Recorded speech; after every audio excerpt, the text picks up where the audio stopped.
because you're in perpetual poverty and debt slavery. So if we in America put more effort into bringing people out of poverty, the abortion rate would undoubtedly drop.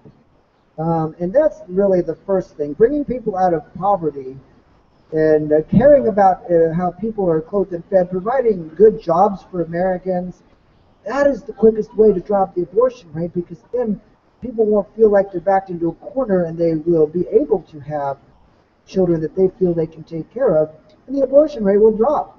I guarantee you that doing arbitrary laws like we're doing here, like this legislature is doing here today, will not drop the abortion rate and will ultimately make people do dangerous abortions. Or, you know, we've all heard of cases about a pregnant mom that hid it for the whole 9 months and then left her child on a doorstep or on church steps, or even worse, in a dumpster somewhere, because they felt like they had no option besides the poverty they're in, the shame that is put on, the stigma that is put on women for having children out of wedlock, let's say, or for not being able to take care of a child properly.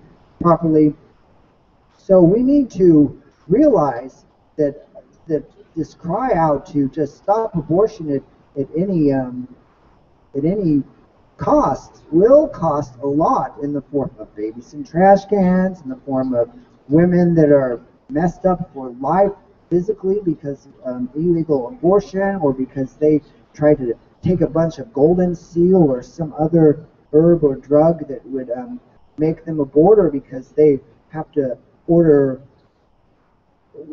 RU1A2, or I think that's what it is, the abortion pill, or anything like that online, where then they abort a fetus in their bathroom at home with no medical care or help. That's that's irresponsible of us to put these limits on how people can get access to health care for reproductive purposes, how women can use their own conscience and responsibility to make sure when they bring a baby into the world, they are going to be able to take care of it and give it a good life. Because just saying you're pro-life doesn't mean that you are going to bring a kid into the world that's going to have a good life. How is a life of suffering life at all? I am sure you will agree that there are far too many children who are waiting to be adopted, and even more that are born into poverty, abuse, and broken homes. So what are the solutions to this? I'm not entirely sure, but I do feel that we need to discuss these issues in a common, open way to find the answers. And I would implore you, liberals and Democrats and people that are pro-choice, pro-women's health, to please find a way to talk to your Republican conservative neighbors about this stuff. And we don't need to get upset or mad at them, but we need to find ways to recoin and reframe our words, such as changing pro-choice to pro-quality of life, or ways that we can have discussions with people on the other side. Because if we continue to preach to the choir, we're never really going to make the progress to educate people across the board about these issues. Unless we're... Here, Mitch, we're going to switch it out. Okay. For a quick sec. Okay. I inquire to my fellow Missourians. I yield the floor. Yield the mic. So I'm back, and for those of you who have been following, I apologize. I'm going to offer my comments one more time. But seeing as how we've been having this argument about women's reproductive rights for years and years, it doesn't seem to hurt to do it again.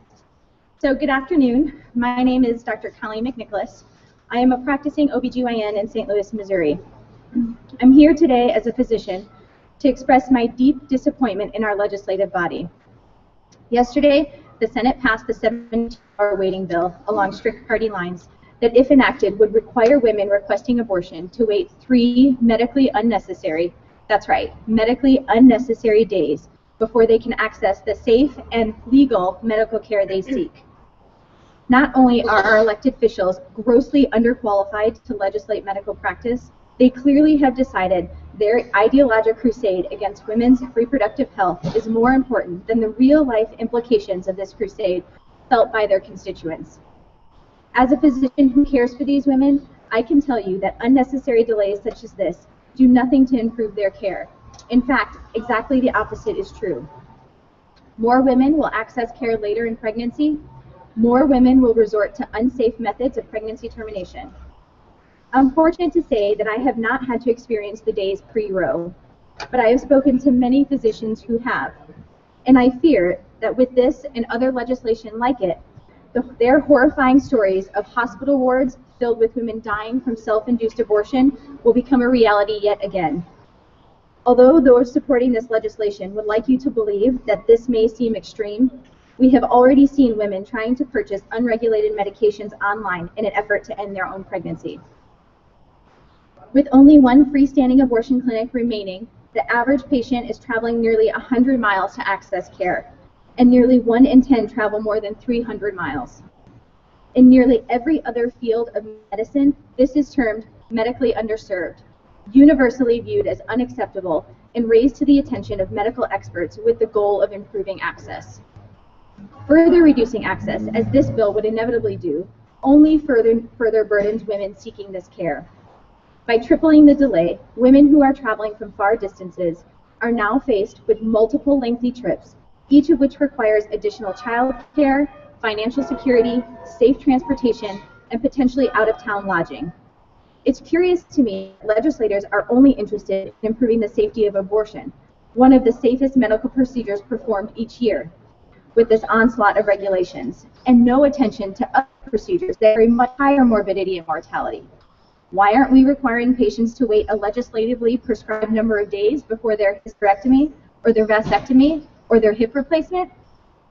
Among the most troubling consequences of this type of legislation is the message that women aren't capable of carefully considering this very important decision. In all of the women I have taken care of, I can assure you that not one of them has come to me without having considered the importance and implications of their decision.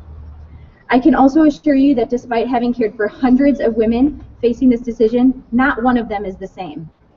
I cannot and would never assume to know the individual social, economic, family, and emotional world that a woman must navigate in order to make this decision. This patriarchal assumption that women who ultimately choose a different decision than might, facing the same choice, and that all they must need is just a little more time to consider, feels insulting to me as a woman, as a mother, and as a physician. When I consider the impact that this could have on our patients that we have already taken care of, I'm struck by just how far-reaching the consequences are. I think about my patient Amy and her husband. Amy has documented her story for me and has given me permission to share it with you now. She says, "The moment that my husband and I found out that I was pregnant, we were thrilled. I never knew for sure what I wanted to be when I grew up, but I knew that being a mommy was always a given. I was apprehensive to get excited about my pregnancy because I had heard so many tragic stories of loss, and I didn't want to assume that everything was going to go as planned. Little did I know, I was right to doubt my own luck. My husband took off work for our 20-week ultrasound. We were finally going to find out if our baby was a little boy or girl. We were both so excited and had been waiting for this day ever since we found out that we were expecting. Due to a risk of gastroschisis, we needed to teleconference with a doctor in St. Louis. The ultrasound tech took numerous pictures throughout the ultrasound to send to the doctor. The time finally came to know the gender. We were having a baby boy. The tech then left the room for a short while to send the pictures electronically to the doctor in St. Louis, and my husband and I immediately started discussing boy names. The time came for the doctor to look over the pictures. We waited patiently for him and the ultrasound tech to go through each photo and discuss the measurements of our baby boy. The plan had originally been to meet with my local OBGYN following the ultrasound to talk about what had been seen. However, my local doctor was in labor and delivery with another patient, so we met with his nurse. She asked if there was any way that I could travel to St. Louis to see the high-risk OB doctor in person. He said the ultrasound pictures he received were blurry, and they wanted to do another scan. We agreed that I would go to St. Louis the next night and see Mom. The next morning, I went to see that doctor on my own. Armed with little information, I hadn't realized at the time that going to this appointment alone would prove to be the biggest mistake. After just a short period of waiting, I was called into the genetic counselor's office. She started the conversation with, "Let's start with the head and work our way down," referring to all of the concerns with our baby's body. His brain was underdeveloped, His skull was abnormally shaped. He had a cleft lip and most likely palate. His heart was located in the middle of his chest at a dangerous angle. He had a single umbilical artery and an incomplete spine. I stared at the genetic counselor in disbelief as she went through the laundry list of what was wrong with my baby boy. The new ultrasound confirmed all of the doctor's concerns. The next step was to take a sample of the amniotic fluid through an amniocentesis to check for chromosomal abnormalities. I agreed right away. I knew that we needed some answers. We received the results of the amnio. Our little boy was suffering from an abnormality called trisomy 13. Unfortunately, the screening test they performed at 10 weeks gestation to assess the odds of Down syndrome and trisomy 18 did not include screening for this abnormality. When the egg and sperm joined, an extra copy of the 13th chromosome was created. The fatal consequences we previously learned about were a result of this. I was told the survival rate of this diagnosis is bleak. The majority of babies do not survive the pregnancy, and if the baby did make it to birth, he would likely live an average of 8 days. My husband and I had a lot of thinking to do and in a very little time. Our baby boy was currently 20 weeks and 5 days in gestation, and in the state of Missouri, we were told we would have to complete the procedure by 21 weeks and 6 days. We had to decide whether to make the heart-wrenching decision to let our baby boy go, or to be forced to watch him to suffer, and all in just a week's time. Once the decision was made to part with our baby, we would have to wait yet another 24-hour period to comply with Missouri law. My husband and I made the difficult call to Planned Parenthood in St. Louis to set up an appointment for the procedure. We then were told we were required by state law to come in for a counseling session on Saturday, with the next available procedure appointment Tuesday. Had Missouri state law mandated a 72-hour wait rather than the current law, my husband and I would be currently waiting for a third trimester miscarriage to occur, or to watch our boy suffer through his very short life. She says, please consider my story in regards to this potential change in state law. The decision to terminate my pregnancy was not something that my husband and I took lightly, nor was it a decision we wanted to make at all. Our son was very much loved by us and by our family. My mother was to be a first-time grandmother and was devastated by this medical predicament. The time period to my procedure was the most difficult of my life.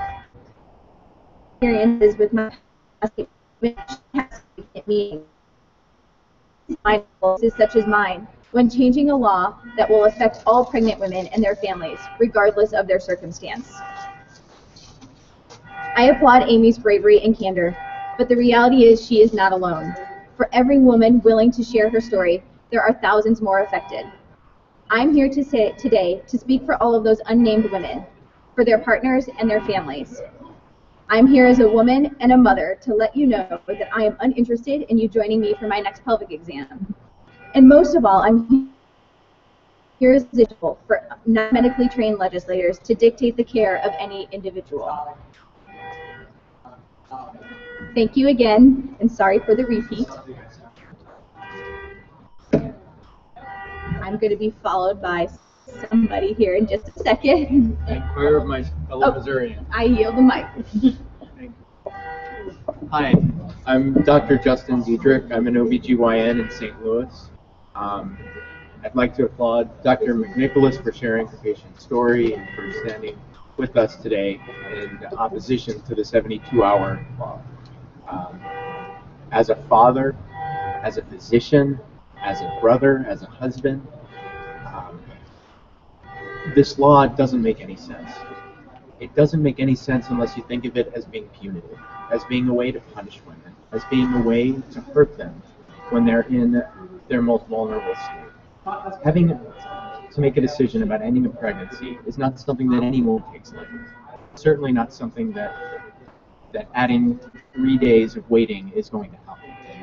When women come to see us, when women come to see their OBGYNs about continuing a pregnancy, or if they need to end it for whatever reason, they've thought about this. This is nothing that somebody just wakes up and decides. And so by the time they come to see us at our clinic, they've made up their mind.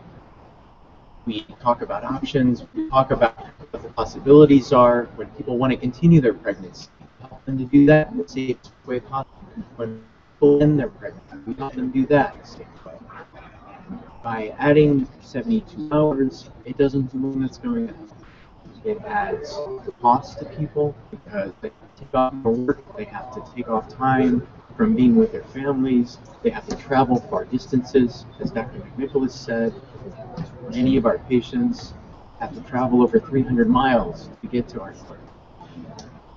It's something, by doing this law, you're not doing anything that's going to help improve safety.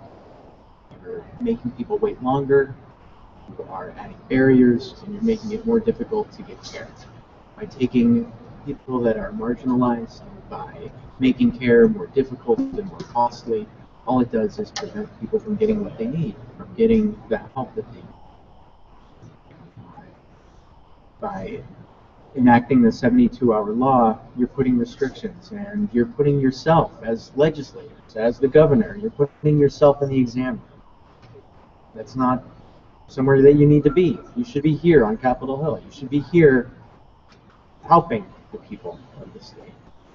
By being in the exam room with us, you're becoming a doctor. You haven't been trained for that, and it's not anything that's going to help us to provide care to our patients, help us to deliver their babies, help us to treat them throughout their lives, help us by giving us the support we need, by giving us the support we need. Trustworthy. My fellow Missouri, may I inquire? I yield the microphone. Hello, my name is Lauren Dow, and I am a communications student at Missouri State University in Springfield, Missouri, and I'm originally from Sikeston, Missouri. I'm participating in the Women's Filibuster, which began on Monday, May 12th at 2 p.m. and is being held for 72 hours until Thursday, May 15th at 2 p.m. I'm here today because I'm from one of the poorest parts of the entire country, and this bill was designed to keep women from Sikeston and from similar places from being able to access abortion. Today I will be reading from a book by the 1 in 3 campaign about abortion stories. 1 in 3 women in the United States will have an abortion in her lifetime. The 1 in 3 campaign is about ending the cultural stigma and shame women are made to feel about abortion. By sharing stories, we can empower others to end their silence and encourage all supporters of abortion access to publicly take a stand. In a time of unprecedented legislative and cultural attacks against abortion access, such as what's happening here in Missouri, we must stand up and speak about our own experiences and the need for these services in our communities.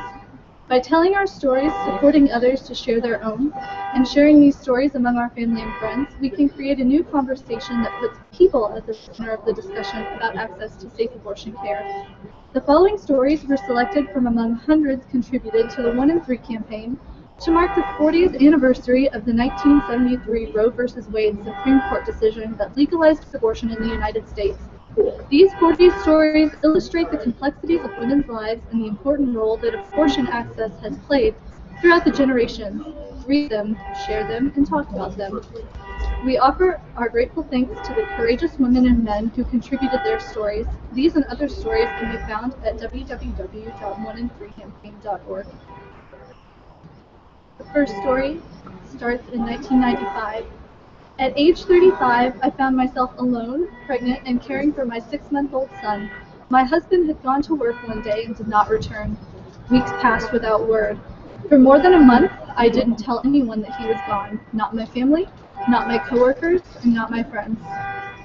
I simply went to work each day, attended to my job, and pretended everything was fine at home. Each evening, I left work, picked up my son from daycare, and did my best to care for him without distraction. 6 weeks had passed when I realized I was pregnant. Alone, with little money and a baby to care for, it was clear to me that I could not care for another child.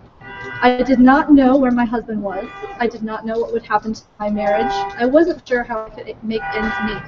How could I add another child to such an untenable situation? I chose to have an abortion then and there. It was the best choice given my circumstances. Much later, my husband returned.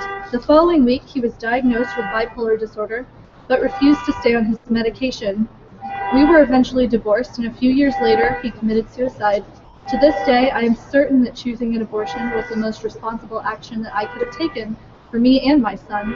Today, I am happily remarried, and my son is now 18. He was recently accepted to the college of his choice, early decision. I am grateful that I was given the opportunity to provide for him as I have. For more than 15 years, I did not share this story. One day, the staff here at Advocates for Youth, frustrated with the politicized debate that has continued to threaten abortion access, began a discussion about what was needed to create a new cultural narrative around abortion. One steeped in empathy, cognizant of the complexities of women's lives, and supportive of safe abortion access for all women. We recognized that we needed to speak more from our hearts, to tell our personal stories, to give a face to the experiences of women throughout the ages. A young woman of 20 on staff began to share with us her experience as a teen parent who one day found herself pregnant again and sought an abortion. In response, I told her my story. We were not so different. That day, as we shared our stories across generations, we found our voices. We also found community. Now, as I share my story around the country, more often than not, other women offer theirs in response. Some are family and friends whom I've known for years. Others are complete strangers. The result is a bond, stronger than the anti-abortion rhetoric or the fear of retaliation or violence that too often finds its way into the political debate. In its place is empathy for the complexity of our lives, for the commonalities that bind us, for the need to keep abortion care safe and available. I'm proud to be part of the 1 in 3 campaign. Mine is just one of many stories. Within are 40 more. Each author has given us permission to include her or his story. Many have encouraged us to share them with you in hopes of creating a culture more compassionate of women's experiences and in support of keeping abortion care safe and available. Read them, share them, and talk about them. These are our stories. I haven't spoken about my abortion to anyone, only my closest friend and husband. I haven't avoided speaking about it. It just never seems to fit in any conversation. My husband and I had decided not to have children, and while taking some medication for a gynecological problem and while thinking I couldn't get pregnant, we had unprotected sex, and I did. The medication was contradicted for women as it was known to have birth defects. For the first 2 reasons, I decided to terminate the pregnancy. There had never been any question. I had not missed the child it might have been. During the brief pregnancy, I felt fine, no morning sickness, and I looked well. I had the abortion as soon as after I found out I was pregnant as possible. This was in the 1970s after Roe v. Wade. Having the procedure done was easy and dignified. I would wish that for all women and girls. I had never had any other children or other pregnancy. My story is actually 2, most recently a personal experience. I was 19 and just 3 months into what would later turn into a severely abusive relationship when I figured out I was pregnant. I completely acknowledge I was extremely lucky considering I had the finances to pay, a close and safe abortion clinic that didn't have protesters, and a family that is not at all shocked by the subject of abortion. My mother was there every step of the way. My boyfriend supported my decision at the time, but would later throw it in my face during fights, which only made me extra grateful I didn't have that tie to him. Neither of us wanted kids then, and while I briefly mulled over the idea of having the kid, I caught myself thinking of the baby like a punishment for not being more careful. The thought of a child viewed as a punishment upset me so much that I knew abortion was the right choice for me. So I wrote a letter to the kid, made my peace, and tucked it away. I think I'd like to be buried with it. Anyway, I was also lucky in that I discovered my pregnancy early enough that I could take the pill version. Despite being told to the contrary, I barely crimped at all. I passed 1 clot and the rest was like having a period. I eventually got out of the abusive relationship and hope to one day have a family that has nothing less than all the love and support I've had. The other story being one of my maternal family. I knew my mother had had an abortion in college, which is how I knew she was safe to go to when I found myself in the same situation. What I didn't know until later was that my maternal grandmother also had an abortion. She was also pregnant at 19, but being rebellious and headstrong, refused to marry the man. Instead, she flew to Mexico to receive the procedure, since abortion wasn't safe in the United States during the 1920s. When I learned this, I was blown away. My grandmother went on to have 5 daughters, and the youngest had me. I can't help but feel that without safe abortion, I might not even be here. If it were to become illegal, it wouldn't stop. I know from my grandmother's experience, people would be left with either chancing it in another country, if they even have the means, or seeking a back alley abortion with no regulation or safety procedures. All in all, I owe so much to safe abortion. That was a story by Cynthia. I was 26, in a relationship for a few years, and the birth control failed. Does anyone remember the cervical cap? I was not in love with this man, and for me, there was never a question that I would abort. He seemed disappointed, but did agree that this was the best way to proceed. He drove me to the hospital, stayed during the procedure, and took me home after, and he paid for it. We stayed together another year or so, but I wanted love, not comfort, and I eventually found the love of my life. My husband knows of my abortion. He agreed it was the right decision at the time. That's the best we can do, right? Make the right decision for you at that time. Submitted by an anonymous provider. Pre-Roe v. Wade, my abortion was a cloak and dagger affair.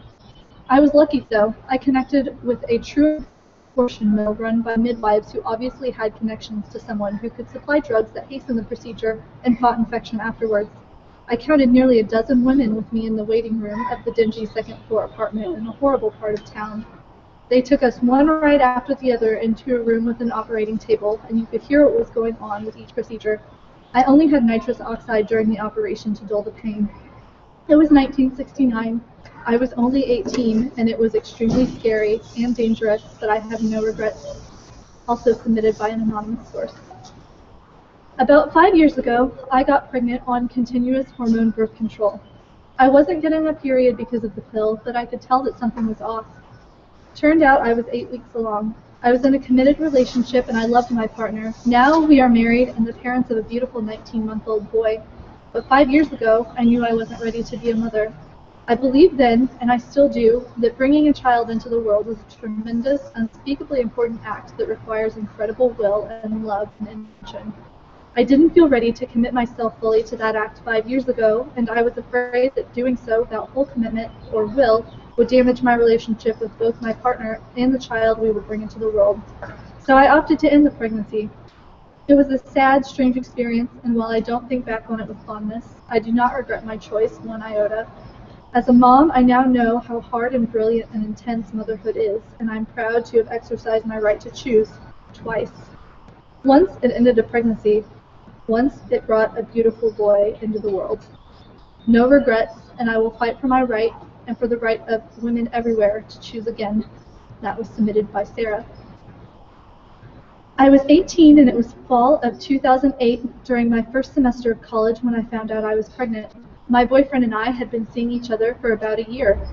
I was using an oral contraceptive, but I'm convinced that over the summer when I switched from one type to another was when the baby was conceived. All throughout high school, I had a particular abortion. I thought that unless a woman's life was in danger from continuing her pregnancy, or that she became pregnant by a rape, that she should take responsibility for her actions and have a baby. If you don't want a baby, then take the necessary steps not to become right. How very humbled I was. Because of my righteous views I had at first, I decided I would not terminate the pregnancy. Then the depression settled in. How could I have been so stupid? What would become of my life, my dreams? I felt like I had nowhere to turn. I just knew that if I told my parents, they would be angry and utterly disappointed in me. My life was ruined. I was so very conflicted. I didn't want to have a child, but I had to take responsibility for my actions. It was through the love and support of two people, my older sister and my boyfriend, that allowed me to realize that by having an abortion, I would indeed be taking responsibility for my actions and in the proper way. Having a child is an enormous, life-changing commitment. I was in no way ready for it. Reaching out to my sister, I found out for the first time that both she and my mother had had abortions. I was also very fortunate my boyfriend was kind and supportive of both the decision to keep and then terminate the pregnancy. I wish I would not have had to have abortion, and I am thankful that I was able to. The decision to either have or to not have a baby are both difficult ones. Neither should be taken lightly. Women need support from their friends, sisters, mothers, aunts, and fellow women about whether it is right for them. I wish I had not felt so alone, and I wish there wasn't such a stigma about talking about it or having an abortion, and perhaps I could have had much more support during my difficult decision. I was a mother of two at the time. I was in my 30s and living in Canada. It was not an easy decision, but I knew in my bones this was not the right time or place to have another child. My marriage was starting to crumble, and I felt that ending the pregnancy was the loving choice. I had an abortion for the sake of my husband, 2 children, and myself. We were overwhelmed then by challenges and circumstance, and I knew what I could not handle and what I could. I chose to concentrate my energies on what was in front of me in that moment. We all have limitations, and I had reached mine then. As a woman, I owe the world nothing in terms of my fertility. I'm a human being, and, mother or not, as a person, it is my basic human right to control, plan, and choose the size of my family. I wish this right for all people. Also submitted by an anonymous. I had an abortion when I was 19 years old. I am not ashamed or apologetic or confused. I do feel sadness for the girl I was, for I was very much alone and afraid. That was submitted by Anna. I was sure I couldn't get pregnant on day 7 of my menstrual cycle. You'd think that a nursing student would know better. I had been careful to protect against STDs. My boyfriend and I each had 2 negative tests 6 months apart before we occasionally had sex without condom. Foolishly, I was not as careful with my contraceptive method and became pregnant while smack in the middle of nursing school. I was in no position to be responsible for a child. I wouldn't have even been able to legally remain in the United States if I was not enrolled in full-time studies. I needed to complete my studies in order to get a job, and without a job I couldn't support myself, let alone a child as well. My boyfriend and I went to Planned Parenthood and made the informed choice to terminate the pregnancy. Fortunately, it was early enough that chemical abortion was an option. For me, the experience was not the least bit traumatic, and I have never regretted it. Though I have regretted using the rhythm method of contraception and have learned my lesson. As I write this, years later, I am 30 weeks pregnant and looking forward to having a child who I can offer what I've always aimed for: stable residency status in my country of choice, a steady job that will be very accommodating when I need maternity leave, and a loving, supportive, and committed partner who is my inspiration to become a mother. Without the abortion, I am sure my current circumstances would have been impossible, and I would not be happily starting a family. Thank goodness I had the choice. Also submitted by an anonymous. I have always been pro-choice, but I never imagined I would have to face the choice that I did.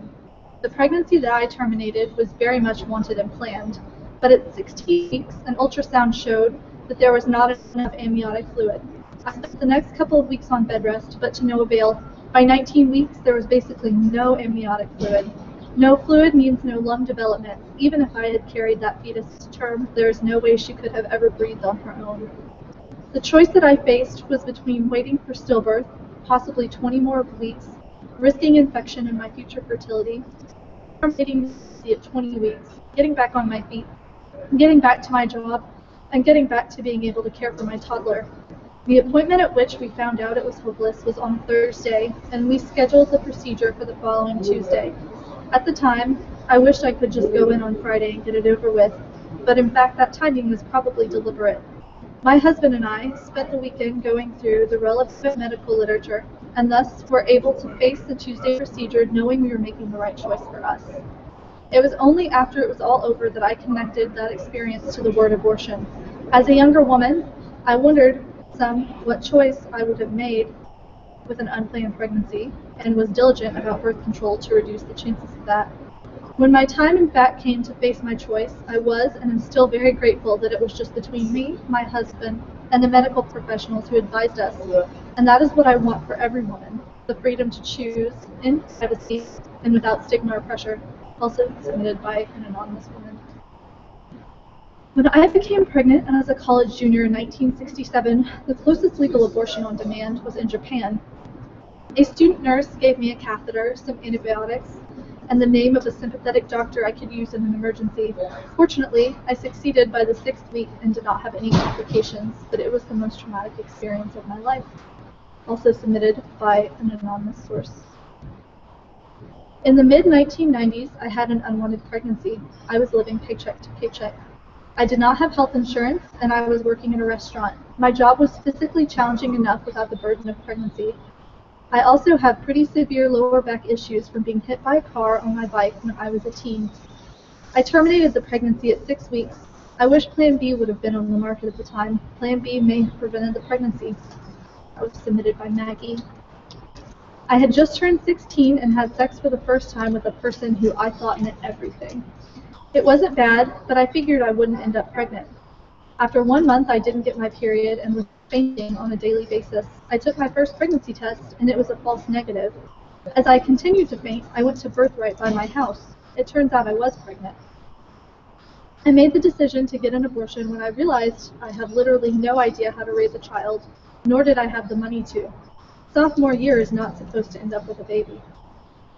Going to Catholic school, I knew it would be extremely frowned upon if any of my teachers or girls who didn't know me found out what I had done. I trekked my way up to the end of the city to the Planned Parenthood. I am so glad I had this right to choose. Without this right, I might be a senior facing the debts of a child and a senior who has no plans to go to college. Also submitted by an anonymous source. Though I was raised in a Catholic family and apparently encouraged to participate in a Right to Life poster contest as a child, I can't remember a time in my life when I wasn't pro-choice. I remember thinking and even saying aloud that I would abort if I got pregnant as a teenager. Then, as a young 20-something, I became eager to have children, and I welcomed 2 very wanted, well-loved babies into the world. Once things began to deteriorate between their father and me, I knew without a doubt that any future pregnancy we faced would be terminated. In October of last year, I made good on that promise to myself. In September, I began experiencing pregnancy symptoms. My period was late, I was bloated, my small frame has always started to look pregnant within weeks of conceiving, and this time was no different. Still, all the upheaval in my personal life made me hesitant to confirm the pregnancy. I put it off until October, when I realized how silly it was to continue being nauseous, tired, and fat when I had absolutely no desire to have another child. Within an hour of testing, I had an appointment at a clinic that had been recommended to me by a friend. I didn't have any qualms about the ethics of my decision, but I was nervous just the same. I have anxiety about medical issues, and knowing that they were going to take my blood and examine my body made me fearful. I was relieved when the blood draw was just a finger prick for typing purposes, and I felt better when the ultrasound was done. I was confirmed 9 weeks and several days pregnant. Because I had refused anything more than the local anesthetic used to numb the cervix for dilation, it wasn't long before I was called in for an actual procedure. The doctor's assistants were kind and reassuring when I commented that it seemed most of the women were having twilight sleep. I wondered momentarily if I had made a big mistake choosing to be awake and alert. I hadn't. The doctor came in, amiable and obviously adept at his job. He talked to me as he performed the abortion, letting me know when it might hurt a bit more and when the pain would subside. The entire thing was incredibly mild. A twinge here, a tug there, a few pokes and some cramping that lasted a couple of minutes. I was so relieved to be present in the moment rather than floating in a murky, drug-induced fog. It couldn't have been more than 5 minutes before one of the assistants let me sit up so I could get dressed. She walked me out into the recovery area, and I unsuccessfully attempted to repress the huge grin that I had developed in my face. I felt euphoric. I was so relieved to be done with all the medical business, and even happier to know that I was no longer pregnant, and pleasantly surprised that I wasn't feeling any pain. I felt momentarily guilty when one of the other patients in recovery asked me if I ever stopped smiling, but I quickly reminded myself that it was senseless guilt. After all, smiling is a natural reaction to happiness, and I was happy sitting there. When they released me to go home 15 minutes later, I was gladder still. I know how far out of our society's collective comfort zone it is to hear a woman say that she feels happy about her abortion, but I do. My feelings go far beyond the simple relief that many women describe. I'm actually grateful for the experience itself and for the fact that by sharing my story with others, I can become an ambassador for reproductive freedom. That's right, I speak openly about my abortion. It's the easiest way to reassure women who are contemplating a termination that neither the procedure itself nor the emotional aftermath will necessarily be dramatic. It's also the easiest way to personalize the need for reproductive rights among friends and family members. And perhaps the most important reason to me, as a mother, is that being open about my experience with my children will avail them of the knowledge that abortion is not shameful or uncommon. It isn't something that other women do. It is a real, valid choice that women know and love have made without remorse. My terminated pregnancy was not a regrettable event requiring any apology from me. The only apology needed must come from those who are working diligently to prevent women like myself from accessing vital services to control their own reproductive destinies. I regret but one thing, that by that time my daughter is in the position to need an abortion.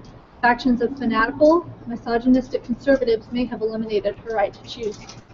That story was submitted to Jessica. I was 22 years old and 2 weeks away from my junior year of college when I found out that I was pregnant. I remember just taking the test on a lark. It was an extra and laying around. I have endometriosis and I have 2 to 3 periods a year. I had been told that my chances of getting pregnant were quite low, so I was in complete shock when the test was positive. I felt like someone had just jabbed me in the stomach and I couldn't stand. I was terrified.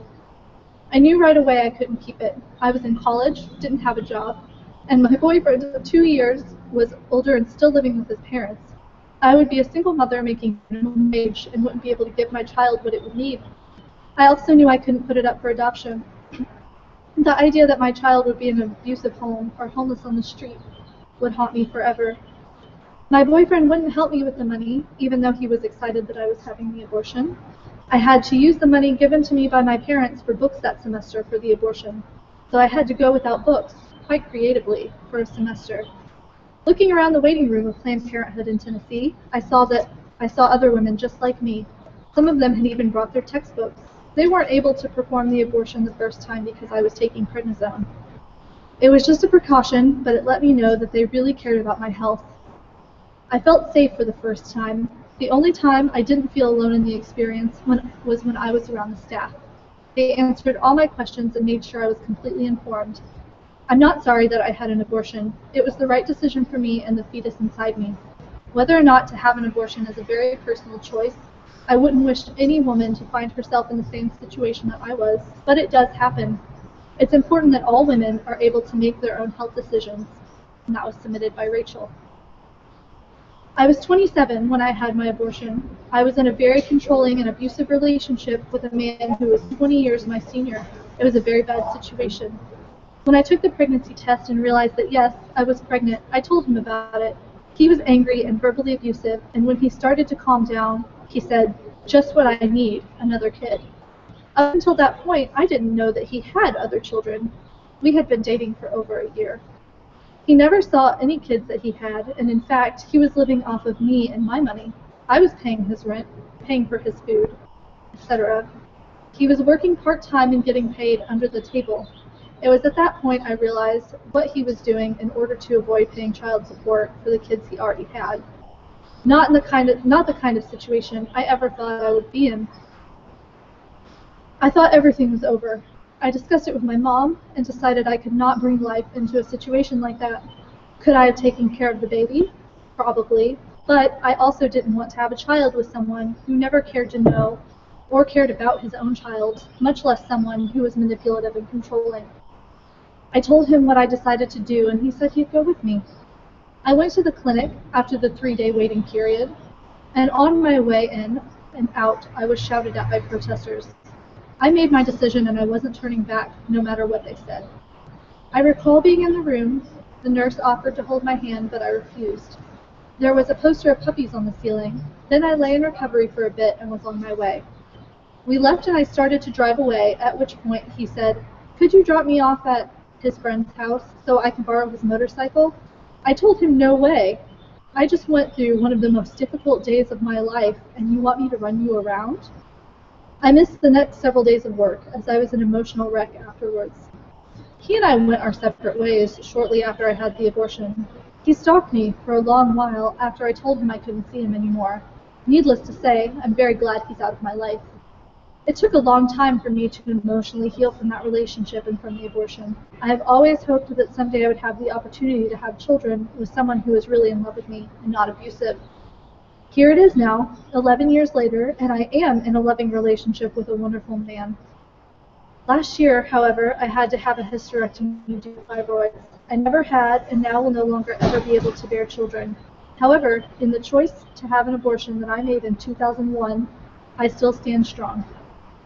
That was submitted by an anonymous source. Almost 30 years ago, when I was 16, I was sexually active with my serious boyfriend. He was my first sexual partner. We never used any contraception. I was an idiot and I never imagined that I would become pregnant, but then I did. I didn't think I could tell my parents. I remember feeling very alone. We looked in the phone book and found a clinic in a nearby town. I asked someone that I thought was a friend to drive me, but she wouldn't, and then she told others about my pregnancy and abortion. Another friend, who remains a friend today, drove me in the end. My boyfriend and I scrounged up almost enough money for the procedure. I arrived at the clinic with pockets of change and scrunched up dollar bills and begged to have the procedure done for the amount that I had collected. They took pity on me, and I had the abortion that day. I remember it being a very emotional time, but I have no regrets. I was too young and irresponsible. I wish I had been better educated about birth control. That was submitted by an anonymous source. I am part of a big family with many strong women who have chosen or been forced to care for themselves and their families. Some have had abortions and some have chosen to give birth despite difficult circumstances. My aunt had an abortion when she became pregnant in an abusive relationship, and my mother for medical reasons. It was not really dinner table conversation, nor was it a point of shame for either woman to speak openly about it with me in private. I became sexually active a bit later than some, but I knew that birth control and, if that failed, abortion were choices that I had access to in order to plan when I was going to become a mother. I was very careful, using diaphragms and spermicide when the pill caused bad side effects. As I worked in the indoors and camped with my man a lot, I finally got an IUD to keep things cleaner in the backcountry. I spoke to my mother after I got it, and she told me of walking furious out of a small rural doctor's office when she was my age after the physician had essentially done some good old-fashioned slut-shaming because she wanted an IUD before marriage. I slept safe in my backwoods cabin next to my boyfriend that night, listening to prayer and reflecting on how different the two experiences had been. Fast forward a few years. I had worked my way into a demanding, male-dominated job in the outdoors. I returned from a long trip, and we must have been particularly happy to see each other, because about a month later I noticed my breasts were unusually tender. I just knew. My boyfriend had made some comment just one day earlier about pregnancy or babies, so I think on some instinctual level he actually knew too. Like so many 20-somethings, we were broke, living in a shithole, and working 2 and 3 jobs apiece. A brighter future was in reach for us, but not with the baby. We wanted children, but not in the world we were living in. The folks at Planned Parenthood, that much maligned organization that saves and improves so many women's lives, were so professional and competent. I felt safe in that my experience was confidential the whole time, between me and my doctor, just like it should be, our business, my business. The saddest part of this whole thing is the secrecy my boyfriend and I maintained about it. I do not want word to get back into the old boys club. I had fought so hard to work my way into, and we live in a tight community that loves to gossip. My boyfriend would not tell his boss why he wanted the day off, and therefore could not get the day off. I went to get the abortion alone. Since I was driving, I had no meds. There was very little pain. The doctors and nurses were pretty much everyone I talked to there was amazed that I had gotten pregnant with an IUD. The odds against that are 99%. Yippee! I beat the odds. There was great irony and vague sadness. My aunt said she was sending the soul back, not ready to be born yet. I told that little soul that you will come back when we are ready. We will be waiting for you. I walked out of that clean, legal clinic into the gray summer sky after I drank some juice and a new hormonal IUD had been implanted. I felt cramped but okay. The parking lot was empty and nobody was holding graphic signs of fetuses or telling me I was going to hell. My boyfriend took care of me that night. 2 days later, I was back at work, holding it all of myself and keeping up the tough facade for the men who think women can't do the job I was doing. The abortion was hard because we loved each other and wanted a child, but it was not extremely painful or dangerous because it was legal and confidential. The laws in the state I lived in respected my right to make decisions about where I'm going to reproduce or not. It was a private ordeal, and I'm so grateful that it was that way. That was submitted by an anonymous source. I inquire of my fellow Missourians. I yield. Hello, I'm Mitch Potts from Springfield, and I'm going to read a little bit out of How the Pro-Choice Movement Saved America, Freedom, Politics, and the War on Sex by Christina Page. Before I do that, though, I wanted to let you know that there are some things you can do to help us at this Women's Filibuster at the Missouri Capitol 2014. You can call Governor Nixon and tell him to protect women's health. Call Governor Nixon at 1-800-363-3718 to tell him to veto House Bill 1307, the dangerous bill that triples the mandatory delay for abortion in Missouri.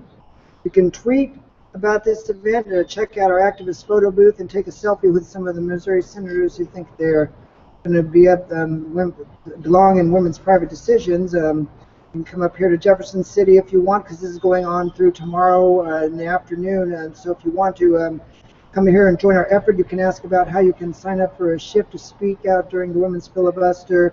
Email stand_mowomen@gmail.com with questions. Now, this is Chapter 3 out of The Pro-Choice Movement Saved America, Freedom, Politics, and the War on Sex by Christina Page. This is called The Pro-Life Paradox. What if the strategies of the pro-life movement have had the exact opposite effect of those they claim to desire? What if pro-life maneuvers have played an important role in encouraging abortions, including partial birth abortions, and at the same time led to riskier sex, especially for teens? For the most part, anti-choicers tend to be abolitionists. For them, you are either a churchgoer or sinner, procreator or contraceptor, for the culture of life or you're for the culture of death. Pro-choicers, by contrast, tend to be more pragmatic. There's always the life that we want to lead, whether we express it most fully on Sunday morning or just as likely Saturday night. And then, says the pro-choicer, comes Monday morning when you must weigh options and needs and decide what's best for you and your family. For the pro-life movement, decision-making is less complicated. For the unmarried, the right course is abstinence, which we'll discuss later. And for everyone, single or married, the right course never ever leads to abortion. Unfortunately, if the goal is to reduce abortion, the anti-choicers, who call themselves pro-lifers, morally unambiguous strategies don't seem to work. To begin with, criminalizing abortion may be a sacred pro-life anti-choice goal, but in practice, bans have failed to curb rates of abortions. Many countries have higher abortion rates than countries where abortion is legal. Brazil, Chile, and Peru, in which predominant religion is Catholicism, are among these. It is worth noting that the church wasn't always anti-choice. Until 1869, even the Catholic Church supported legalized abortion until quickening at approximately 19 weeks of pregnancy, which is when it's considered the fetus was, by them, it was considered the fetus was given a soul. The truth is that if abortion is outlawed, women don't seek services less frequently, they just survive less often. This has been true in the United States when abortion was illegal, as well as many other countries abroad today. In the late 19th century, when abortion was criminalized in the United States, an estimated 2 million abortions still occurred each year. Yeah, that's right, in the 19th century, 100 years ago or more, the 2 million abortions still occurred each year in America after it was criminalized.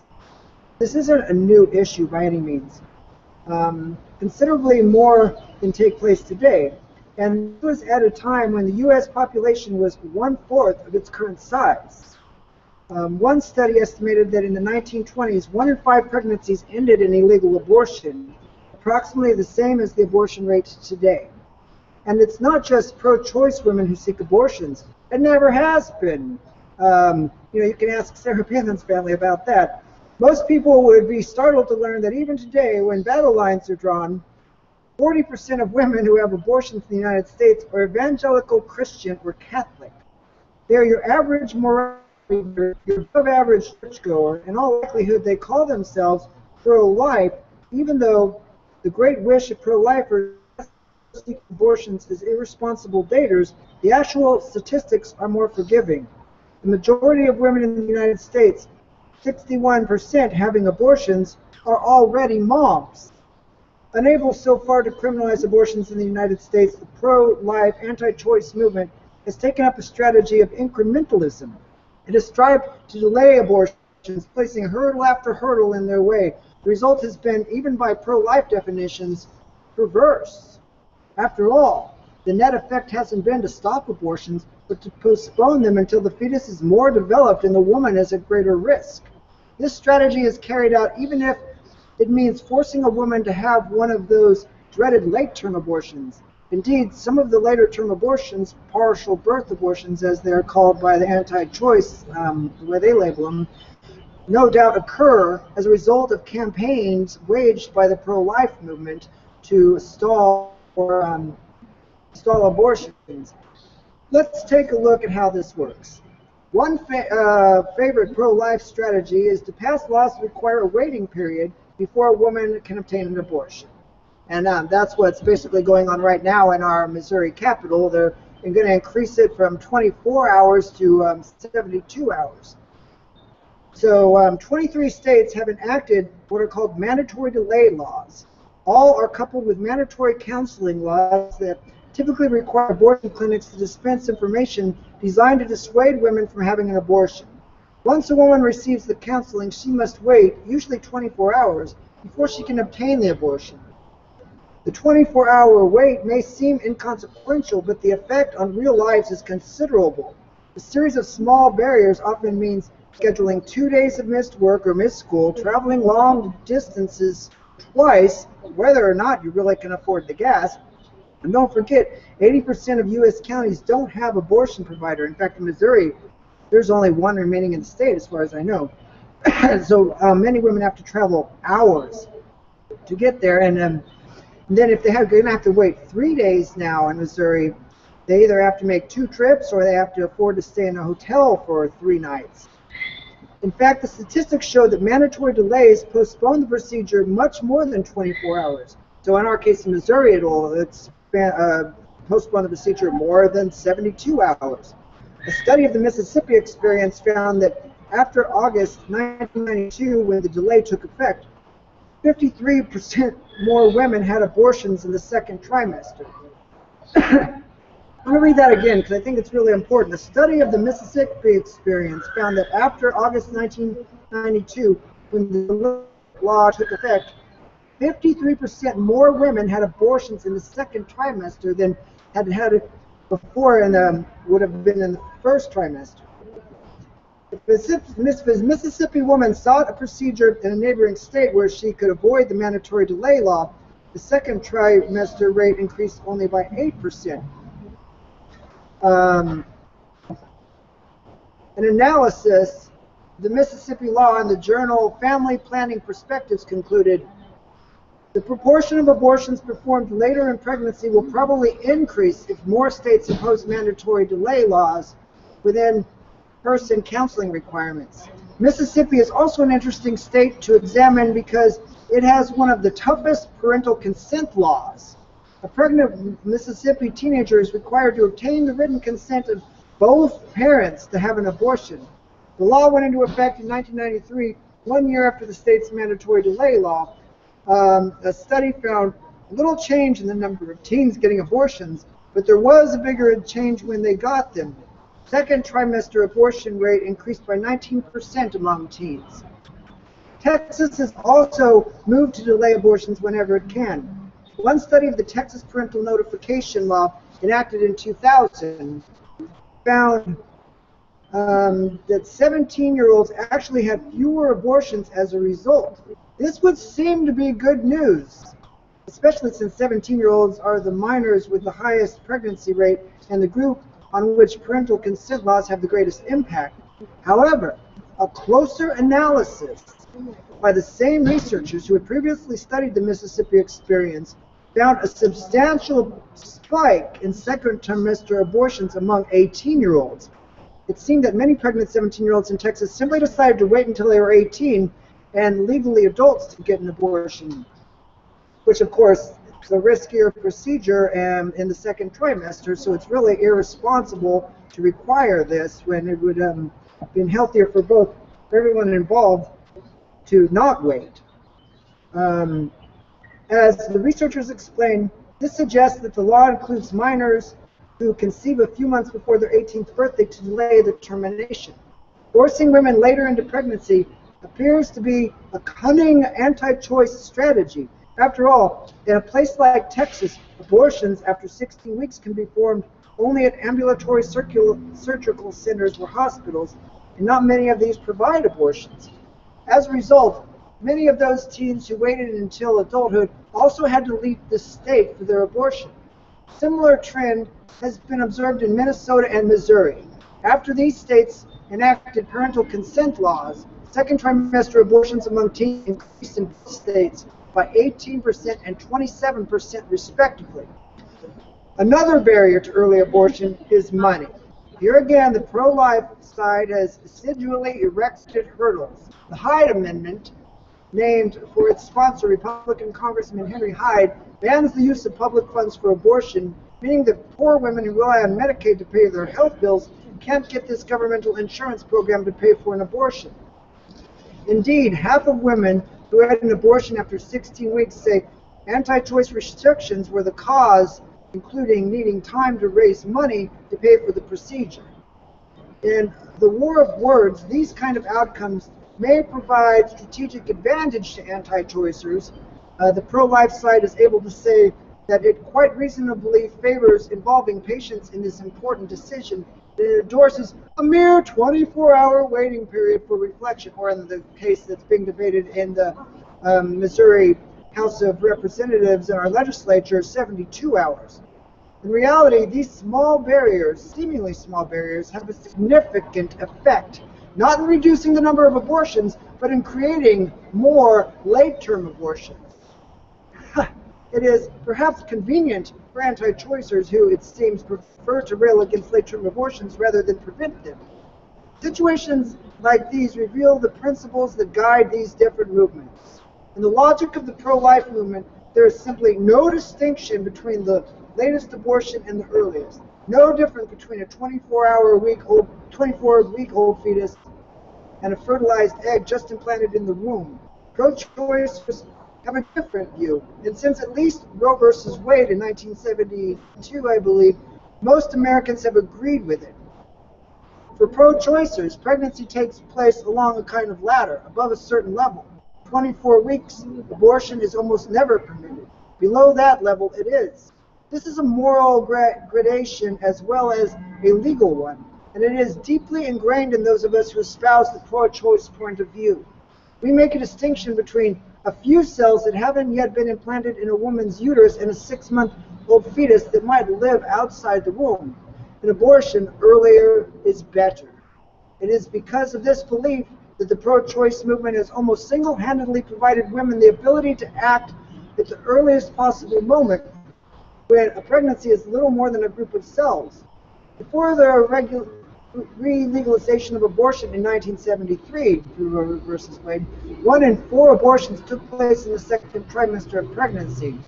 Today, that number is 1 in 8. Currently, 88% of abortions in the United States take place in the first trimester of pregnancy. Despite wide acknowledgement that with abortion earlier is always safer, for more than a decade, the pro-choice movement had to fight staunch pro-life resistance to the abortion method that allows women to end at its earliest moment.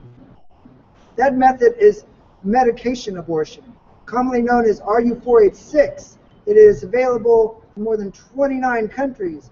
For decades, millions of women worldwide have used it safely. In the United States, this method is called Mifeprex. The French manufacturers of RU486 were unwilling to distribute their product in the United States for fear of pro-life violence against them, so it is distributed by a new company formed by the exclusive purpose for marketing the drug in the United States.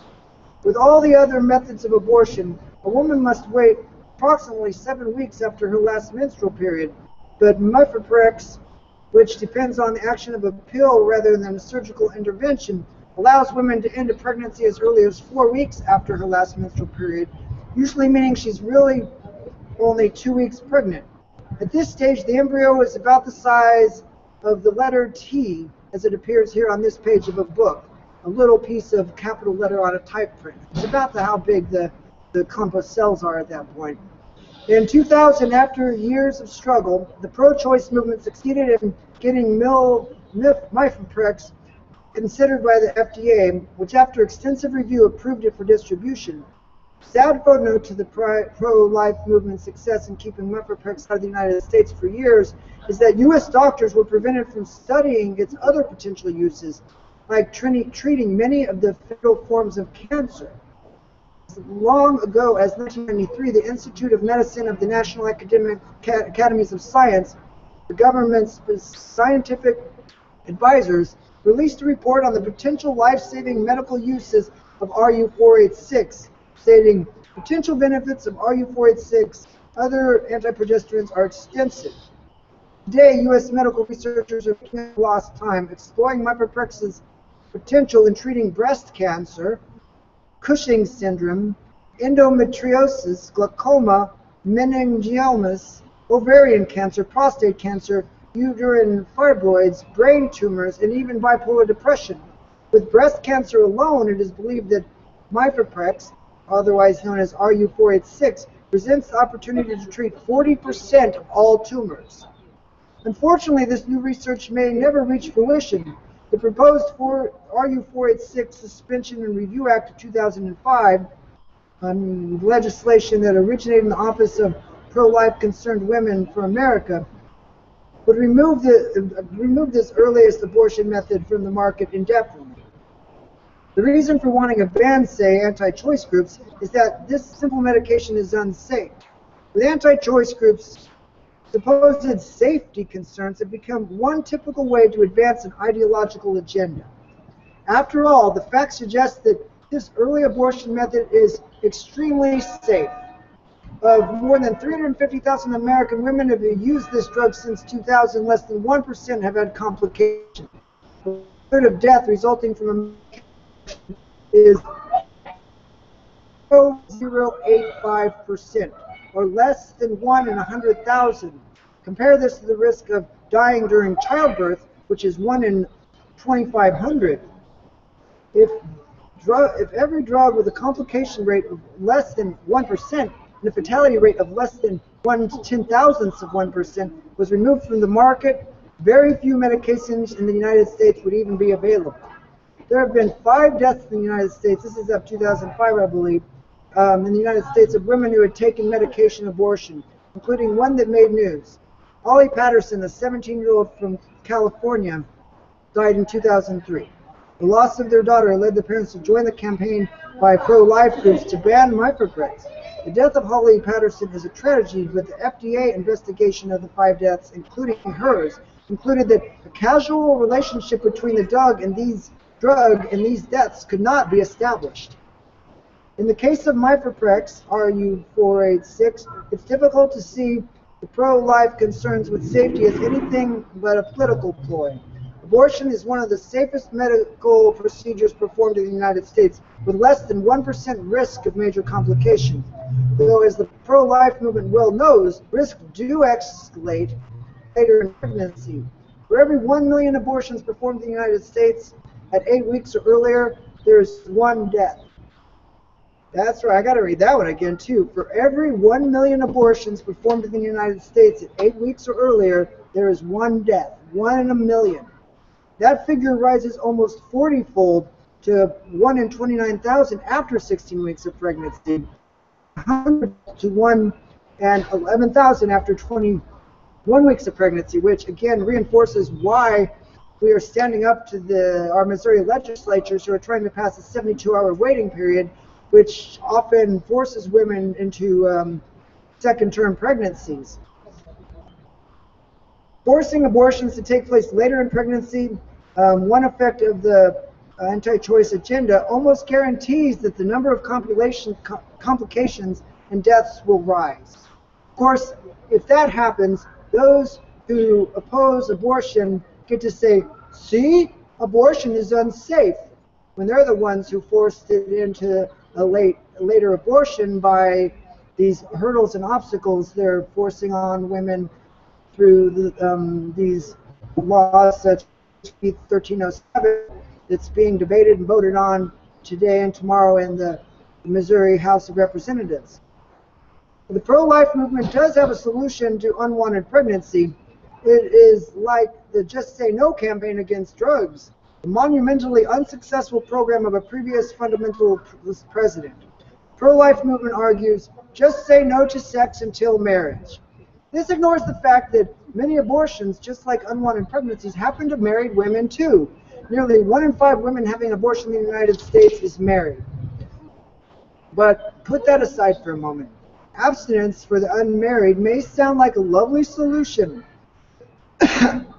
Clearly, in the religious-tinged anti-choice feud, it is more than a solution to the abortion problem. It is an admirable alternative lifestyle, one in which only those who are married have sex, and the sex they have is with the goal of creating a family.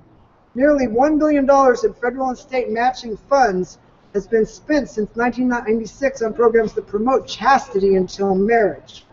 Just say no, basically. These programs are directed mainly at teens. Promoting abstinence has been deemed so important to some that in the service of this cause, it has been deemed okay to fill kids' heads with half-truths and even untruths. Abstinence programs have at times equated sex with disease, depression, or even death. Some programs have even tried to convince kids that condoms don't work, so that abstinence seems their only option. Some advocates justify the lies if they are effectively discouraging teens from having sex, call it collateral damage for a good cause. After all, there's nothing wrong with encouraging kids to delay sex. Perhaps even those who aren't pro-life may forgive the lies if they worked. The problem is that abstinence programs don't work. Like many pro-life initiatives, they backfire. Take, for instance, virginity pledge programs, a main type of abstinence-only program. They are a colossal failure. In these programs, kids publicly promise to stay chaste until marriage. If they don't happen to be virgins going in, they can, by declaring their pure intent, get a second chance. Virginity, it turns out, is a state of mind. These programs, it should be acknowledged, do lead teens to abstain from intercourse for, on average, 18 months longer than teens not in similar programs, and that's impressive. In the teen years, 18 months is a big chunk of time, yet it's worth noting those 18 intercourse-free months are a special time and not exactly what pro-lifers sponsors had in mind. A major study of some 2,500 virgin pledgers showed that the kids who pledged to abstain from having intercourse don't abstain from sex. They just have other kinds of sex. Virginity pledgers have porn star sex, though porn star appears more likely to use protection. These virgins are 6 times more likely to have oral sex than non-pledgers. The male virgins are 4 times more likely to have anal sex than those who do not take the pledge. The study conducted by the researchers at Yale and Columbia universities also found that these teens are far less likely to use protection in the sex they are having. It seems that having sex has been so tinged with disapproval that a teen can't plan for it. It becomes fraught with emotion and impulsive. So when they break the pledge, as 88% do, they are less likely to use protection than non-pledgers. Thus, while the pro-lifers hail virginity pledges because of the 18-month delay in intercourse, they conveniently leave out the sex-at-all-costs atmosphere that seems to result, including the anal, oral, and bareback that the same researchers have discovered. They also fail to mention that the virgins have the same rate of sexually transmitted disease as their peers who do not pledge. Sadly, those virgins who catch STDs are also less likely to seek medical testing and treatment, and are more likely to transmit STDs to others and face serious health consequences, because when they do have sex, they don't use condoms. In Arizona, when researchers studied youth in an abstinence-only program, they found that 47% plan to have sex within the next year. 55% said they would before high school graduation, and in worse news for abstainers, 57% plan to have sex before being in a serious relationship. The pledge is clearly time-limited. 80% of these Arizona kids told researchers that they hope to have sex before the age of 20. Evaluators of Arizona's 4-year experience with the abstinent-only issued a categorical warning. Sexual behavior rates do not appear to be changing with these programs. In Minnesota, the Department of Health commissioned a study on the state's Education Now and Babies Later abstinence-only program. Alarmingly, it found that at 3 schools, sexual activity actually doubled among junior high school students after they participated in the abstinence program. It was as if the program acted as an aphrodisiac. Within just 1 year, the number of participants who said they would probably have sex during high school nearly doubled as well. With the exception of some promising effects on parent-teen communication, the study found no positive impact of the program on teen sexual behavior. The truth is that half of all teens between 15 and 19 are sexually active in the United States. That's half of all teens between 15 and 19 are sexually active right now in the United States. Whether kids attend abstinence-only programs or not, they appear equally likely to have sex. Abstinence-only programs offer the worst of both worlds. Kids not convinced about chastity yet are completely uninformed about protection, which the programs refuse to teach. That's right, abstinence-only programs are a big failure. Take the example of Pennsylvania. When the state reviewed its abstinence-only programs, it found that girls in one were having sex at a much higher rate, 42%, than girls in comprehensive sexual ed programs that taught the use of contraceptives and the use of condoms. In comprehensive sex ed programs, abstinence is encouraged, but kids are also given accurate information about contraception and disease prevention. In one county, researchers noted that any positive attitudes toward abstinence declined significantly by about the 9th grade, that is, at puberty, and there was a concomitant increase in the proportion of young people who experienced sexual intercourse for the first time. Unfortunately, the researchers added, only about half of these sexually active youth used any form of contraception. Why did they use contraception? Kids in the abstinence-only classes apparently didn't know much about it. The evaluators report, youth expressed frustration with the lack of information regarding contraception. They expected reliable information. Instead, they heard mostly about the potential failures of condoms. Across the states, many reviewers raised similar concerns. Their views can be summarized in the words of one who concluded, the evidence from this evaluation indicates that even if the most effective abstinence-only programs are replicated and the proportion of sexually abstinent youth increases, a substantial proportion of youth will continue to become sexually active before graduation from high school in every Pennsylvania community. For those youth who do not remain abstinent, the reduction of teen pregnancies, STDs, and HIV requires an alternative strategy. It hardly seems likely that an alternative strategy will emerge from the federal government. This is in 2005, so now run by abstainer-in-chief. Before George W. Bush took over the presidency in 2000, he had already sunk large sums of public monies into abstinence-only programs. As governor of Texas, he'd spent $10 million on such programs.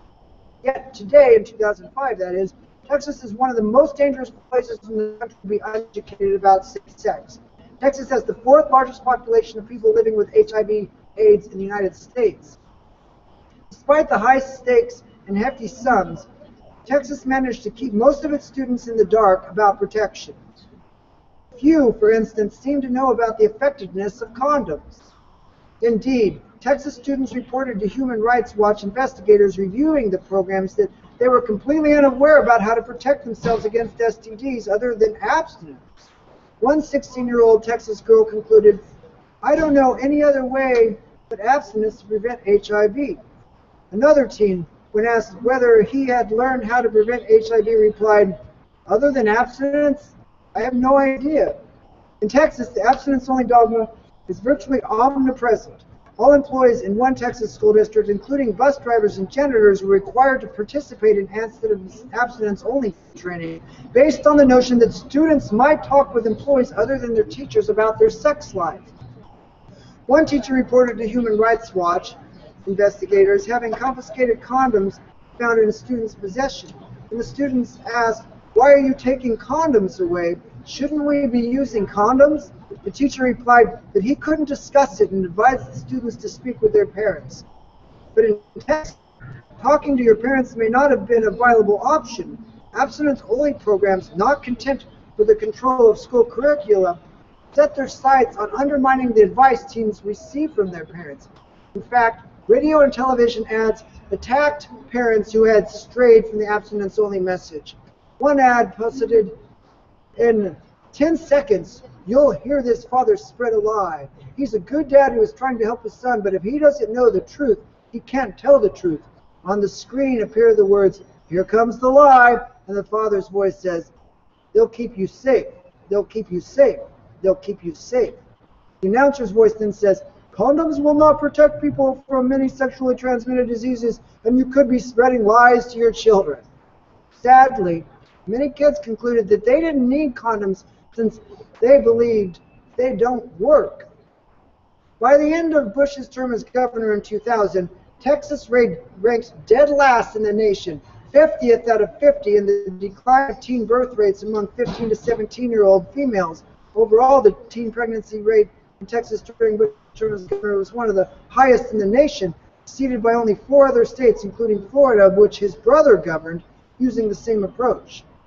When Bush became president, he boldly took the dead last approach and prescribed it to the rest of the nation. But he did so with one crucial change. Unable to develop effective abstinence-only programs, the Bush administration did the next best thing. It changed how effectiveness was assessed. Previously, quantifiable measures had been used, such as the birth rate for female participants. Unfortunately, as in Texas, this measure suggested problems with the program's effectiveness. With such stats proving inconvenient, the administration decided to track other measures of effectiveness, such as participants' attendance and their attitudes.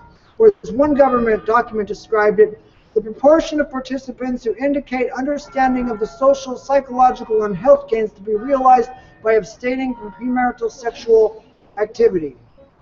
It is no surprise to learn that a 2001 review of scientific evidence concluded that adolescents' sexual beliefs, attitudes, and even intentions are weak proxies for actual behaviors. Federal government-funded report identities to 2 hallmarks of good evaluation in programs designed to reduce teen pregnancy rates, assessments that measure behaviors, not just attitudes and beliefs, and long-term follow-up of at least 1 year. The Bush administration's measures of abstinent-only programs contain no assessments of things like actual behavior or health outcomes and do not require any minimum follow-up period. My fellow Missourian, may I inquire? I yield the mic. Hello, my name is Lauren Dow, and I am a communications student, about to be a communications graduate at Missouri State University in Springfield, Missouri. I'm participating in the Women's Filibuster, which began on Monday, May 12th at 2 p.m. and is being held for 72 hours until Thursday, May 15th at 2 p.m. I'm here today because I'm from Sikeston, Missouri, one of the poorest regions in the entire country, and the 72-hour delay was designed to keep women from my part of the state from being able to access abortion. I'm here reading 1 in 3 women will have an abortion in her lifetime, and these are our stories put forth by the 1 in 3 campaign. I was a mom with a child under the age of 1 and contemplating divorce from my husband when I became pregnant again. I knew right away that I wasn't in the best of life circumstances to have another child, so I dialed up my healthcare provider, Kaiser Permanente, for a pregnancy test. It came back positive, and when the nurse detected over the phone that I wasn't happy, she said that they provide abortions as well. I made an appointment for my lunch hour, and not only did the female doctor act with such compassion, the female nurse held my hand during the 2-minute procedure. Unbeknownst to them, I went right back to work. I will forever be grateful that my decision to have an abortion was treated with professionalism, dignity, and kindness by the medical professionals who helped me. I never had a moment's guilt, shame, or indecision, and have stressed over and over now to my own daughter that this is your body, your medical decision, your life. You get to call all the shots. Let's work together to keep it legal and safe. Let's march, vote, speak out. It is a fundamental right to the pursuit of happiness to make our own child planning decisions. This was submitted by Roxanne. I never told anyone about my abortion. This is the first time I've ever talked about it. It was 1983 and I was in college. We were Catholics, so I didn't know much about birth control, and we were expected to be virgins on our wedding nights. My parents had told me before I left for college that if I ever got pregnant before marriage or had an abortion, they would never speak to me again. Of course, I figured it could never happen to me. My boyfriend and I use condoms, but they are not 100% effective, and the unthinkable happened. I was terrified my family wouldn't ever talk to me again, and I could not figure out how I would ever manage to keep a baby and not tell them. I had plans after college and good grades, and I knew I didn't want to get married yet. It was a very difficult decision for me, on the one hand, because I knew I did not want to hurt the growing fetus, but I also knew there was no other way. I was so thankful that the clinic I went to helped me non-judgmentally, and everything went so smoothly with the abortion. It took me a long time to find peace with my decision because I have never been able to tell anyone in my family to this day. I was afraid if I told, and my family might find out. This was the worst part of it, the mental difficulties of not being able to talk about it. Eventually I came to peace with my abortion, and I now have 2 beautiful daughters, and we have a great relationship. I don't regret having the abortion. That was submitted by an anonymous source. I was a 24-year-old single mom of a 5-year-old when I found out that I was pregnant despite precautionary measures. I was living with a relative and their child. Me and my daughter shared a room and a bed. We relied on others for transportation. I could barely afford to feed and clothe her. How could I possibly add another to the mix? What about adoption? Working 2 jobs and taking care of a kindergartner was exhausting enough. And what if the family member putting up with me found out how irresponsible I was? How do you explain to a 5-year-old that there's a baby growing in mommy, but mommy can't afford to care for you, much less another, so we're going to give it away? So, with everyone's best interest in mind, I chose abortion. Because I was able to terminate my pregnancy, I did not have to endure 9 long months of nausea and fatigue while trying to work multiple jobs and take care of my child.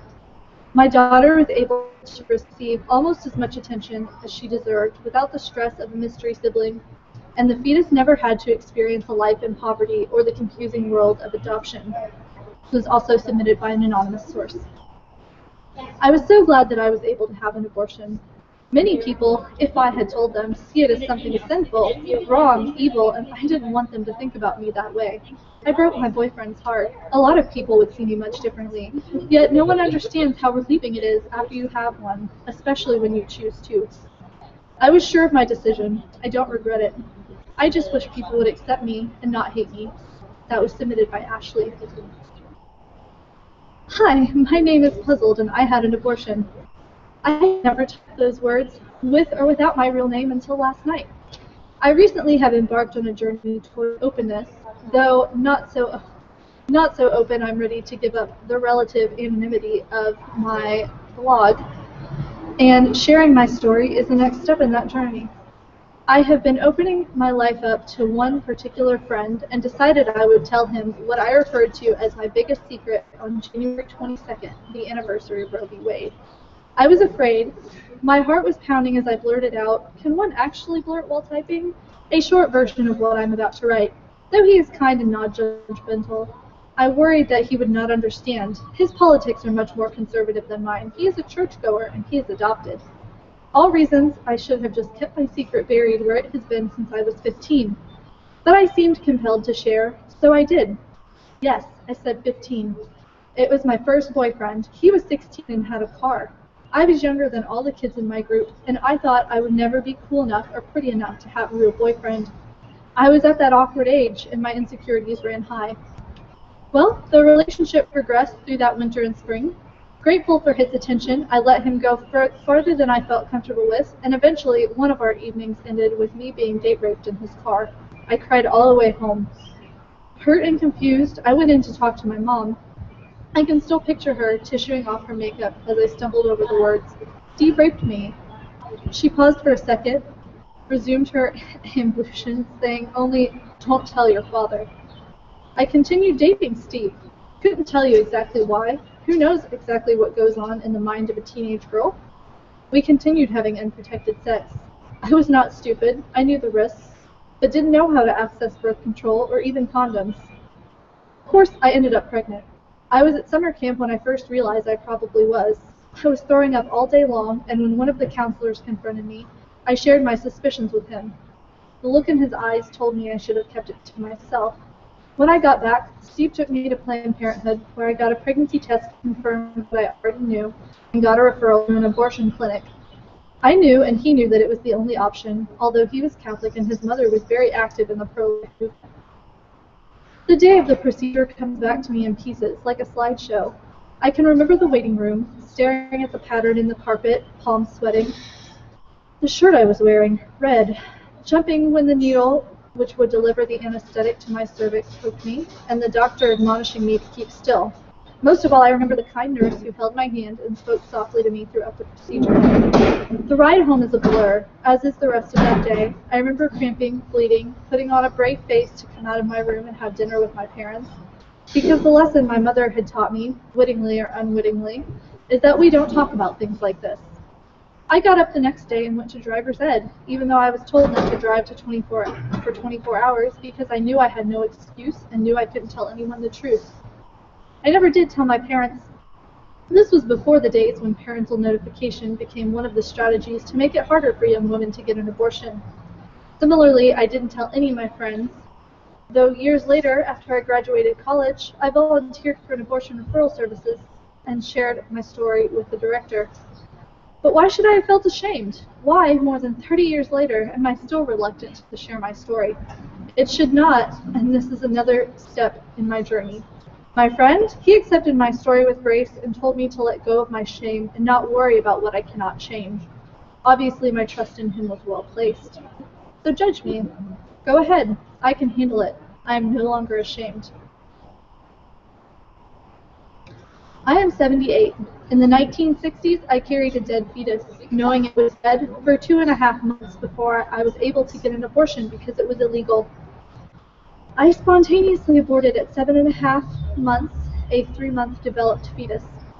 This was submitted by Pap. I was pregnant 7 times in 6 years. Apparently my husband's job that took him away a week at a time was ideal to maximize our fertility. When we got pregnant the first time, we were in no position to parent a child right then, and I had an abortion at 8 weeks. It was not pleasant, but then neither is getting a dental cavity filled. A year later, I was pregnant again, and things were different. We were married and welcomed our oldest son into the world wholeheartedly. But I had not had the glowing, easy pregnancy that my mother and cousins had. I felt awful the entire time and was depressed afterward. Of course, I fell pregnant again almost immediately. We looked at each other and said, simultaneously, abortion. We decided to give the next child up for adoption to a couple of friends of ours who could not have children, and are still in contact with our nephew. Another pregnancy, when I was due to have foot surgery. Oh no, another abortion. A miscarriage, which would have been another abortion. Finally, another pregnancy, and this one was when we would welcome our second son into the family. And even then, I had to argue with the doctors about giving me a tubal ligation. I had been so sick when pregnant. I vomited everything I ate for 5 months, had personality disorders develop, and had my pelvis dislocate. I wanted my system broken, and finally it was, and I was relieved. Do not think that I don't know how to use contraceptives. I'm a college graduate. I do. Every one of those pregnancies were despite contraception, from pills to condoms to a sponge. But I regret none of my decisions. I regret the necessity of deciding, but one must do what one must do, and I had a choice. Even now, I work to make sure that my sons know that they are likely to complain, and I make sure that the choice remains for my daughters-in-law, whoever they may be, and for my granddaughters to have the children they want in the time that they want them, whether they need to take a pill or have an abortion. This is a foundational right of womanhood and my litmus test when I vote. It was submitted by an anonymous source.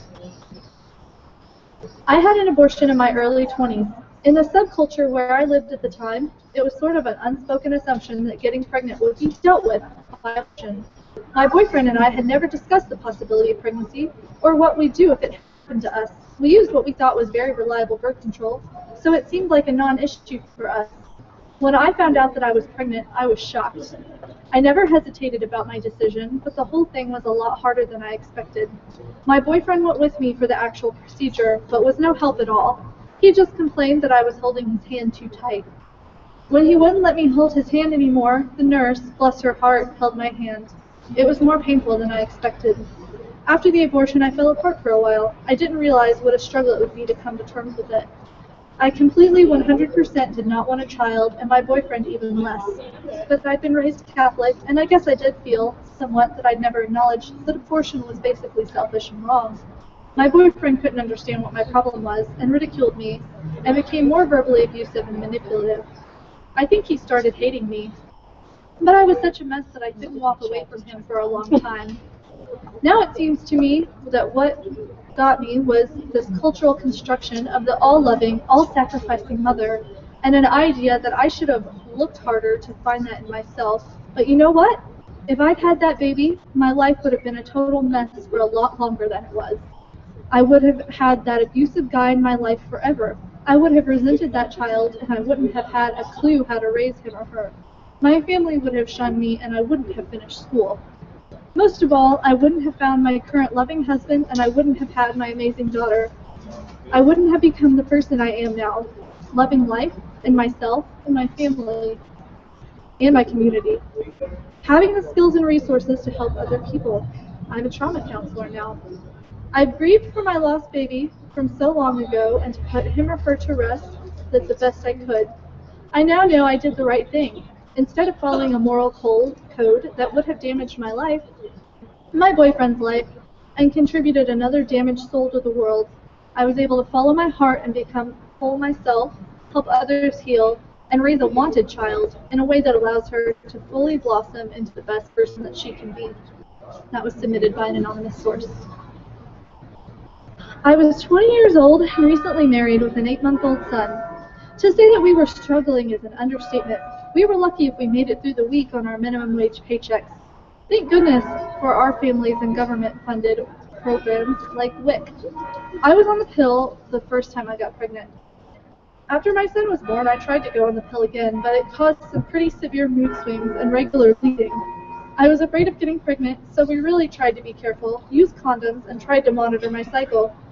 Looking back, I chuckle. It was always so obvious when I was pregnant. I craved water every time. Oddly, I also left my husband 3 out of 4 pregnancies before I realized I was pregnant. I blame some of that on hormones, as well as the fact that we should have never been married in the first place.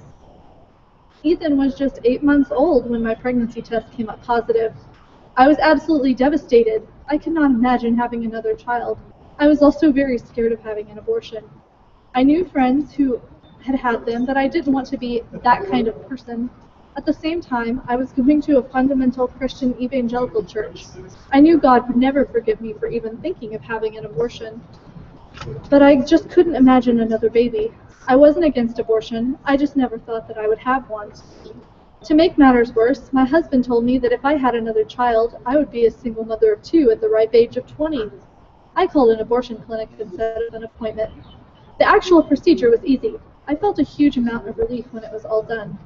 The clinic I went to was, and still is, awesome. From the time I showed up to my appointment after walking through crowds of protesters, to the time I left, it was about 5 hours. The actual abortion took 5 minutes. 2 of those hours were counseling, as I was pretty terrified and shaken up because of the protesters. They didn't help matters. I made my decision weeks before going into the appointment, and not a whole lot was going to change my mind, especially not random strangers screaming vulgarities at me in the name of God. The worst part about my abortion experience was feeling like I could not tell anyone.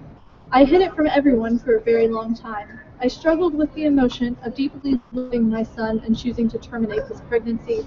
The church was certainly no help, so I stopped going altogether. I finally told my mother, who felt terrible because I didn't feel like I could tell her. She said she would have liked to have been there for me.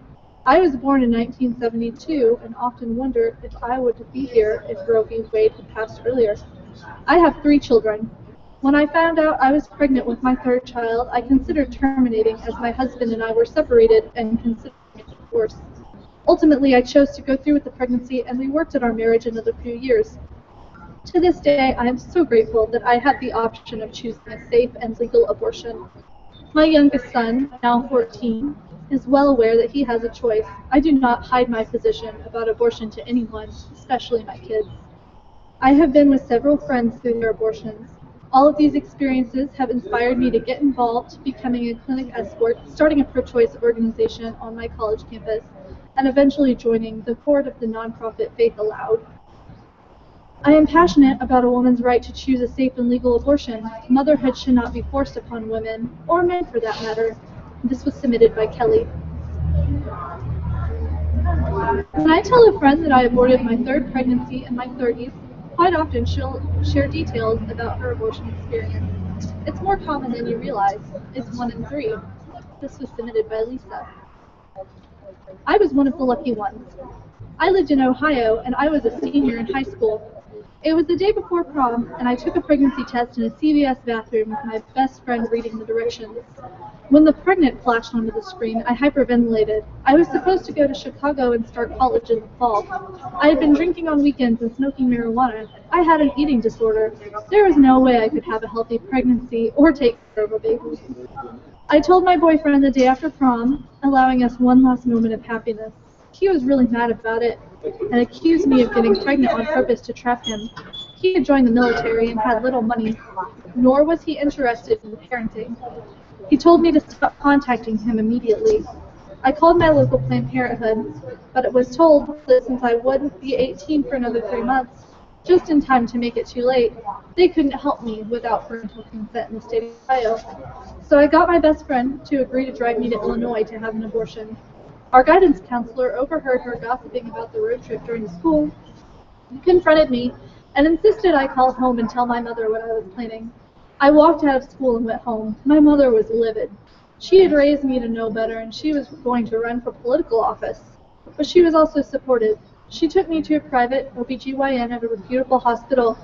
The doctor and I discussed my options and what I felt was best, and we agreed that for me, my best option was to terminate the pregnancy. I came back for another appointment a week later with my mother. Why do I call myself lucky? My abortion was done in a private operating room under general anesthesia. I never had to deal with angry mobs of protesters not being able to be put under, or pain at home, as I had a prescription for Vicodin and tetracycline to combat infection and a 24-hour hotline to my doctor in case anything went wrong. I had my mother by my side and financial help. I am so lucky to have had a safety net. I remember nothing about the procedure, but I do remember waking up in the PACU.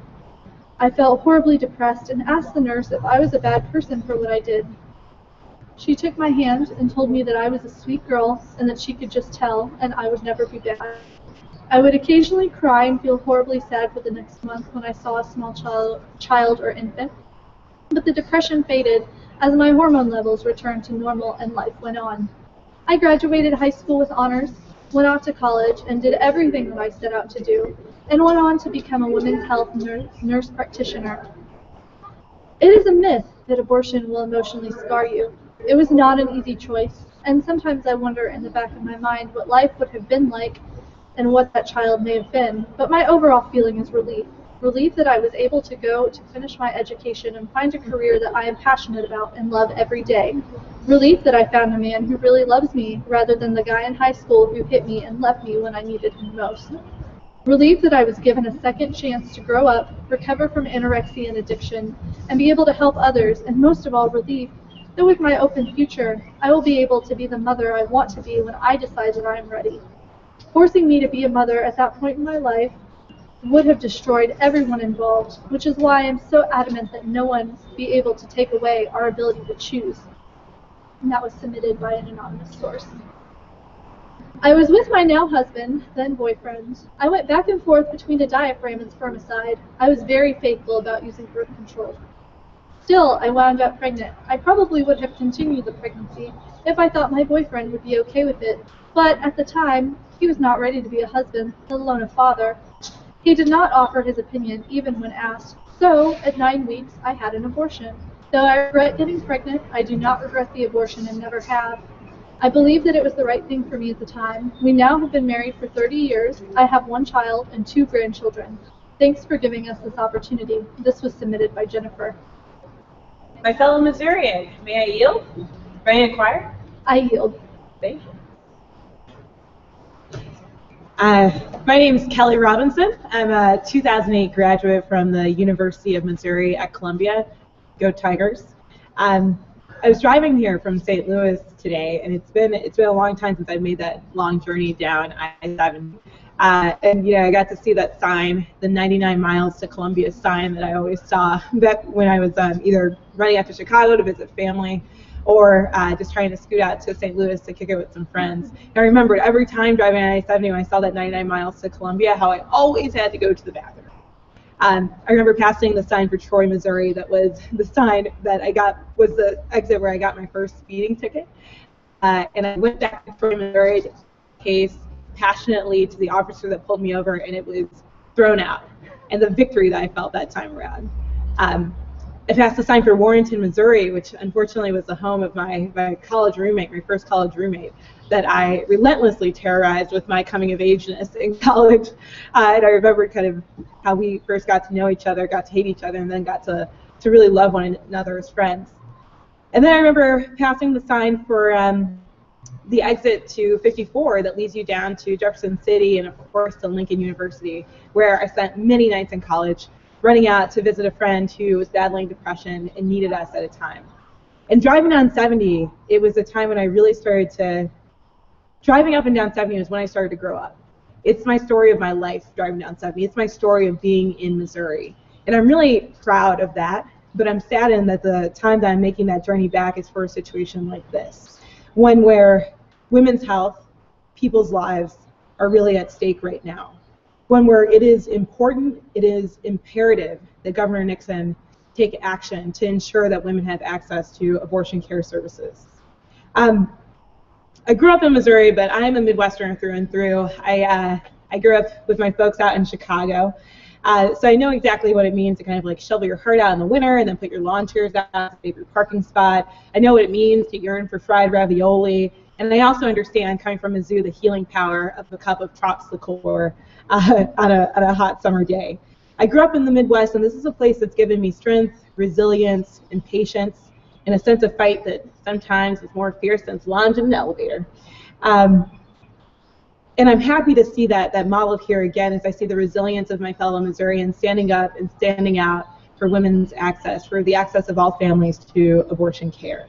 And that's why I'm here. Like I said, I'm hurt and I'm saddened that this is the reason that brought me back, but I'm inspired by the resilience of my community, of my family that is Missouri. That's what brings us together, the unconditional love that we have for one another to ensure we can live the best possible. I come to this work as an advocate for reproductive justice, and when I was growing up, my stepfather, he was a homicide detective, and my mom, she was a bodybuilder, but unfortunately I didn't pick up either of those family trades, and instead ended up pursuing this life of activism and of justice. They themselves had come from generations of Midwesterners or Chicagoans even that had experienced gang violence in our communities, to the extent where when a lot of my father's generation and my uncles, when they were growing up, they had to actually leave the state and go to Iowa to escape the gang violence. They came of age at a time when segregation was very real in our community and very active, especially on the south side of Chicago.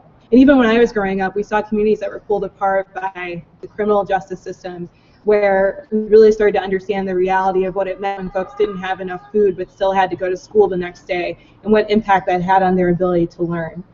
Their experiences and mine growing up in Chicago have taught me a lot about what it means to protect ourselves, our bodies, and our communities. Because at the end of the day, they taught me that our bodies were all that we have. From the horrible incidents that my stepfather saw as a homicide detective in Chicago, to the feats of victory that my mother proved to be possible through her athletic prowess as a bodybuilder, it was clear that our bodies are all that we have, and we must do what we can to protect and defend. It wasn't all negative growing up in Chicago, I have to say. Again, the story of Midwestern resilience was always present. In fact, there was this church that we used to go to in Chicago on the south side, and we had this preacher, and he could preach, and he would go on for hours and hours. I would listen there, so attentive and engaged. And there was one sermon that stood with me as I think about the Midwest, as I think about Missouri, and as I think about the work that we're here to do for each other. He said that there's two reasons that folks come to pray. There's two reasons that folks really start to understand and find their faith. The first is because of prosperity, so to do better in their lived circumstances. And the second is all about salvation. What are we going to do to ensure that our communities can survive? And for me, when I think about the work that we're doing for women's health, for reproductive health, for families, for the health of our community and the wellness of Missourians, it is about both prosperity and salvation. What are we going to do to ensure that our communities can survive and to ensure that they will prosper?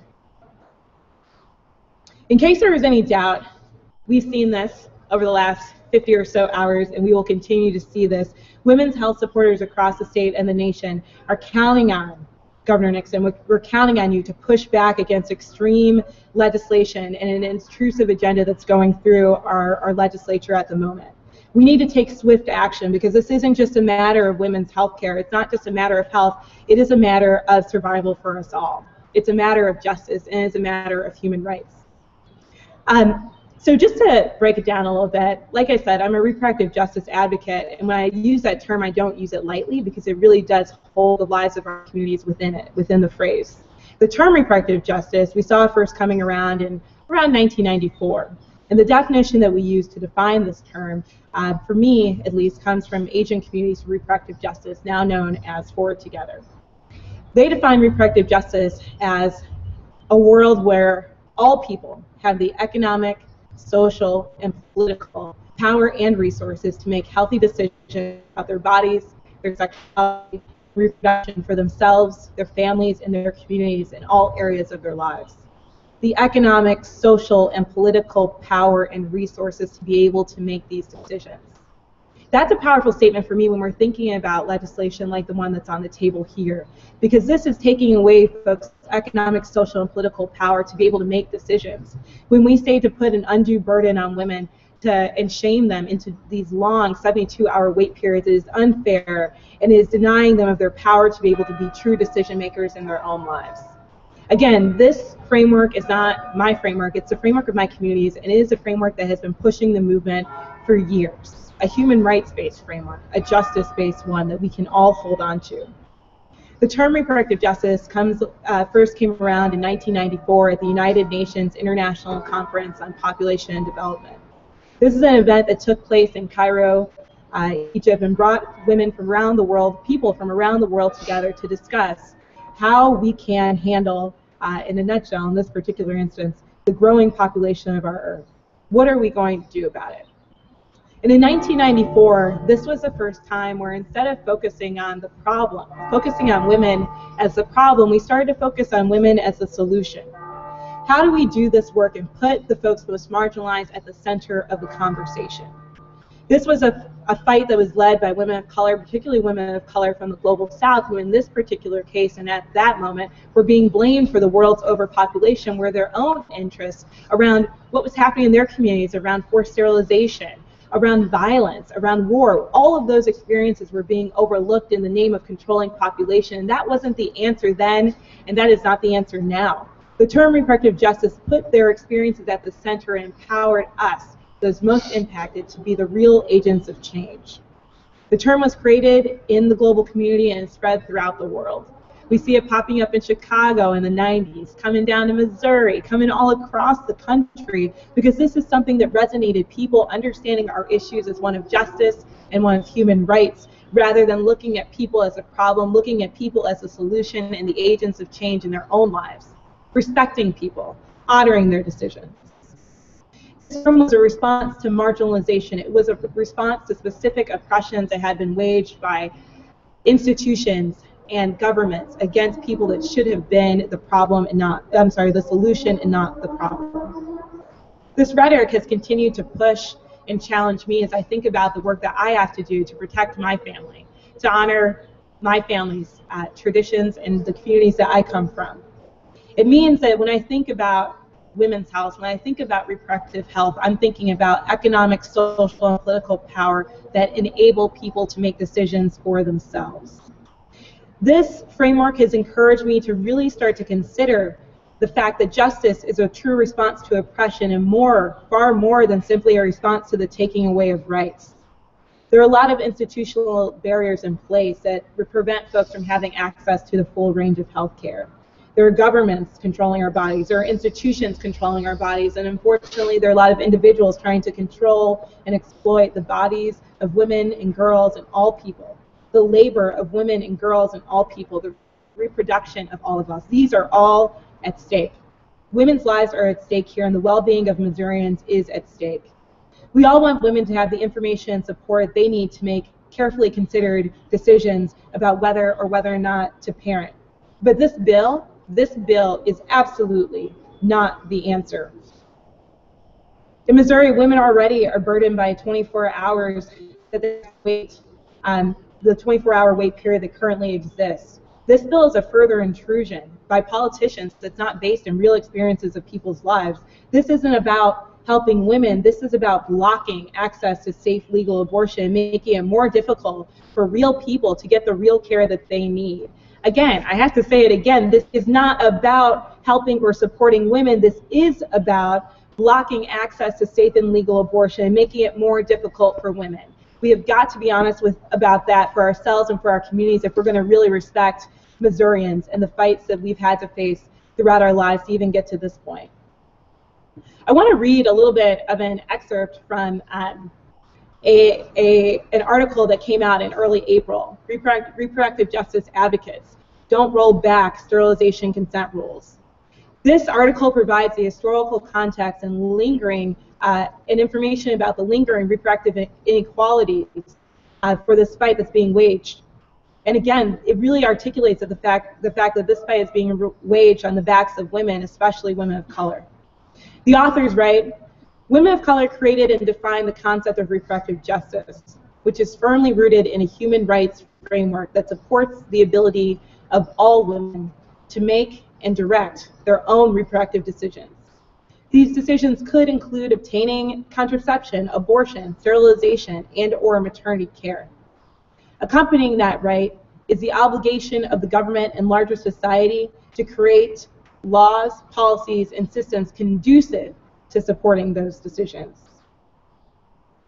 For many underserved women, however, obtaining true reproductive justice has remained an elusive goal.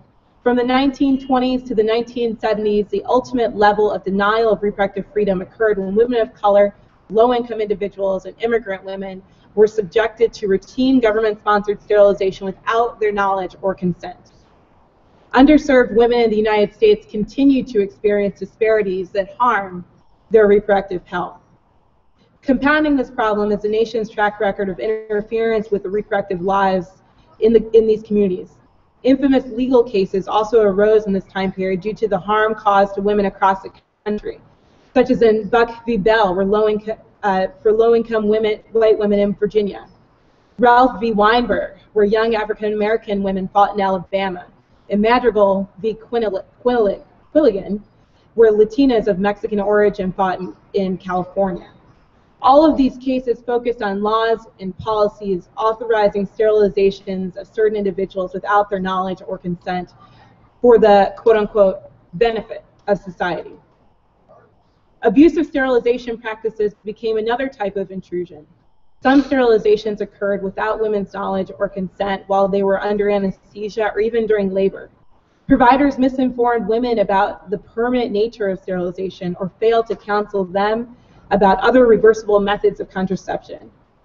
If immigrant and low-income women did not consent to sterilization, some authorities threatened them with deportation or withholding of public benefits or treatment. This is just one element of our history of reproductive oppressions, of our history of injustice that the task is really on us to turn around. When it was time for me to go to school, it was a no-brainer to come down to the University of Missouri. The core values of the university said it all to me. In fact, when I first came down to school, it was that feeling of being on campus, of being around folks that built a community that was bigger than just community, that was really about family and success for everyone, that made me stay. The university's values are stated as being respect, responsibility, discovery, and excellence. Respect for self and others as the foundation of honor, integrity, ethical behavior, and the search for truth. Responsibility, to reflect on one's moral obligations and to be accountable to self and others for actions taken. Discovery, in order to gain greater understanding and wisdom. Excellence, both individual and collective, in pursuit of the highest goals we can envision. Respect, responsibility, discovery, and excellence. Through all of our classes and our teachings, these values rang true. In fact, for my life moving forward, these values have been core to the way that I go about my life, ensuring that respect, responsibility, discovery, and excellence are my trademarks, the things that I am known by, the covenant that I live by. We were at the university, and we're in Missouri because we continue to focus on these principles as being a pathway to a better world. I'm truly saddened. As angry and as pissed and as frustrated I am, most of all, I am saddened that this legislature has lost its way in upholding these values for the women and families of Missouri. But I'm here to remind you so that we can start getting back on track. When we talk about policy like this, we're not talking about a framework, we're not talking about fictitious people, we're talking about real individuals and real people's lives. One of those lives is my younger sister. I grew up in Chicago, and she was in the foster care system until she was about 12 years old. She came to us after she had experienced a pregnancy and more than anything was looking for a family that could provide her with unconditional love, a support system, and a network to move her life forward.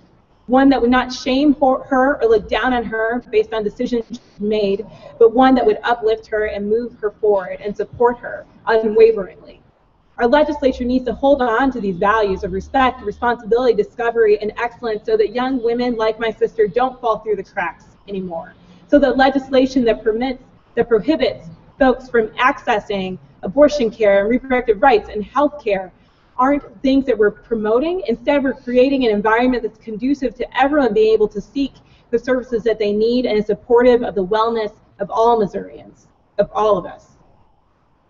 I am fortunate to get to work with young people on a daily basis, and I know that young people are coming of age in this fight for social justice at a time when they're seeing abortion rights being under unprecedented attacks at the state and national level, at a time when they're seeing voting rights being slashed by the Supreme Court, at a time where we're seeing families divided in the fight for immigration reform, at a time when incidents like Trayvon Martin are seen from our living room, and it makes it all the more clear the reality of racial injustice. It is up for us to turn the tide on this issue and so many more to protect the young people of Missouri. They're coming to this movement and to this work looking for something transformative, and they're looking for us to provide a pathway to victory. We're standing up here for 72 hours to ensure that that path is starting to be created, and we need your support. Governor Nixon, we're calling on you now to support the young people and all people in Missouri and take action against this legislation. We're calling on you to support the people of Missouri.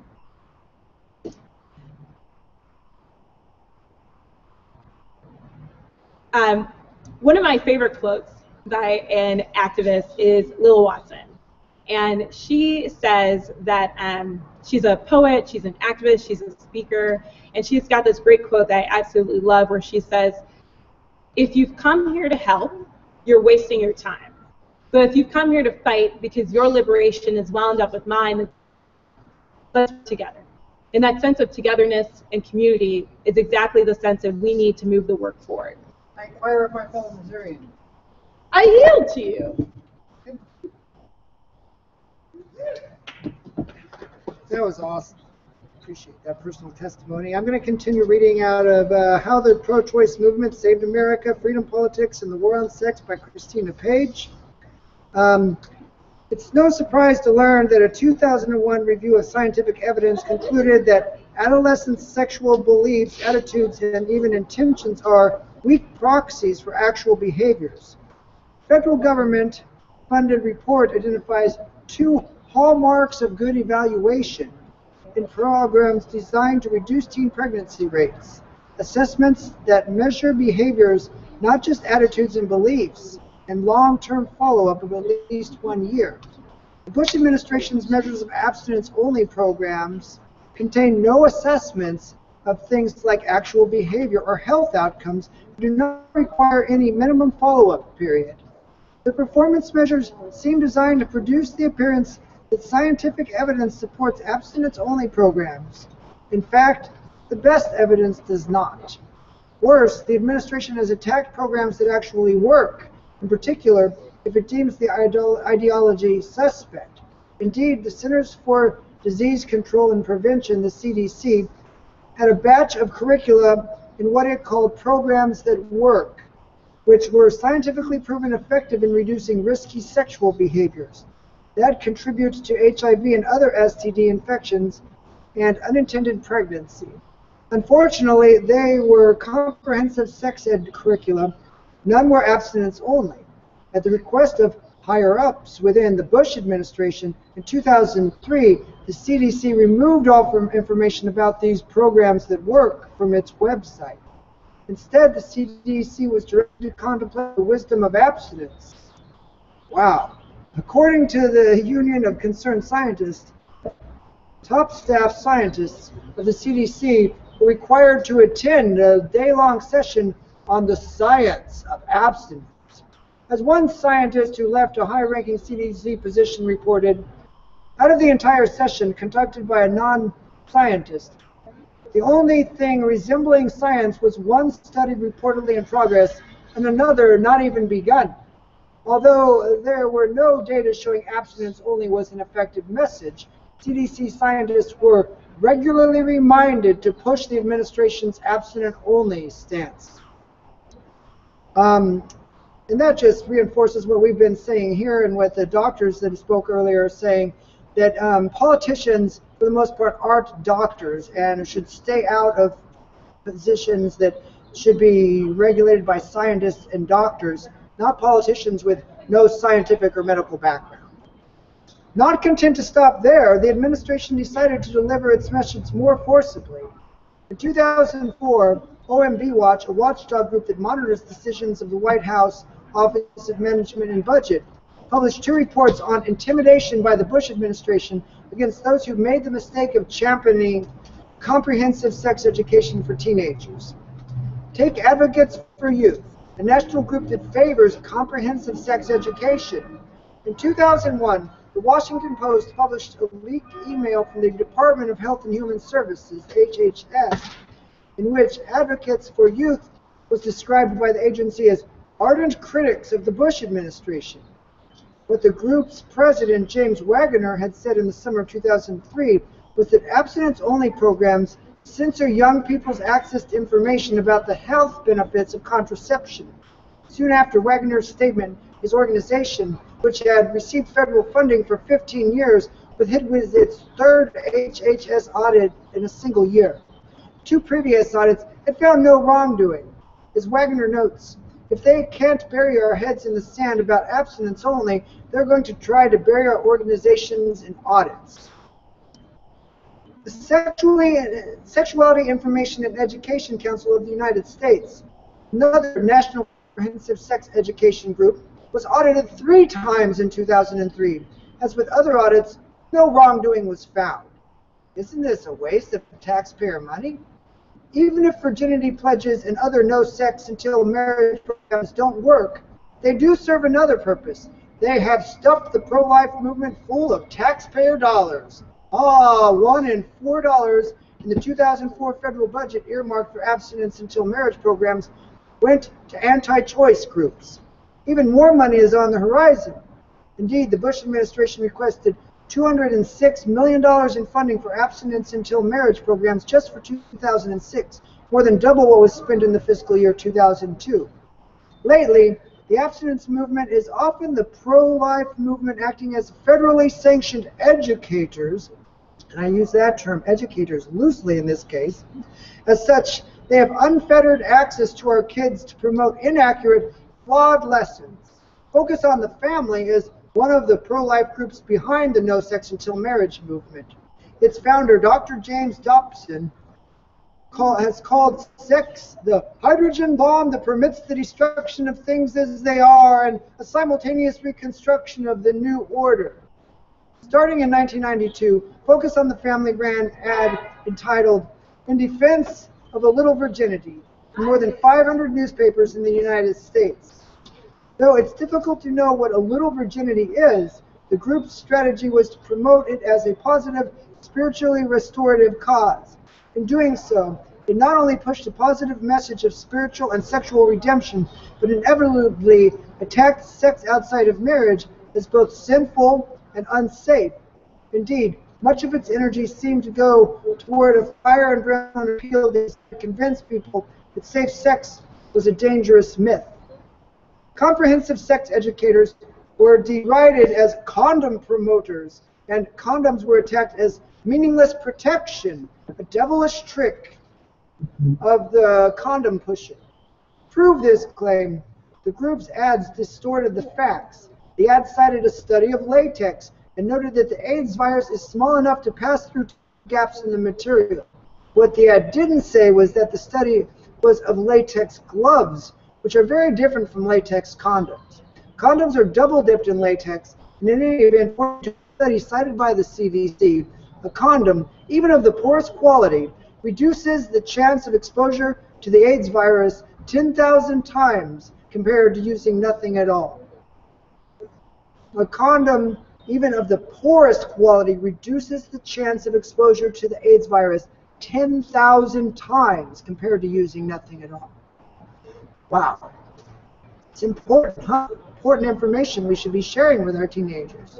Well, the Abstinence Clearinghouse is an offshoot of the pro-life movement that refers to those who believe in comprehensive sex education as the safe sex cartel and condom pushers. Its mission is to promote the appreciation for and practice of sexual abstinence, purity, through distribution of abstinence-only publications. Its website boasts a medical advisory board composed of health professionals who will not prescribe contraceptives to unmarried teens. Abstinence Clearinghouse founder Leslie Unruh has close ties to the pro-life establishment. She spent most of the 80s protesting outside abortion clinics and encouraging people to protest outside the homes of physicians who provide abortions. She also started a crisis pregnancy center in Sioux Falls, South Dakota, for which there were so many complaints that the governor had her investigated. Unruh pleaded no contest to unlicensed adoption and foster care practices as part of a plea bargain in which 19 charges, including 4 felonies, were dropped. The charges resulted from Unruh's promises to pay teenagers if they remained pregnant so she could put their babies up for adoption. Tim Wilka, one of the state's attorneys at the time, explained, "There were so many allegations about improper abortions being made against her. Now, teenage girls were being pressured to give up their children." He says, "Governor George Mickelson called me and asked me to take the case." Despite the wealth and abundant political connections of the pro-life movement's abstinence-only wing, the majority of the American public do not want their children taught abstinence only. According to a 2004 poll conducted by the National Public Radio, only 30% of American adults believe that the government should fund programs in which abstaining from sexual activity is the exclusive message. 67% believe the money should be used to fund more comprehensive sex education programs that include information on how to obtain and use condoms and other contraceptives.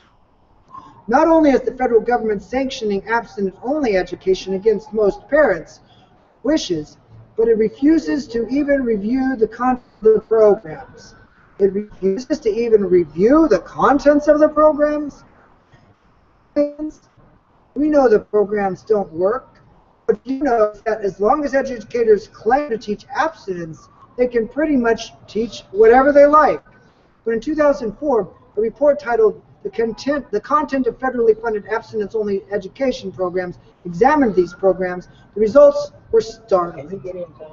More than 80% of the abstinence-only curricula used by more than 2/3 of federal grant recipients in 2003 contained false, misleading, and distorted information. Students have been told that 5 to 10% of women who have legal abortions will become sterile. That premature birth, a major cause of mental retardation, is increased by following an abortion of the first pregnancy. That tubal and cervical pregnancies are increased following abortions, and that women are more prone to suicide after abortion. No research supports these claims. The congressional report revealed that erroneous statements are presented as proven scientific facts. For instance, one abstinence-only curriculum claims the theory that condoms help prevent the spread of STDs is not supported by the data. The same curriculum tells kids that in heterosexual sex, condoms fail to prevent HIV approximately 31% of the time. It also falsely, why not? lets kids know that the exchange of sweat and tears are risk factors of HIV transmission. One can only imagine how traumatic PE class is once you've been told that. The report concluded that although the curricula purported to provide scientifically accurate information about contraceptive failure rates, many exaggerate these failure rates, providing affirmatively false and misleading information that misstates the effectiveness of various contraceptive methods in preventing disease transmission or pregnancy. Why, in other words, use a condom when you've been taught that pregnancy will occur 1 out of every 7 times you do, or that HIV will be transmitted 1 out of every 3 times? Also alarming in the abstinence-only curricula is the subtle and not so subtle view of women that is communicated. The pro-choice movement has struggled and largely succeeded in convincing a generation of women they too can be professionals and self-supporters as well as mothers. Abstinence-only curricula inform their young students, male and female, that women need financial support, whereas men need admiration. Women gauge their happiness and judge their success on the relationship, whereas men's happiness and success hinge on their own accomplishments. Pro-life groups have used their access to kids to be abstinent, not just to scare them about birth control and abortion, but also to recruit them to the anti-choice cause. One curriculum calls a 43-day embryo a thinking person, as well as the cause of Jesus Christ. Thus, pro-life groups, now reborn as pro-abstinence groups, are using taxpayer dollars for religious indoctrination, focusing on the most impressionable people, children. In fact, proselytizing appears to be the underlying objective of many abstinence-only programs. In 2002, a federal judge ruled the Louisiana governor's program on abstinence had illegally provided funding to organizations that were acting religion. May I inquire of my fellow Missourians? I yield the mic.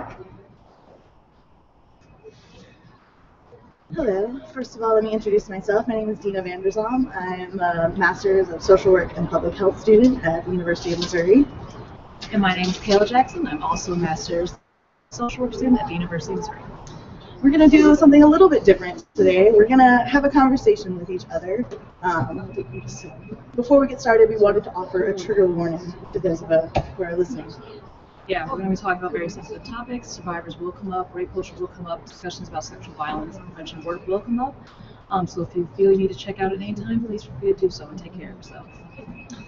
A lot of the statistics and information that we'll be providing today came from RAIN, the Rape, Abuse, and Incest National Institute. Just so you know that we've got something backing us up, and those surveys come from like the Department of Justice and the Health and Human Services. All right, so first of all, I want to preface for why I wanted to come and talk here. And I've been watching this session really closely. I've been involved with the 72-hour debate, and on Tuesday night, I was at home in my house, in my PJs, on my couch, listening to the Senate debates and listening to our Democratic senators filibuster for the 4th time on the same bill. But what really struck with me was Senator Nasheed's conversation about her amendment that she tried to put forward to exempt survivors from the 72-hour wait. And her amendment got voted down. That was especially heartbreaking for me. It's just a vulnerable population, and it hurt so deeply, and she asked the question on the floor of, when do we become so heartless? And I thought about it, and then I decided maybe there's a better way to look at it. Maybe it's not heartless, maybe it's a lack of education. I think maybe people don't realize how big of a problem it is. So, Kayla, you know a lot about these issues. How big is the scope of this problem? Yeah, sexual violence, whether it's on college campuses, in towns, neighborhoods, family areas, it's just a really prevalent and common situation, ranging from 1 in 4 to 1 in 6 women can become victims of sexual violence in their lifetime. A lot of women typically experience it during college, during the first year. Could be a victim of sexual violence. So this is a pretty big topic, and just going off what you were saying earlier, I do think that a big issue is just lack of education. from a lot of presentations I do and having just conversations with friends and family members and loved ones, a lot of the main responses to things I tell them is just, I didn't know. I wasn't aware that this happened so much because it's such a visible and invisible problem that happens in our society. Definitely. I mean, yeah, I think the statistics show us that 44% of victims of rape or sexual assault are under the age of 18, and 80% of them are under the age 30. So that fits in with, your most vulnerable population is teenagers and young adults. And about every 2 minutes, an American is sexually assaulted. So each year, we're looking at 237,868 people that are victims of sexual assault. So the problem is real, and it is all around us. Why do you think people aren't aware of it, though? Like, if it's such a huge issue? I think a lot of it contributes to the society that we're involved in. Talking about sexual violence or talking about your experiences with sexual violence is not something that's really promoted. A lot of survivors are silenced and isolated, and they feel that it's their fault or the situation was on them to blame, so they don't speak up and they don't ask for resources or get any of the help that they want. So it's a lot of silencing that happens. There's a lot of silencing, and I think a lot of silencing comes from the women themselves, just because of the way we have stigmatized these issues, and that's what we kind of wanted to talk today, not in any way to normalize it. It's not something that needs to be normalized, but it's a conversation we need to be more comfortable having. And I think reporting, a lot of amendments, a lot of legislation we see that does try to protect survivors often requires that there's a police report, and that's problematic in and of itself. Yeah, reporting in general is just a huge barrier because it's a very hard thing to come forward and say that something that traumatic happened to you, especially if it's not well received. Typically when survivors come forward, they do get those victim blaming and shaming responses of, well, what were you wearing? Where were you going that night? Did you use protection? Did you know that they were going to do this? And these are all questions that really are not the responsibility of the survivor. No one can control anybody else, so the questions really shouldn't be asked. But yeah, police reports involved just makes the situation even harder because then it's something that's documented. If there's police mistrust in a community, that could be hard to deal with in terms of trusting that police authorities will handle the situation appropriately. It's also hard in rural communities because if your police officer is somebody that you know very well, it's very hard to come forward to say that you're a survivor. I think I'm going to come back to that knowing people very well thing in a minute because that's a really important part of it. Yeah, and some of the national statistics on reporting show us that out of every 100 rapes, about 40 are getting reported to the police. 10 of those are leading to arrest. About 8 people get prosecuted. 4 lead to a felony conviction, and 3 rapists will spend even 1 day in jail. So essentially 97% of people that are committing crimes like rape will never spend a day in jail, and we know about 60% never ever goes reported. And I think a huge part of the reporting is the fact that perpetrators are not strangers. That's a big miss. Yeah, that's I think we think a situation where a stranger is jumping out of a bush and the woman is walking home at night, she is in person, and a violent sexual assault occurs. And more times than not, that just isn't the case. Perpetrators are our friends, they're our loved ones, they're family members, they're people that we trust, and when you're in that trusting situation, that's where the violence occurs. But people will say, well, I mean, a crime is a crime, it should be reported. And I think it's really important to really try to imagine what that would be like. If it's a family member, if it's a friend, that are you causing even more disruption and trouble by adding, a criminal element to this? But I think sometimes survivors have the impression that it'll just be easier if we try to act like, handle it on our own, move through it without getting other people involved. And I think so there's also myths about the women that it happens to and the people who are doing it. I think I have some interesting information on the types of people who are most reported. So the average age of a rapist is a 31-year-old. 52% are white. And looking at using weapons, that in 2011, 11% of rapes involved weapons. 3% of those were guns, 6% were knives, 2% were other forms of weapons, but 84% of victims reported that there was only physical force used in their attack. And I think the reason this is so important is because these women are being affected by our laws. We have 32 anti-women's health bills, and so we know that a lot of women out there are victims. They are not getting, they're not reporting it. They're not maybe getting help, but they're still living under these laws. And a huge amount, to me, it was a huge amount of pregnancies result from rape.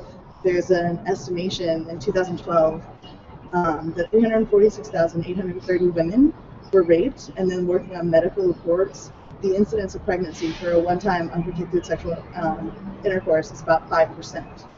So extrapolating from that, that would mean 17,342 pregnancies resulted from rape in 2012, which of course doesn't take into account that some victims are older or there are a medical or biological reason they could get pregnant or there could be birth control used, but still, I mean, over 17,000, that's a huge amount, and these women are not going to be protected from exemptions from these rules.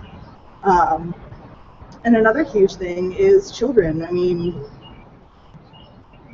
how big of a problem is that with the child population? Yeah, it's pretty relevant.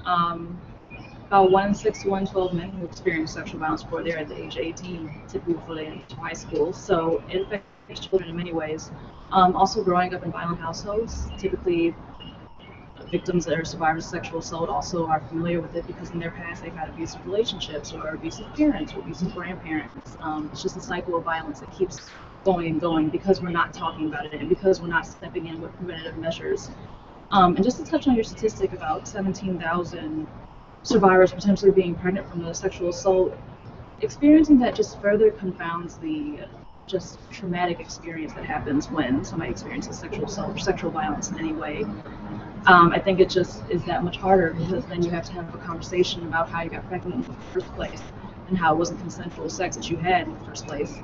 And to have, an amendment shot down to say that they couldn't get an abortion from that is just further assisting with their loss of control that they have. Well, they can still get an abortion, but they have to wait 72 hours, as opposed to what is current Missouri law, which is 24 hours. And what people say, 72 hours, what's the big deal? I mean, it's a huge deal. Thinking of, the emotional and the psychological trauma that this person is always going through, adding more days to experience that and relive that before being able to get the abortion if that's what you so choose to do. So when you do some of your trainings and stuff, what do you talk about to people? Because I think education and getting the conversation out there is really the best way to make any kind of difference. Do you have suggestions for? Yeah, I think a main way that I go about presentations and trainings is I come from a place of goodwill and good intent. I always assume that people are just not informed about the topic, so when we have that conversation, if they say anything that might be inappropriate or offensive to survivors who may be in the room, I just question the intention and question where the idea came from, because more times than not, the idea came from a family member or a friend or from TV or our society. So it's just really important to break down those ideas and also to comment on the concept of rape culture. So this belief that we live in a society that minimizes or supports violence. We see it in many different ways in our media, in our conversation, in our language use, in our ideas about what gender looks like and how a woman should act and how a man should act and how they should act when it comes to sexual relations. It's just all very connected. It's extremely connected. There's just so many things I want to touch on. I'm trying to think. So, tell me a little bit. I think it's the language we use is very important, and a lot of statistics and surveys we are in the habit of using the word victim, but we're trying to use the word survivor. What is the difference there? Yeah, well, with victim and survivor, the definition can vary depending on who's using it. So for law enforcement and for police-related reasons, they will use victim because a crime occurred, so that you are a victim of that crime. Whereas with advocacy work, we tend to use the word survivor because survivor means that something did happen to you, something did occur, but you did come from that, and your healing process will move forward as a survivor versus as somebody who's constantly being victimized by the situation. Very good. Yeah, and I think, I personally am trying to increasingly be cognizant of the words I'm using and increase my use of empowering language like survivors.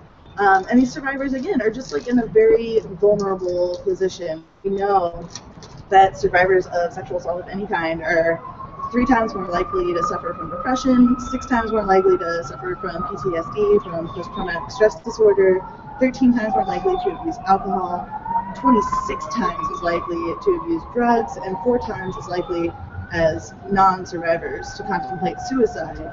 And I think this is what just really stands out to me. This is what I think our legislators really need to understand is just how vulnerable this experience makes a person, and that it should be all of our jobs as society, both to step forward in preventative measures, but also certainly not to create any unnecessary barriers in these one's way, or any survivor, but obviously we are working mostly on abortion bills here, focused on women, that anything impeding their healing process, whatever that may be, is just almost cruel and unusual punishment.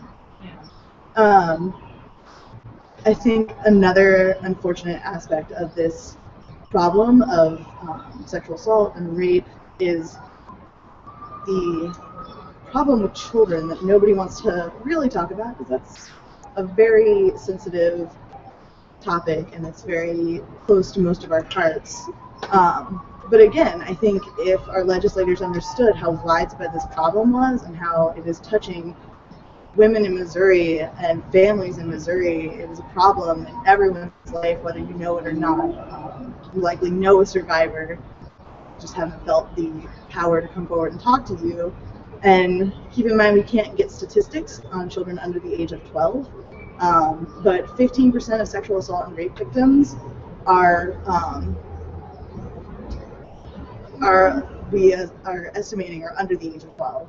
29% are from 12 to 17 years old, 44% then are 18 and under, and again, like I said before, 80% are 30 or under.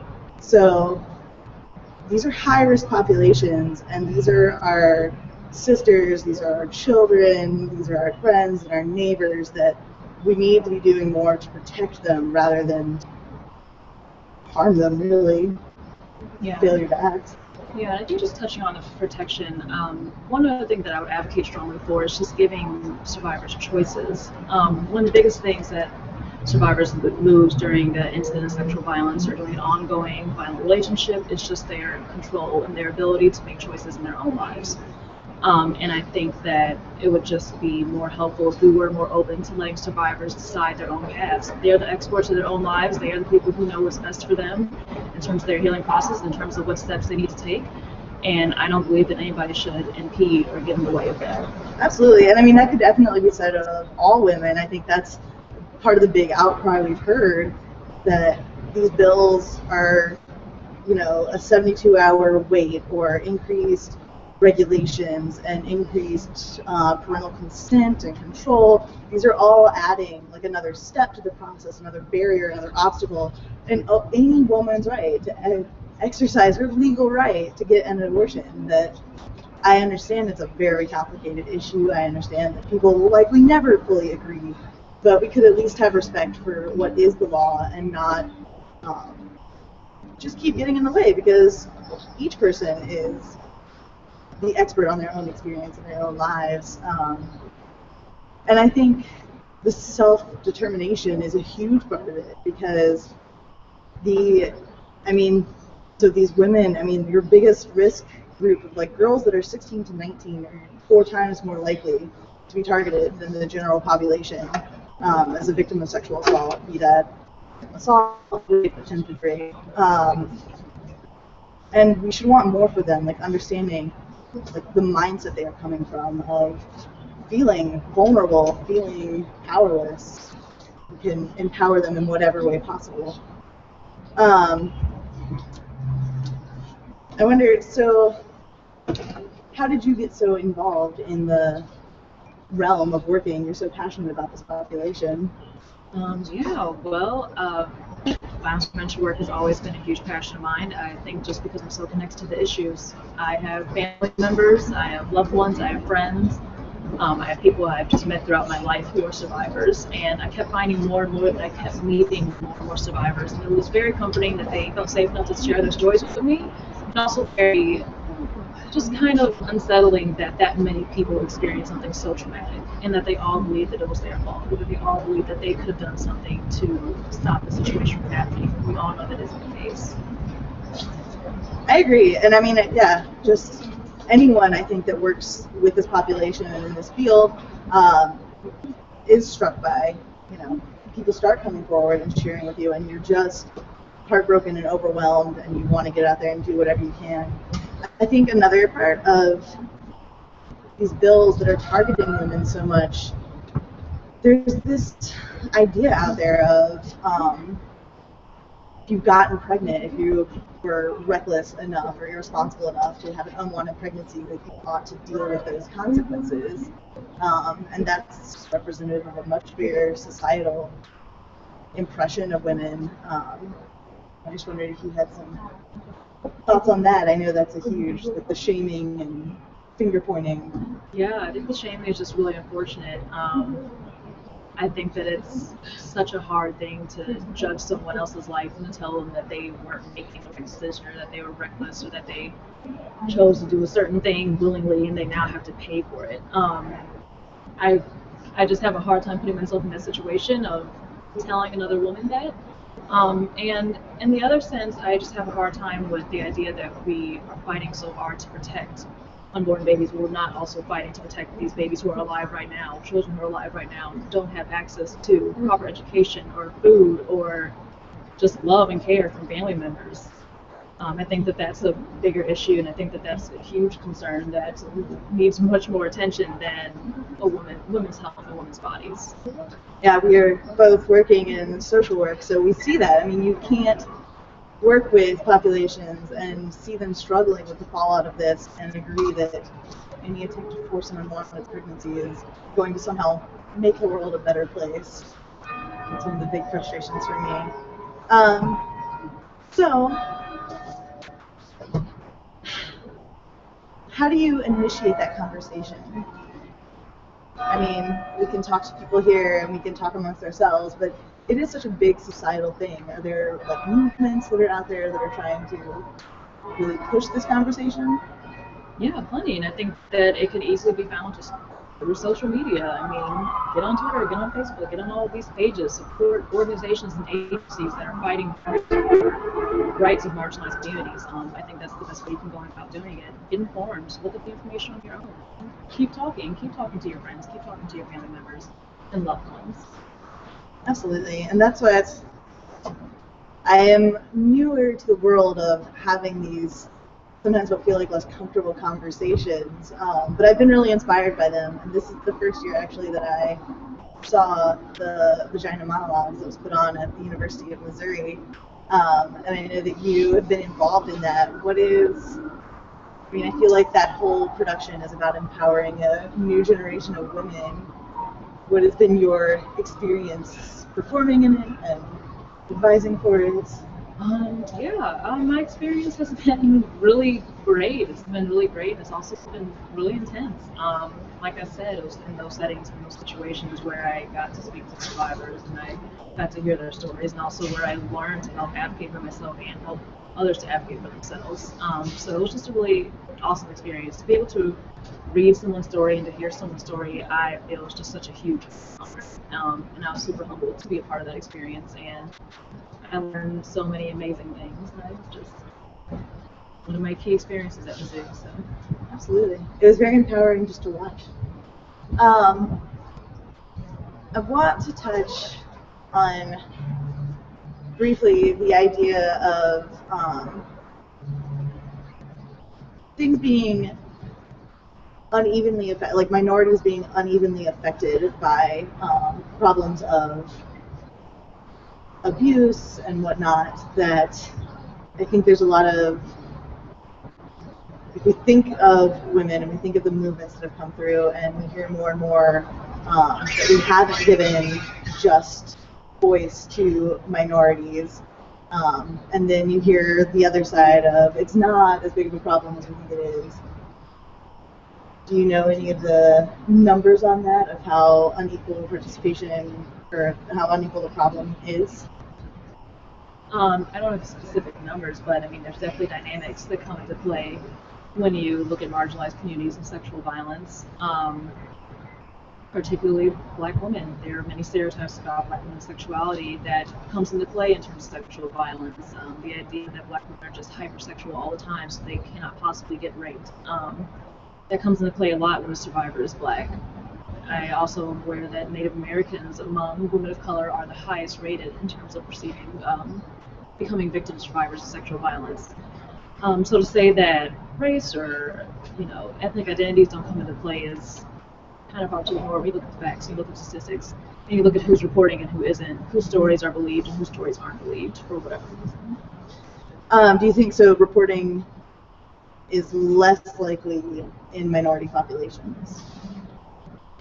I think it could be. I think it could definitely be less likely. I think there are valid reasons to have mistrust of certain agencies, and whether that be helping agencies like psychologists or doctors, hospitals, or law enforcement. I mean, it's just, there's a very deep history of mistrust. So that mistrust in many ways is still present and does strongly affect survivors if they want to come forward and pursue justice.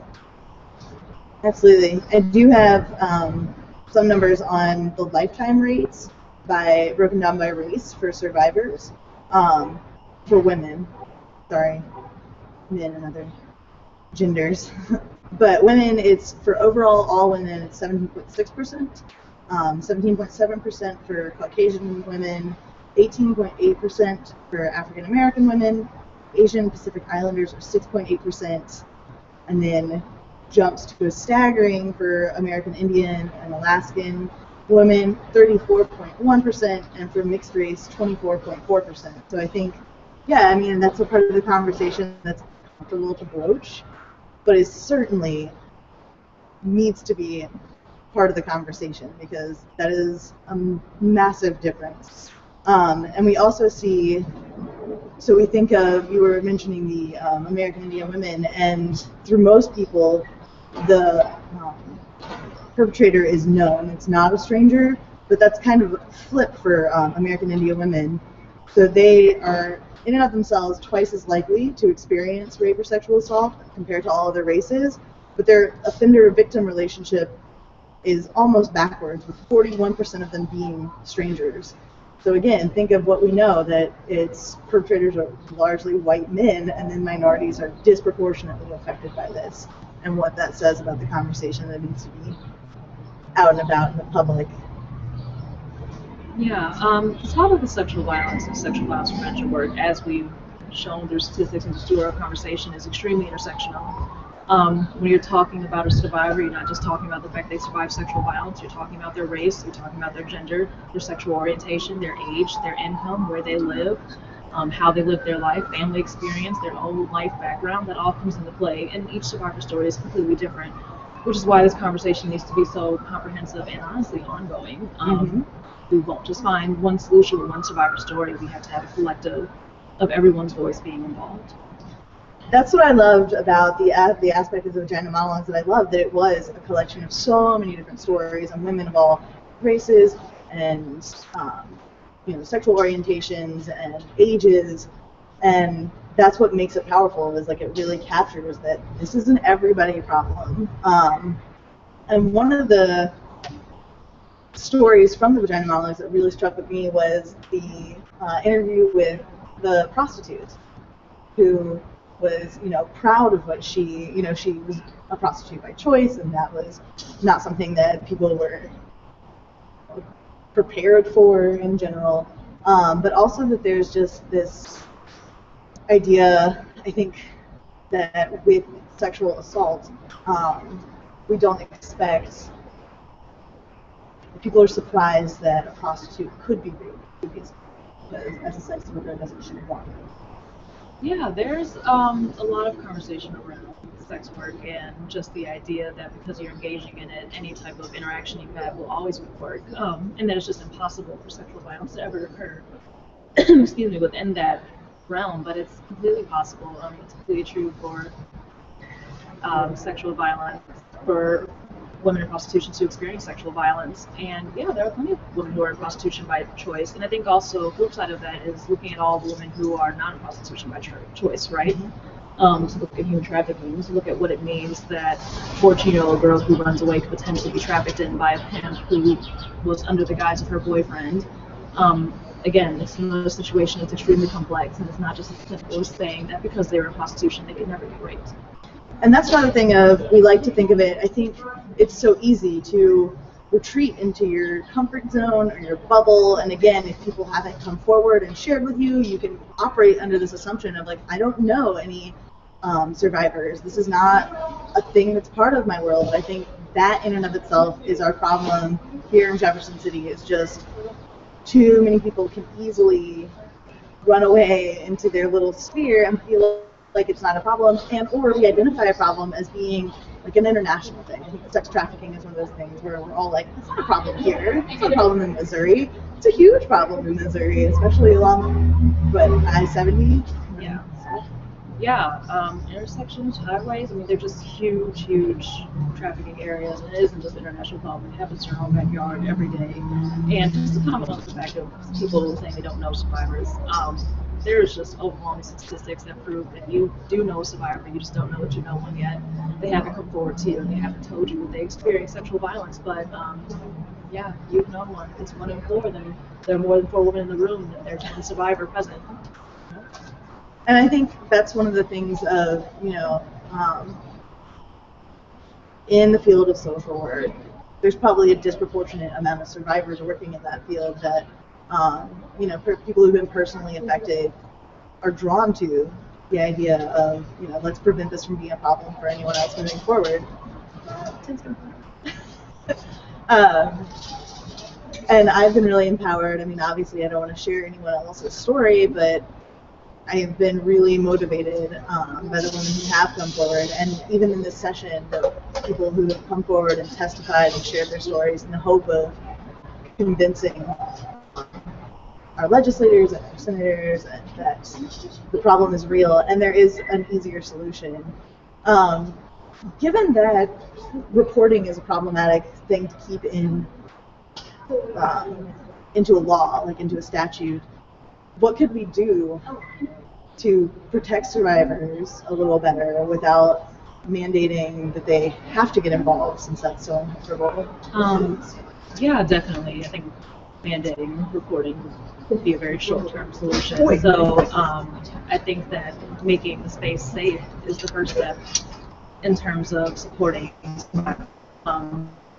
whatever they share with listen, believe, component when it happens. If that's a space where people feel safe to say this did happen to me, and I want to know what steps I can take in terms of my planning process. Mm-hmm. I think one of the things that one of the knee-jerk reactions say when they're really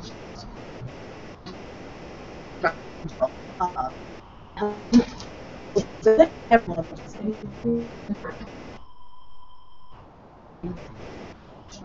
I don't have a really great response to that. Yeah, well, I haven't reports.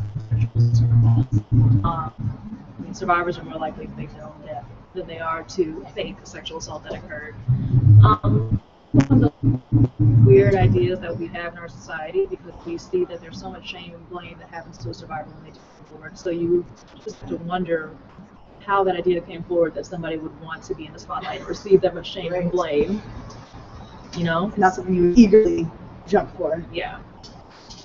I think it's a great response. And it is. I mean, it's one of those things of, why would I want to stigmatize myself and then take on, like, not only, like, maybe this will help me get through a procedure or a court process. So people aren't going to just fabricate these stories. I mean, some will, but like you said, it's like 3%. It's the same sort of misinterpretation of data that we see with like social welfare problems. So everyone knows like the welfare queen or someone abusing these programs, but when you really look into it, the abuse is very small.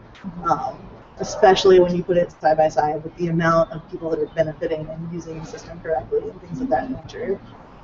It's so easy to just twist statistics and data to something that tells the story you want to hear. Well,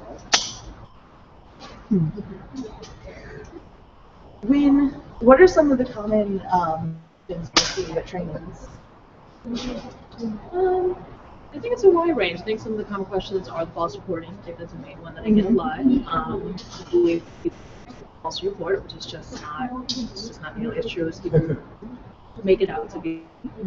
I think I get that. I think I get a lot of questions about perpetrators. I think the idea that like a stranger in the bush situation is the only type of perpetrator. I think that's hard for people to explain and to wrap their heads around. That perpetrators could be anybody.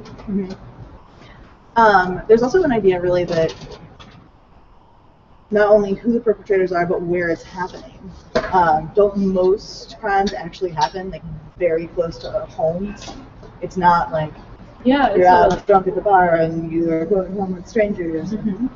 Every story involves different dynamics, but more times than not, you're in safe situations with people that you trusted.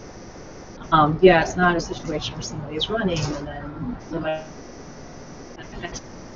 and those survivors are not present. They absolutely are, but no, that's not the typical case. I wish we could get a better, accurate media representation in the shows and movies and things. You know, I find that so many people, especially of our generation, are using those as information, and not even on things existing. So things even as I find scary as sexual, like sex ed.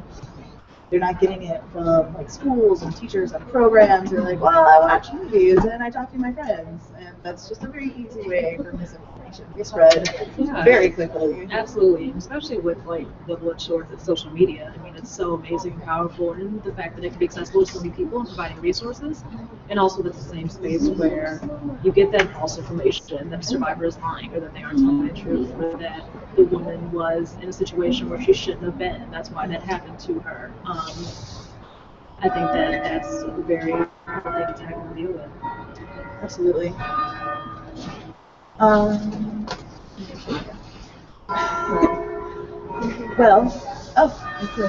you ready? Well, I really want to thank you. I know when I heard about these amendments and saw what was happening, my first thought was, I really would love to hear Kayla speak on something, because I do consider you very knowledgeable, as well as just very thoughtful about these things. I always appreciate getting your opinion, and I think you have helped me to become more cognizant and cautious about just like the awareness of what we speak and what we say, and because it can get out there so quickly and change so many minds. Thank you. Very happy to be here and do this work. Yes, we yield.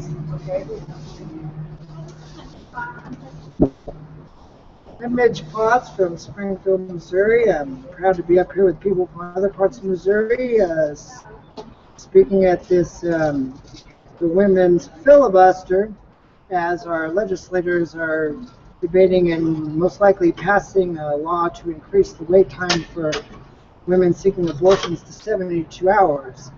I'm going to read a little bit from How the Pro-Choice Movement Saved America, Freedom, Politics, and the War on Sex by Christina Page. This is Chapter 7, A World Without Roe. Internationally, the anti-choice movement seems to do whatever it wants. At home, what stands between us and the pro-life way is one key court decision, Roe versus Wade. The day after Roe falls, federal protections of the right to abortion will disappear. With that will come threats not only to abortion, but also to many kinds of birth control. For years, anti-choice legislatures have been quietly crafting state laws with just such a day in mind. Since Bush took office, and this book was written in 2005, I believe, so since Bush took office, there have been nearly 2,000 pro-life restrictions and proposals considered in the states, and approximately 150 have been enacted, including 29 in 2004 alone. And of course, here in 2014, there's been thousands more proposed and probably hundreds more passed, as this is trying to be passed here in Missouri this week. Without much public attention, these legislators have created a different kind of world, one that will remain dormant until the day Roe versus Wade goes away. One result is that the day after Roe is overturned, the right to abortion will be threatened, if not quickly made illegal, in no fewer than 21 states. Include Alabama, Arkansas, Colorado, Delaware, Kentucky, Louisiana, Michigan, Mississippi, Missouri, Nebraska, North Carolina, North Dakota, Ohio, Oklahoma, Rhode Island, South Carolina, South Dakota, Texas, Utah, Virginia, and Wisconsin. The territory of Guam appears likely to ban abortion too. To put these figures in perspective, in 2000, approximately 400,000 women from these states had abortions. In another 20 states, abortion is likely to remain legal, at least in the near term. In the remaining 9 states, abortion rights will be uncertain. 2 of these states, Idaho and Indiana, would probably quickly ban abortion since both legislatures, houses, and governors are pro-life. In most of the remaining 7, uncertainty may act as the same as a ban. In only 2 of these states are the Attorney General solidly pro-choice. Thus, doctors who perform abortions in these up-for-grabs states won't be sure if they're protected by the law or not. And in the absence of clarity, a politically ambitious prosecutor could accuse doctors of violating the law, even charge them with murder, and throw them into lengthy, costly, and perilous court battles. The result is that effectively, if not definitively, abortion will likely be lost as a right in 30 states if Roe falls. The practical implications of more than half the states either outlawing or no longer defending one of the country's most common surgical procedures are significant. These days, there are just 1,800 doctors providing abortions, and actually it's far less than that today in 2014. And more than 1.3 million women each year. Between 1982 and 2000, there was a 37% decline in the number of abortion providers in the United States. A third of those, like for instance in Missouri, 10 years ago, there was at least 3 providers across the state, including my hometown of Springfield. Now there's only 1 in the entire state. A third of those doctors, 600, reside in states in which abortion would no longer be clearly legal. They would with little doubt stop providing abortions. Women who need abortions will rush into the states where it remains legal, but now they will have many fewer doctors able to serve them. And of course, having to go across state lines to take some money for gas and lodging and so many other things that make it really hard for a woman to have access to a safe abortion. If Roe is overturned, it's likely that a clandestine illegal underground will emerge again to meet the needs for abortions, a need that virtually no one believes will disappear. After all, research shows that even when abortion was previously illegal in the United States, women had abortions. Indeed, the number of women who had abortions has remained fairly constant over the decades. The only thing that legality changes is whether abortions will be safe. That, at least, was the critical difference the last time abortion was criminalized. In her important book, When Abortion Was a Crime, Leslie Reagan documents the 10 decades, 100 years of U.S. history when abortion was outlawed. According to Reagan, the lack of established institutions to provide abortions forced many women to do it themselves. She writes, the increased difficulty of locating an abortionist and the skyrocketing prices for abortion surely contributed to the numbers of women who attempted to self-induce their abortions. Word of solutions was passed along informal and often unreliable networks. Introducing bleach was one all too common and often fatal method tried by women. Reagan cites the cases in Chicago in the 1950s in which young women had been injected with lye to induce abortions. One woman described taking Egrotrate, then castor oil, then squatting in scalding hot water, then drinking Everclear alcohol, writes Reagan. When these methods failed, she hammered at her stomach with a meat pulverizer before going to an illegal abortionist. Whoa, we don't want that happening ever again. Before Roe, some women tried to induce abortions with whatever they could find, including the infamous coat hanger. Ugh. The situation was most desperate for the poor, of course. Indeed, the young and low income have been the biggest victims of the outlawing of abortion. Women of means inevitably travel to states or countries in which abortion is legal. but the vast majority of women seeking abortion care in the United States today are poor. Indeed, 2/3 of all women seeking abortion report it's because they cannot afford to have a child. 57% of the women receiving abortions in the United States have incomes below 200% of the poverty line. That's less than $28,000 for a family of 3. These clearly are the people most likely to resort to other means. If the United States rolls back Roe, then it seems clear abortion will fall to less experienced, perhaps greedy, and certainly secretive hands, exactly how it once was. A woman who went to Tampa for an abortion in 1993 recalled being examined by the doctor, then being put in a van with several other women. The entire group blindfolded and then driven to an unknown location where the abortions were performed. One woman recalled her fear when she took a friend to the illegal abortionist whom she had previously visited herself. As I handed her over to strangers at the outside door of the apartment building where the abortion was to be performed, then met the mysterious contact in the park who carefully counted the money and then waited, and waited. I realized how totally at the mercy of unknowns and unknowables my friend was and I had been. Of course, in an illegal environment, the other problem is not with abortions, but with aftercare. A Detroit student who found she was pregnant in the spring of 1968 went with a friend to an abortionist who was upstairs over a store. We were both scared to death. The man did the abortion and said not to call him if I had problems. For a doctor to say, "Don't call me in the case of a complication," sounds particularly heartless. But when abortion was illegal, caring for a patient who suffered after a clandestine abortion was dangerous for physicians too. A doctor could be held as an accessory to a crime. Doctors were pitted against their patients, and their implications were far-ranging. Even miscarriages were suspect. Was a miscarriage perhaps really an illegally induced abortion? A lot of physicians just didn't want to have anything to do with providing care even after an abortion because of the risk of prosecution. A woman might have induced her own abortion and shown up on a doctor's doorstep hemorrhaging and near death. If she died, the doctor could be in trouble. Police arrested physicians simply because they were the last physician attending the patient, and they had not made the reports to the coroner, says Reagan. In our current climate, in which refusal to provide medical services is becoming more common, remember, pharmacists can refuse to fill prescriptions for even birth control.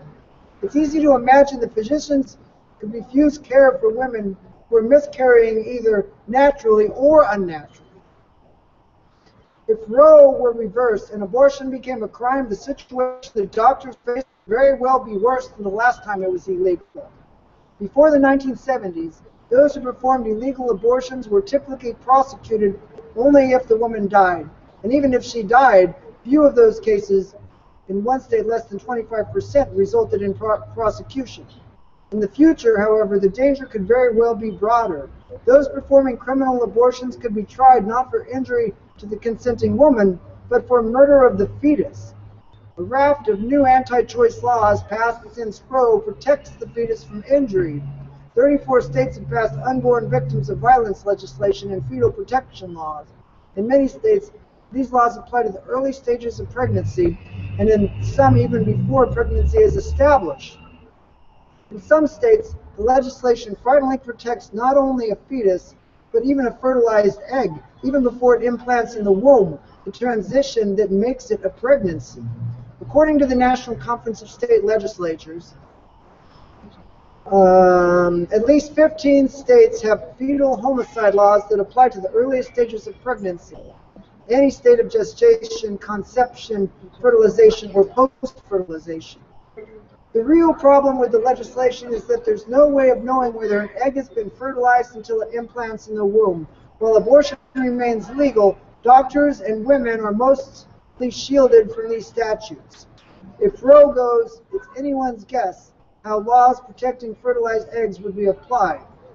A compassionate physician could face murder charges, including life in prison and possibly the death penalty. As the ACLU explains, zealous anti-choice prosecutors may try to intimidate abortion providers by threatening to use the statutes as grounds to indict them for murder.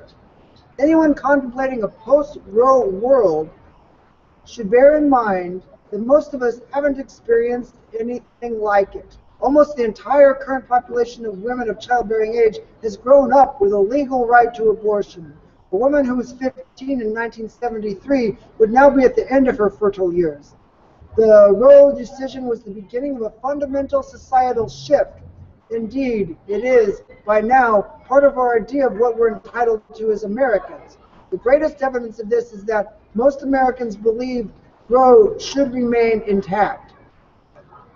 A Gallup poll taken in July 2005 found that 65% of Americans think Roe should stay the law of the land. This statistic is all the more stunning when we learn that the same poll found that only 51% of Americans consider themselves pro-choice. Thus, a significant portion of people who personally oppose abortion, about 1/3 of them, apparently recognize there should be ways of discouraging abortion other than an outright ban. Clearly, though, the will of the people is secondary when it comes to abortion. One thing that both anti-choice and pro-choice advocates agree on, and there isn't much, is that Roe is almost over. The latest blow is the announced retirement of Justice Sandra Day O'Connor, which was, several years ago now. This book was written in 2005. Some say that O'Connor was the vote that allowed Roe to survive, weakened but intact. In previous challenges, O'Connor, the first woman Supreme Court justice, wrote that any restrictions on the right to choose cannot pose an undue burden on a woman's access to legal abortion, language that stymied several attempts to restrict abortions. Similar cases will be decided with the help of her pro-life successor. Already, President Bush has signaled his preference for pro-life justices. He nominated John Roberts to replace Chief Justice Rehnquist, who passed away in September 2005. Roberts has not openly acknowledged his pro-life politics. Perhaps he will follow the path of Justice David Souter, who was also appointed by a pro-life president, but whose decisions of the court have helped protect Roe. But that seems unlikely. The fact that the most extreme pro-life groups rush to endorse his nomination is a pretty good sign that pro-choice people have reason for concern. Operation Rescue, a group best known for blockading abortion clinics, gloats. Already, the rapid pro-abort leaders are screeching in horror at the thought that John Roberts might be a strong pro-lifer. They know that Roberts was the lawyer for the Justice Department who won the famous Title X case that cut off federal funding for abortions. They know that his wife, Jane, is a strong pro-life activist who has worked for many years with the Feminists for Life and other organizations. And they know that John Roberts went to bat for Operation Rescue in 1992. In a case before the Supreme Court known as Bray et al. Versus Alexandria Women's Health Clinic et al., he also stated in a previous case that Roe was wrongly decided and should be overruled. Still, Roberts' confirmation should not change the vote on Roe, since he replaces a pro-life justice. The majority of the court in favor of abortion rights will remain either 6 justices to 3 or 5 to 4, depending on the. In the rosiest view, Ian O'Connor is replaced with a pro-life judge that still leaves a slim 1-vote majority in favor of Roe. The resignation of one more pro-choice justice would almost certainly leave Roe unprotected. Currently, as every court watcher knows, the strongest supporter of abortion rights on the court, according to the narrow Pro-Choice America, was Justice John Paul Stevens. He is also at 85 the oldest justice. How many 85-year-olds work in your office? Lately, pro-lifers have been directed to pray for the retirement or death of pro-Roe justices like Stevens. And boy, they pray for the death of him? That's not very pro-life, is it? And make no mistake, Bush may claim that he has no litmus test on abortion for his nominees. Yet, he has a long record of nominating judges who are opposed to a woman's right to legal abortion. Nearly all 52 of Bush's nominees to the federal courts are hostile to the concept of the right to privacy on which Roe v. Wade decision was built, and 15 of them have extreme pro-life records. Some anti-choice activists believe cases that could overturn Roe are already in the pipeline. Pro-life Senator John Cornyn, Republican of Texas, a member of the powerful Judiciary Committee, told the Washington Times that Roe v. Wade will face a direct challenge in the upcoming Supreme Court term. Whether Roe v. Wade should be overturned is not only an issue likely to come before the court, it already is before the court, he said. Of course, exactly how a hostile court could reverse Wade isn't clear. Reverse Roe, isn't clear. They could take the most extreme position and grant the fetus and the embryo the status of a person.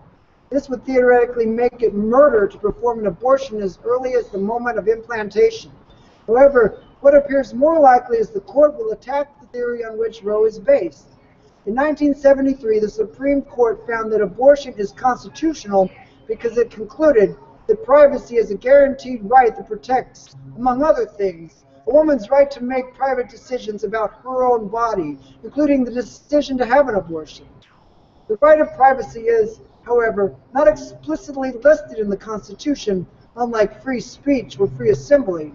In Roe v. Wade, however, the majority found that bodily privacy is an implied right.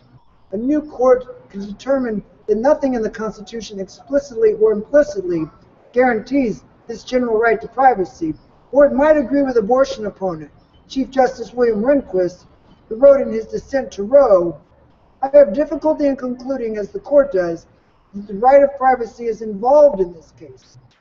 Either way, Roe v. Wade would seem to be doomed. If the court decided that abortion is no longer a constitutional right, then not only would state legislative bodies fill the vacuum, Senate and House both consist of pro-life majorities. Congress could move to ban abortion across the country. Congress has already rehearsed a similar action. In 2003, Congress enacted and President Bush signed the federal abortion ban, criminalizing abortions as early as 12 weeks. Currently, it's legal through the 24th week. Because Roe is intact, appellate courts have found that Congress's attempt to have the time frame for some legal abortions violates the Constitution. If, however, Roe were overturned, that outcome would no doubt be different. With Roe still prevailing as the law of the land, we see inroads being made into important protections. We have hints of some of the consequences. Already, for example, we glimpsed how zealous prosecutors use available laws to punish anyone they can get their hands on. In some cases, prosecutors behave as if Roe is already gone. Consider the 2005 case of 17-year-old Texan Erica Barzoria. She had asked about an abortion at a visit to her OB/GYN, but was told falsely. It would turn out that she could not get an abortion. In effect, it was true. She was more than 16 weeks pregnant at the time, and as a result of pro-life pressures, there are practically no abortion providers in Texas who perform procedures at the stage in a pregnancy, even though it is legal. My fellow Missourians, I inquire of you. I yield the mic. Hello, my name is Lauren Dow. I am a communication student at Missouri State University in Springfield, Missouri. I am participating in the Women's 72-Hour Filibuster starting on Monday, May 12th at 2 p.m. and ending tomorrow, Thursday, May 15th at 2 p.m. I am here because I'm from Sikeston, Missouri, one of the poorest regions in the country, and this 72-hour waiting period bill was designed to keep women from my region from accessing abortion. I will be reading abortion stories from the 1 in 3 campaign in their book, These Are Our Stories, submitted by various women from across the country. At the age of 17, I received my high school diploma, rented my first apartment, and met a young man I would soon marry. One thing I knew for sure was that I did not want to become a single mother, so when we started having sex, marriage followed closely behind. My Catholic high school had offered sex education, which consisted of the nuns repeatedly telling us that if you have sex, you will get pregnant. The nuns were right. We were married on New Year's Day in 1971 in Joplin, Missouri. In spite of our faithful use of condoms and withdrawal, we conceived a child near the end of February. The due date would have come not quite halfway through my husband's senior year of college, and he strenuously objected and said that he would leave me if I had the baby. I didn't want a baby either. We certainly hadn't planned it. Adoption was out. We knew our families would never allow it. We tried all kinds of things to make me miscarry, doing hundreds of sit-ups, pushing our full-size cars around the block, taking pills with arsenic in them, etc. Nothing worked. I even contemplated suicide. I was 18 and naive, but my husband was 20 and already wise in the ways of the world. Since abortion was illegal in the state of Missouri, he took me to a local coffee house to ask what could be done. The folks there told us that where we could go in Kansas City to get a reduced rate of $200 for full-time college students facing unplanned pregnancies. Since my husband was a full-time student and I was supporting him, we were able to get a reduced rate. Parental permission was required for those who were not yet 21, but because I was married and my husband would be 21 in a couple of months, I was not required to approach my pro-life parents. The folks at the clinic were wonderful. I was warned that the doctor who performed the procedure would refuse to proceed if the patient started to cry. To prevent that from happening, I laughed and joked a bit, which I'm sure he thought was strange. At one point, he stopped talking to the attending nurse. It was nerve-wracking.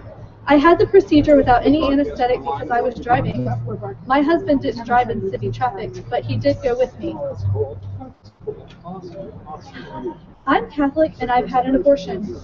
When I was 15, I had to make the choice. At 15, I was not ready to become a young teen mom.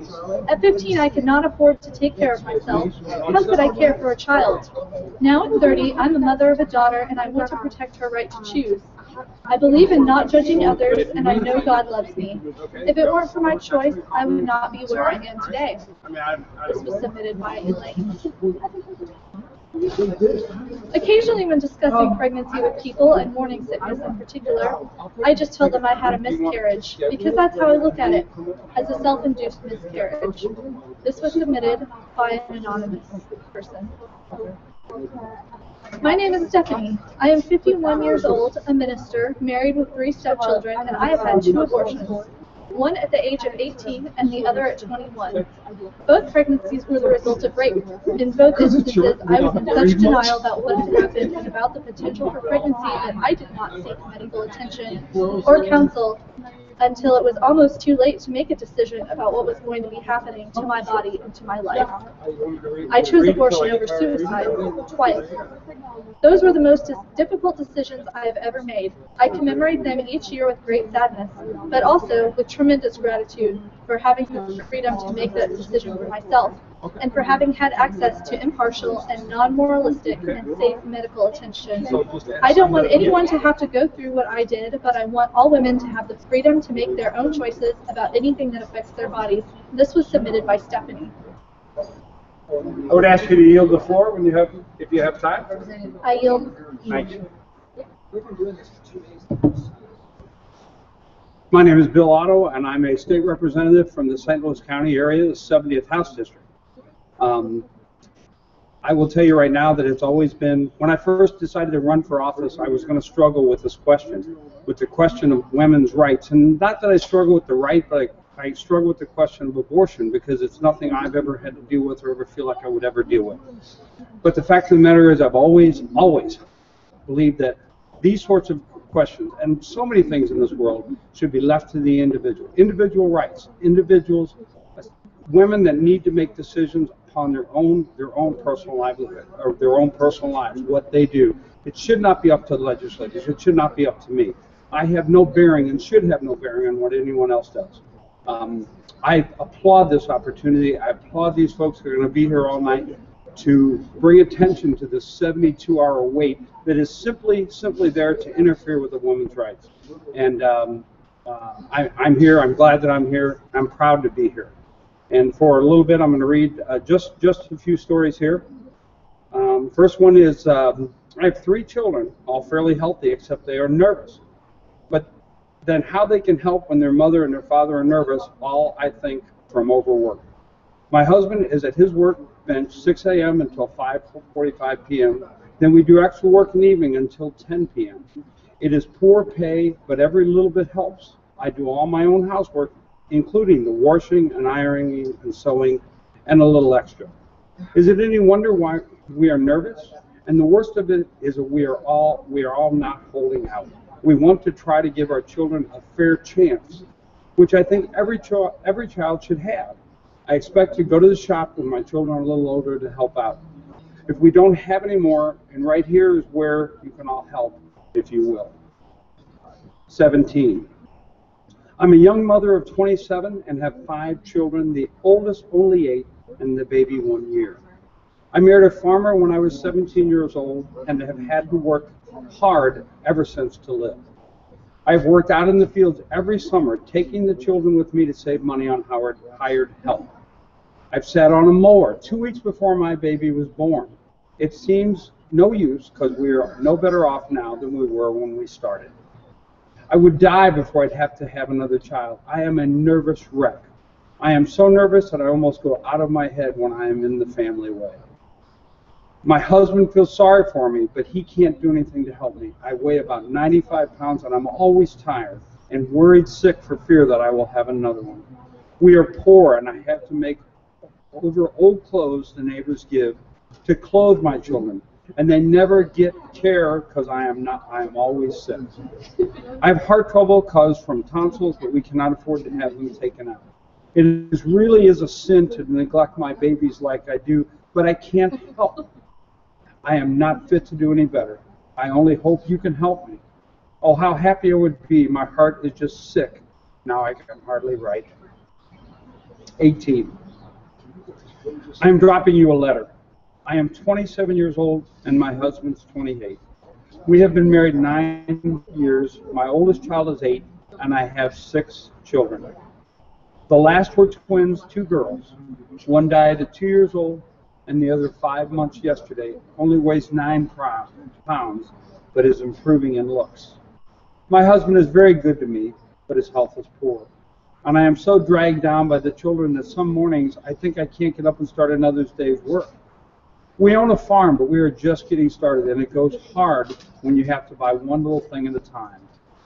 For 4 years, my husband rode 8 miles to work on the railroad every day, horseback and home at night, and done his farm work besides.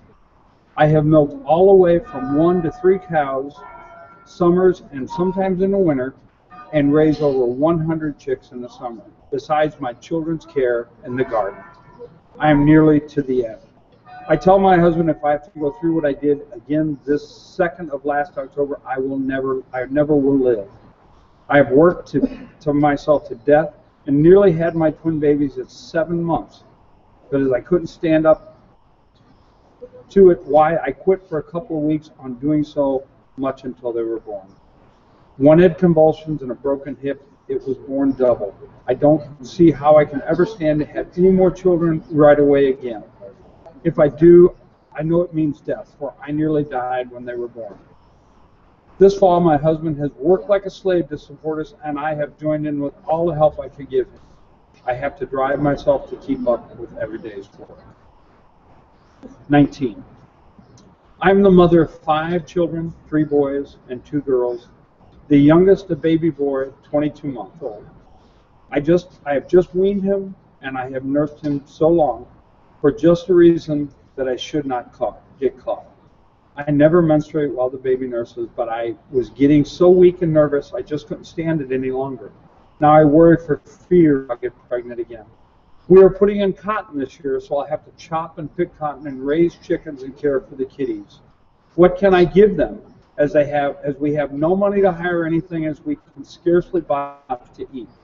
If you could please help me stay well until health gets better, and I love my babies, so we have our share and more than we can keep comfortable. 20. I married when I was not quite 17, a man I thought no one could love as I did. Have 3 children, 1 girl 9 years, another girl 4 years, a boy 2 years. I have worked very hard. We truck for Mark and I have to help my husband. I have rheumatism of the nerves twice and had it so bad. My husband had to carry me back and forth to the bed.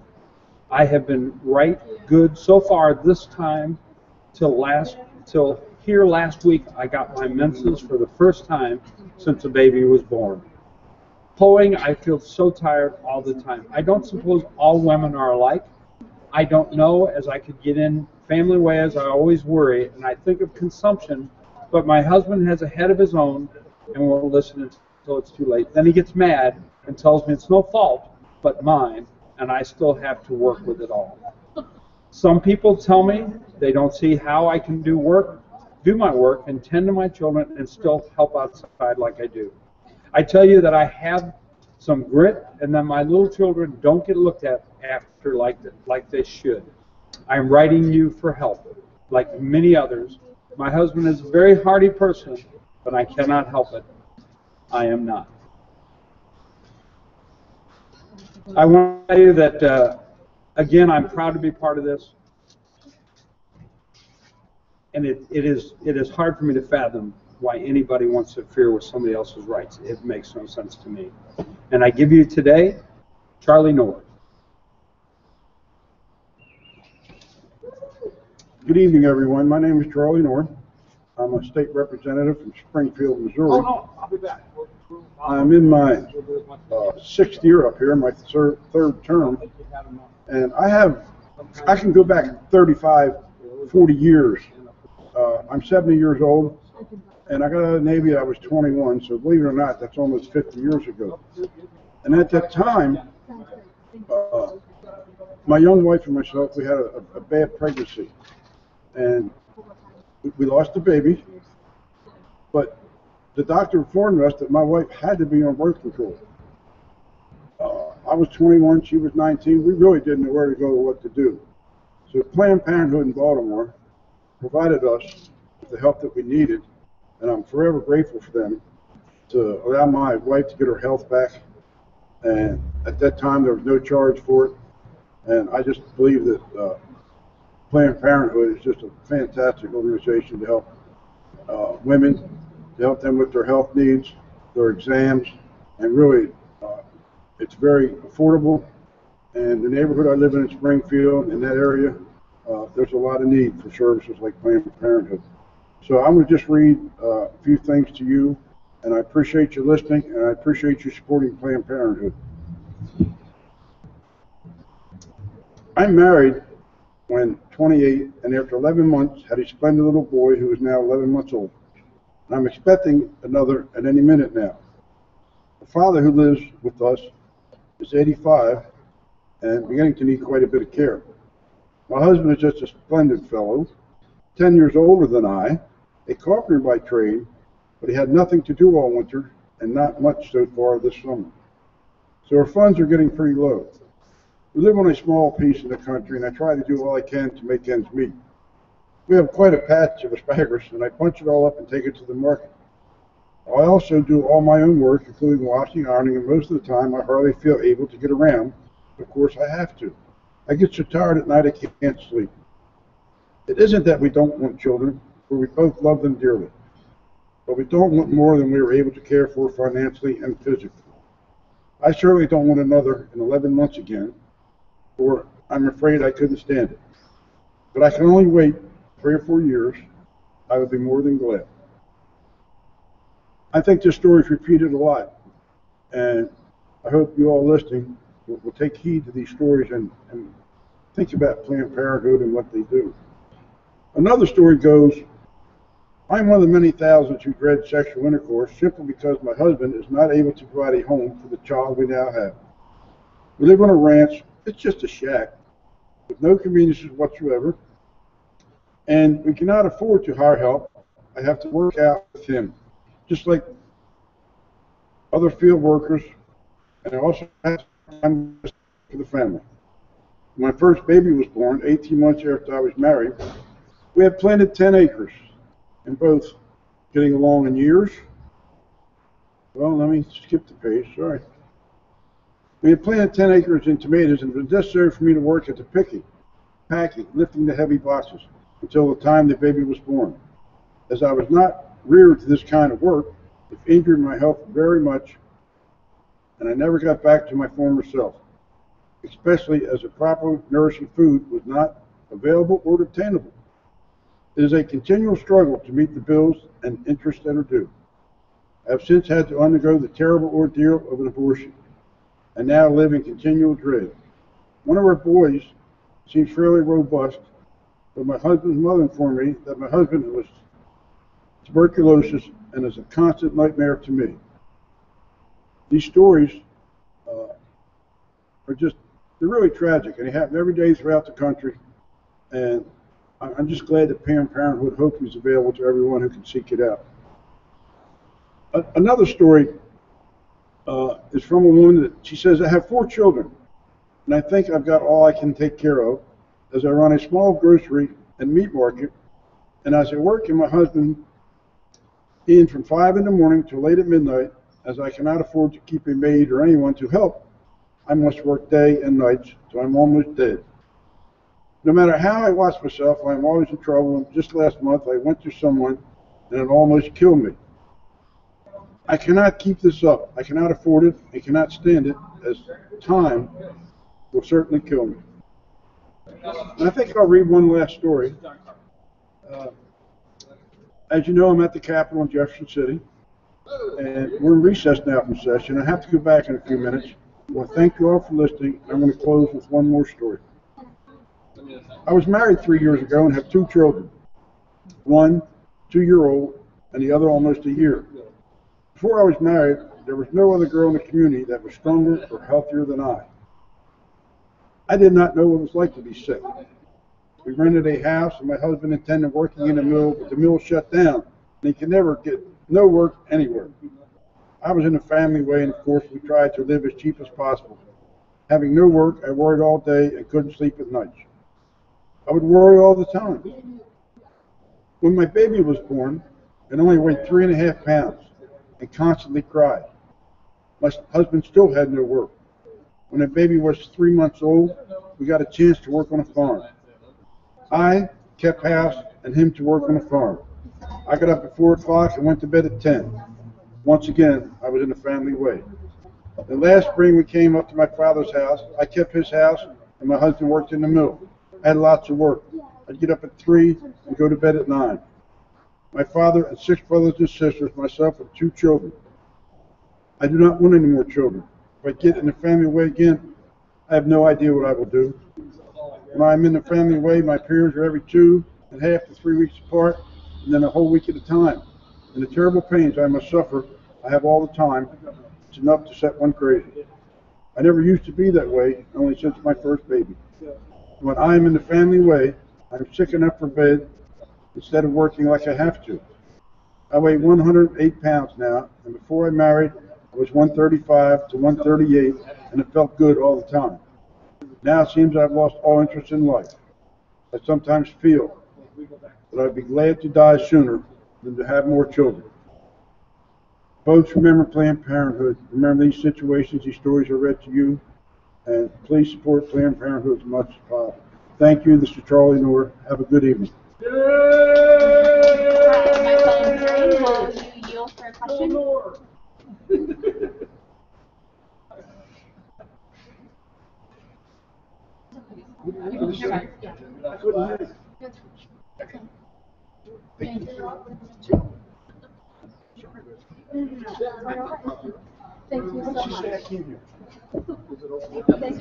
Hi, my name is Amy Nolte, and I'm a Master's of Social Work student from Columbia, Missouri. I'm participating in the Women's Filibuster, which began on Monday, May 12th at 2 p.m. and is being held for 72 hours until Thursday, May 15th at 2 p.m. I'm here today because this session, politicians in Jefferson City have spent countless hours advancing more than 30 bills that are hostile to women's health, including a dangerous bill that would triple the state's mandatory waiting period for a woman seeking a safe legal abortion. The bill is part of an intrusive agenda to undermine women's health and would create another barrier in the state for accessing a safe and legal abortion. Lawmakers should be trying to improve health outcomes in Missouri, not further restrict. Today, I'll be reading from A Question of Choice by Sarah Weddington, the lawyer who won Roe v. Wade.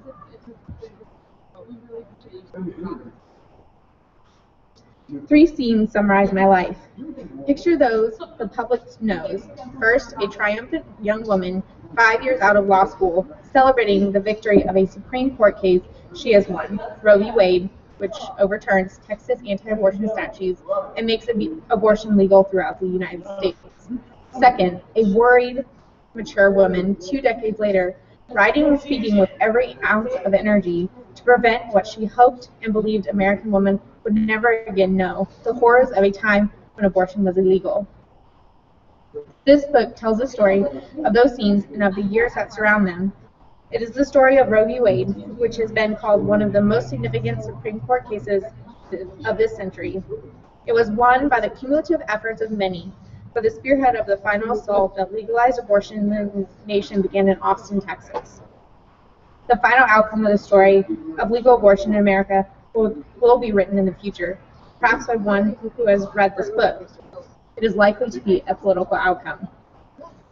But there is also a third scene for me, one I share with millions of women, a scared graduate student in a 1967 dirty, dusty Mexican border town to have an abortion, fleeing the law that made abortion illegal in Texas. My mouth goes dry as I put myself back in those days in Boston when my period was late.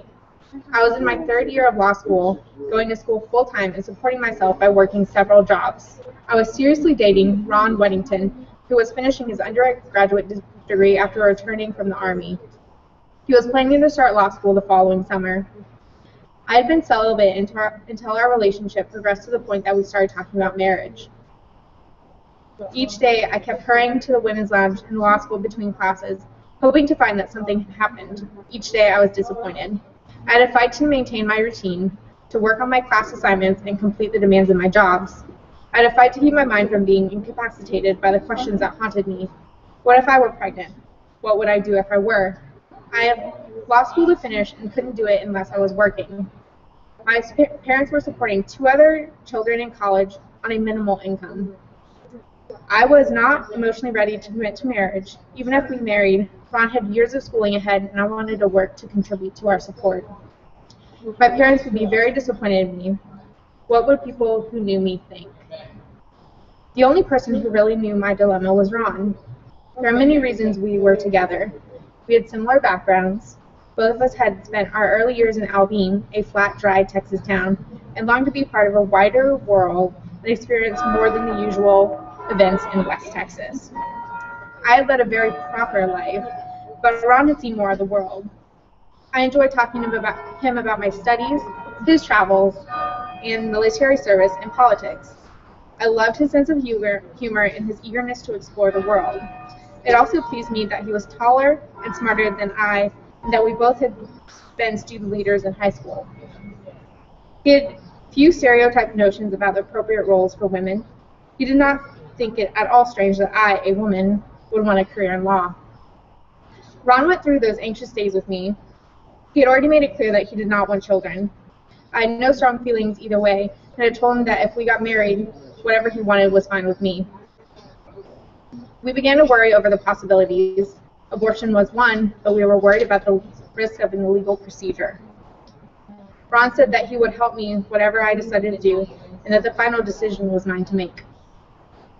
When I was in high school in Vernon, near Wichita Falls, Texas, and the Oklahoma border, I remembered there was a clinic near downtown where a doctor performed illegal abortions.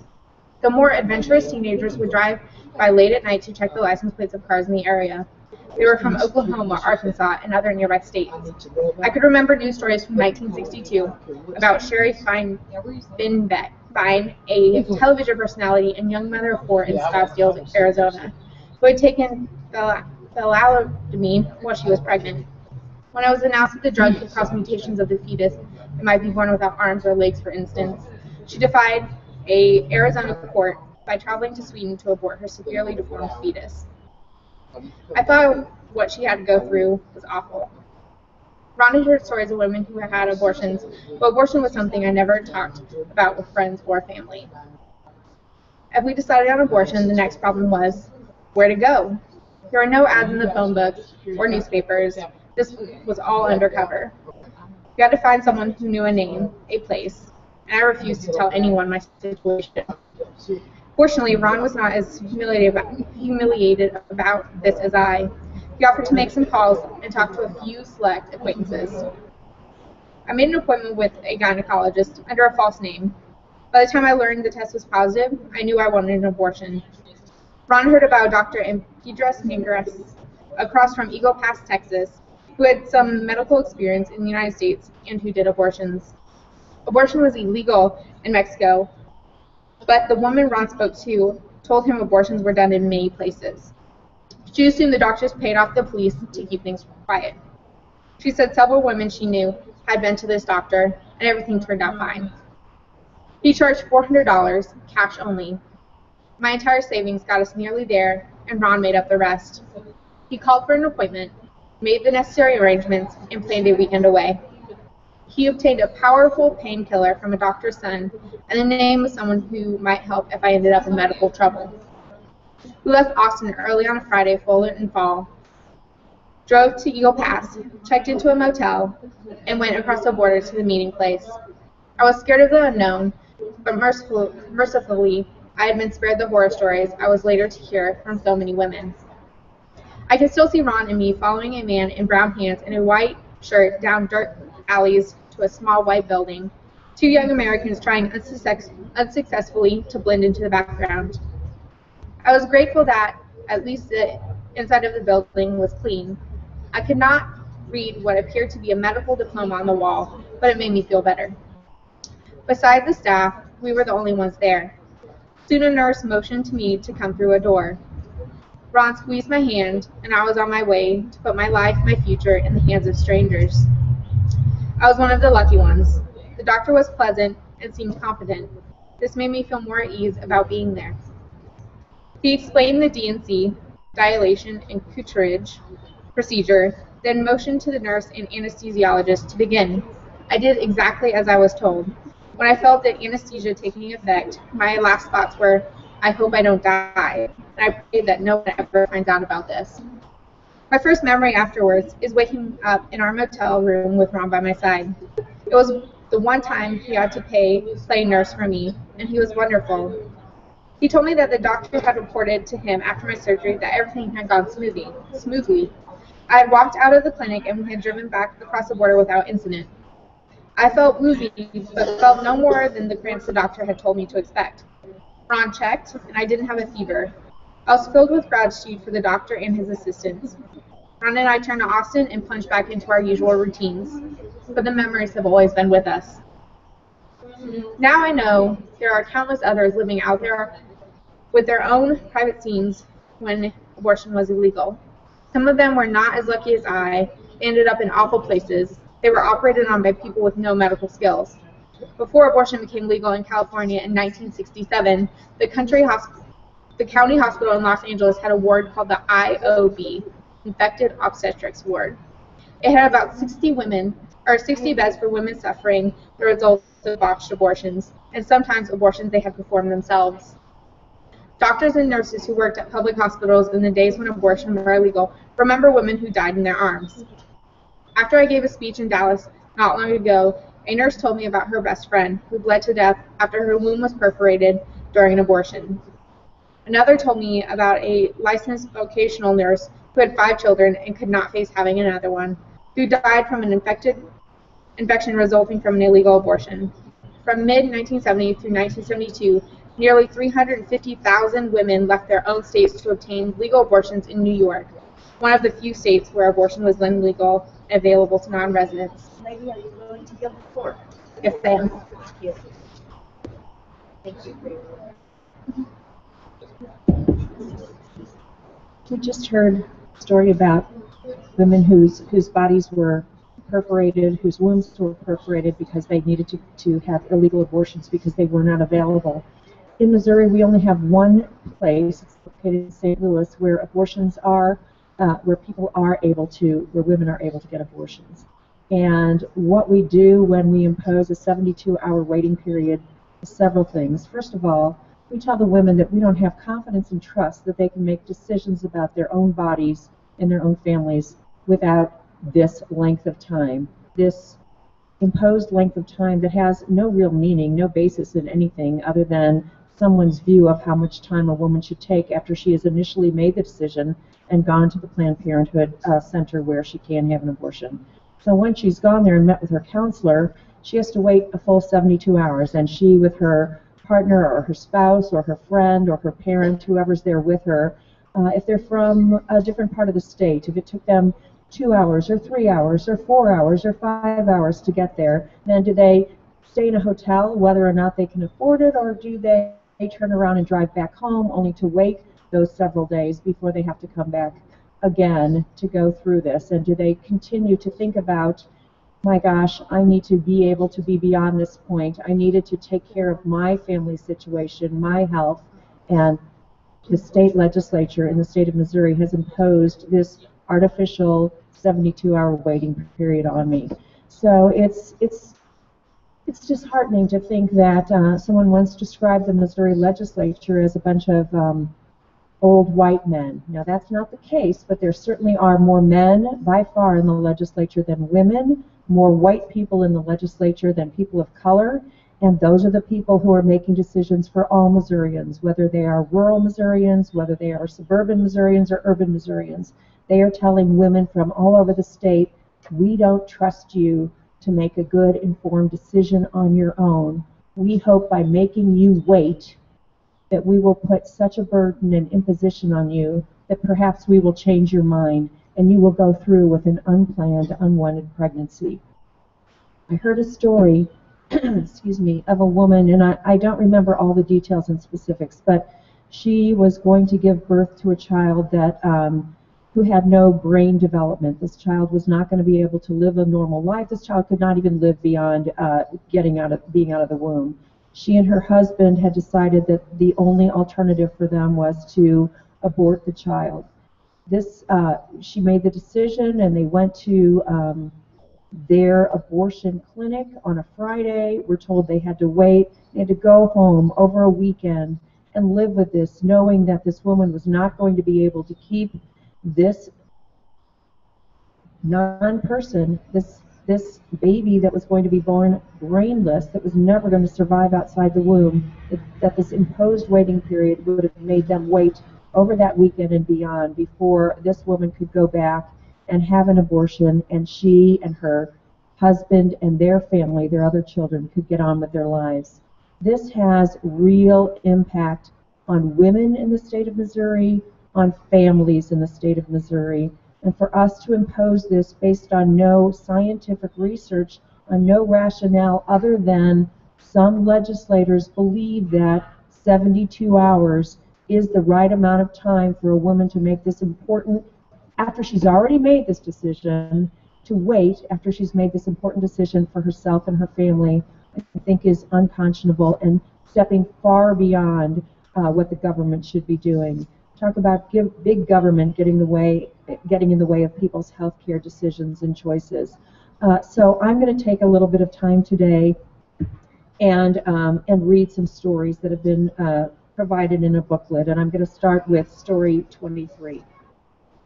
I have 4 children, and I think all I can take care of as I run a small grocery and meat market, and as I work, and my husband in it from 5 in the morning till late at night, and as I cannot afford to keep a maid or anyone to help me, I must work day and nights till I am almost dead with work. No matter how much I watch myself, I am always in trouble.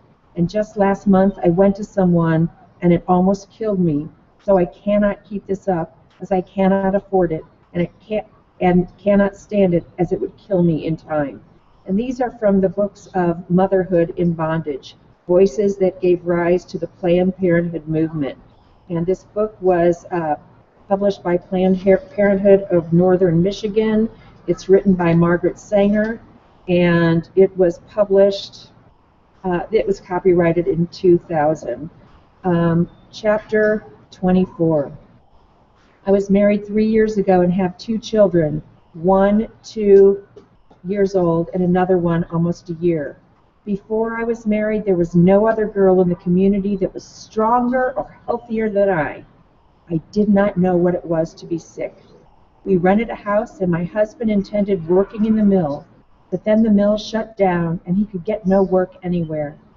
I was in the family way, and of course we tried to live as cheap as we possibly could.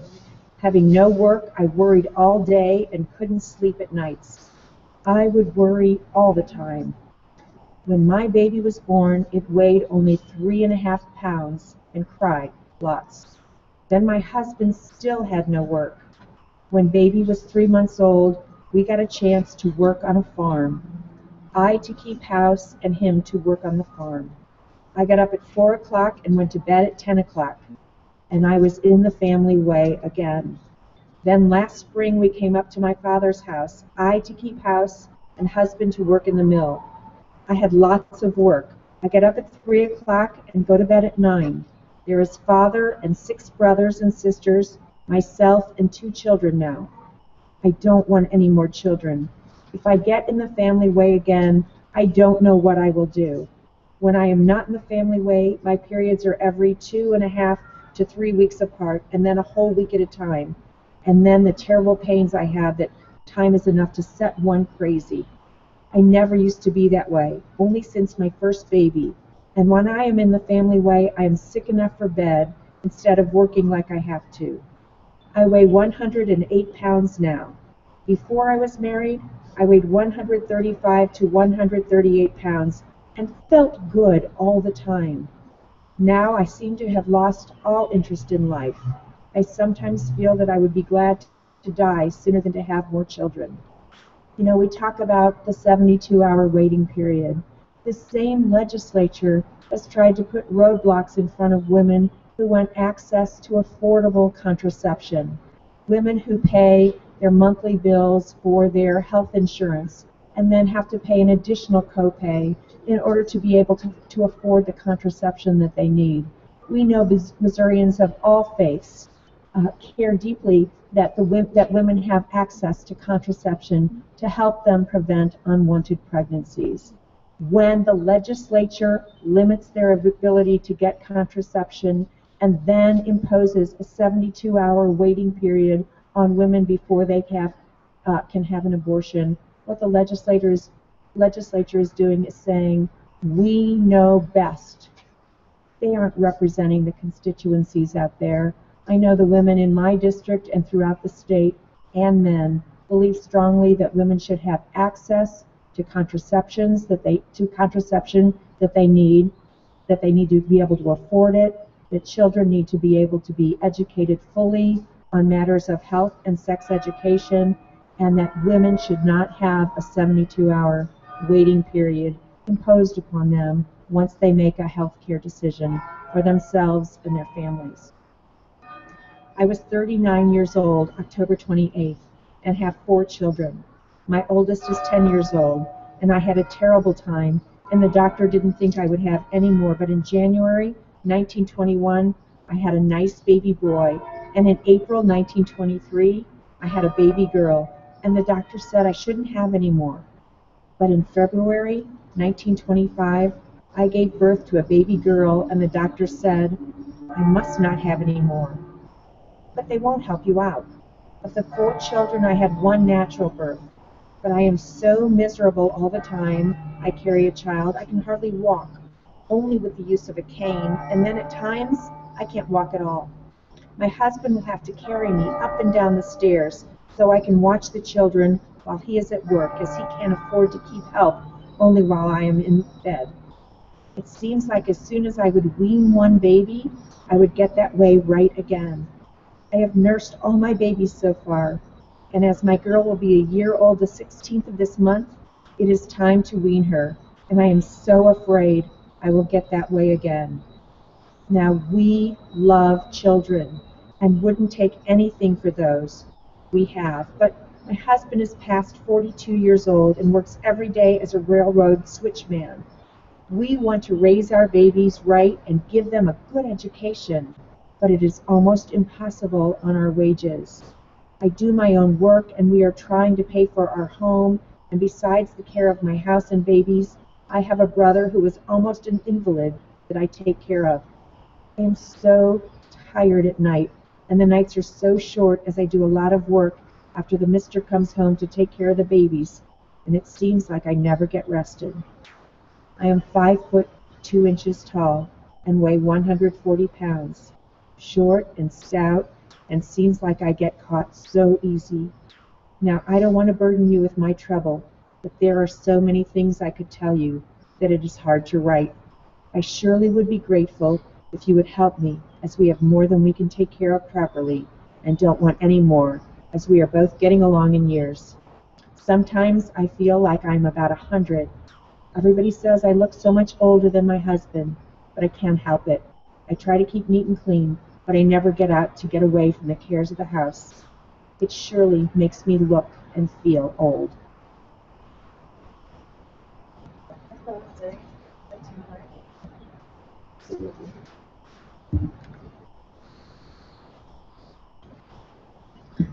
My name is Dina Vanderzal, and I am a Master's of Social Work and Public Health student at the University of Missouri in Columbia. And I'm here just because this 72-hour bill and all the other bills we've seen this session are part of an intrusive agenda, and I want to help the women of Missouri speak out against them. I would like to say that as much as we've seen these bad bills and these we feel like we're losing some of these fights, I am very grateful for the wonderful allies we do have here in Jefferson City, like some of the representatives that we've just seen speaking. I'd like to continue reading where one of my fellow advocates left off, from Sarah Weddington's A Question of Choice. Recently, increasing numbers of women have come up to me to tell me their own stories or those of people they love. One woman had learned of her mother's abortion. Afraid that Roe would not survive the mid-1992 onslaught of the U.S. Supreme Court, her mother wanted her to know how terrible it would be if we ever went back to the days when abortion was illegal. Another woman told me about her grandmother, the sole support of 5 children, who self-induced an abortion when she found herself pregnant soon after her husband had deserted the family. For me and the countless women who put their lives at risk to control their own destinies, the world did change in 1973 when Roe v. Wade became the law of the land. I hear it every day as I travel and speak. After a speech to a doctor's spouse in Chicago, a woman in the audience told me of desperately wanting a child, of getting pregnant and discovering the fetus was fatally deformed. She wanted me to know how much she appreciated the fact that she had been able to have a legal abortion so that she and her husband could begin again. In Jacksonville, Florida, a woman proudly showed me that she was pregnant. She said that she considered an abortion but had decided against it.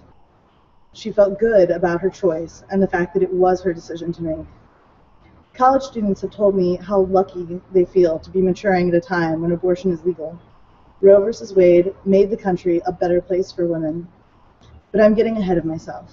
Let's return to the beginning of the story, to where Roe v. Wade began, Austin, Texas, in the 1960s. Indira Gandhi is reported to have said, "I felt like a bird born in too small a cage."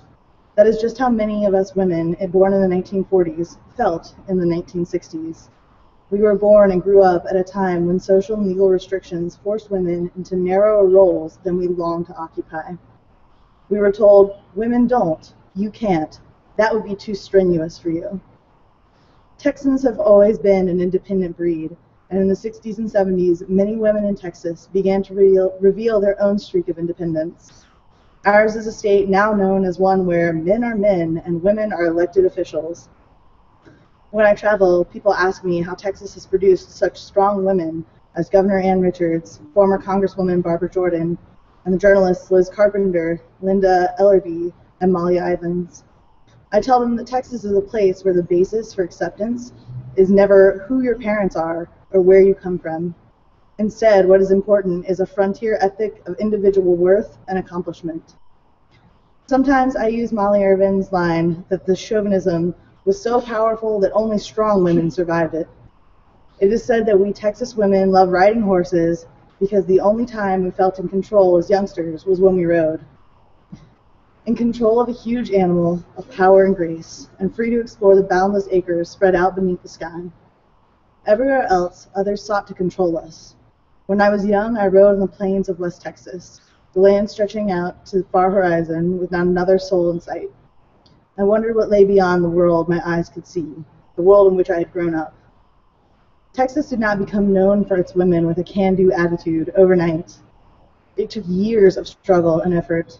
There were many in the 1960s, like me, who were searching for new identities and who fought to push back the bars of their own personal cages.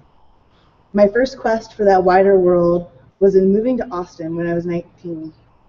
It became home in January of 1965 when I arrived with my 12-year-old brother, John, and in 1954 in a 1954 two-tone green Pontiac piled high with our clothes and household items. John and I had traveled on an oasis of beauty and liberal thought to an otherwise largely dry and dusty conservative state. We had come to work for the Texas legislature during its spring session. When the session ended, John would return home to the family. I was hoping to stay and enter the University of Texas Law School. I was born in Abilene and grew up in various West Texas towns, Wiley, Monday, Canyon, and Vernon, places so small many Texans have never even heard of them. My father's a Methodist minister. I was the traditional preacher's daughter. I sang in the church choir, played the church organ and piano, gave Sunday devotionals, and was a youth leader in the church community. The praise I got from church members and friends of my parents for those performances helped build me a solid sense of confidence in my abilities to accomplish whatever I set out to do.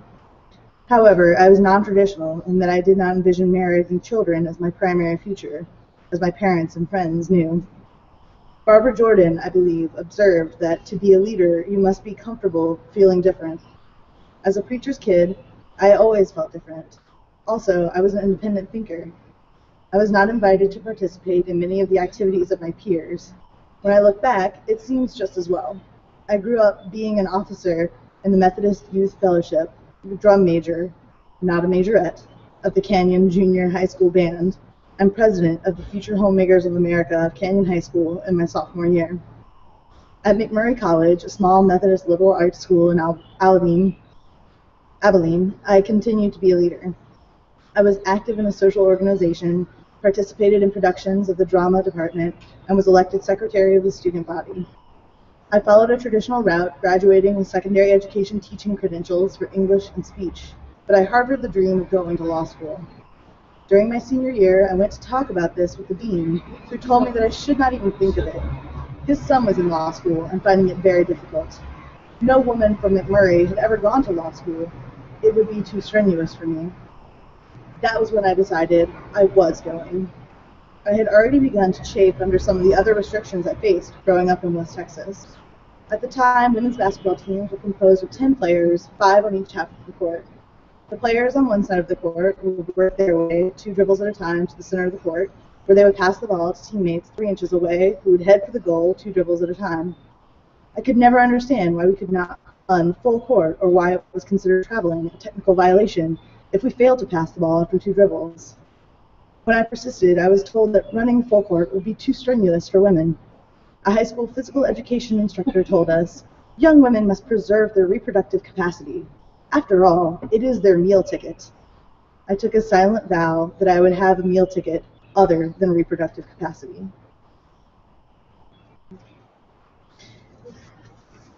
Hello. Would you like to yield for a question, fellow Missourian? I yield.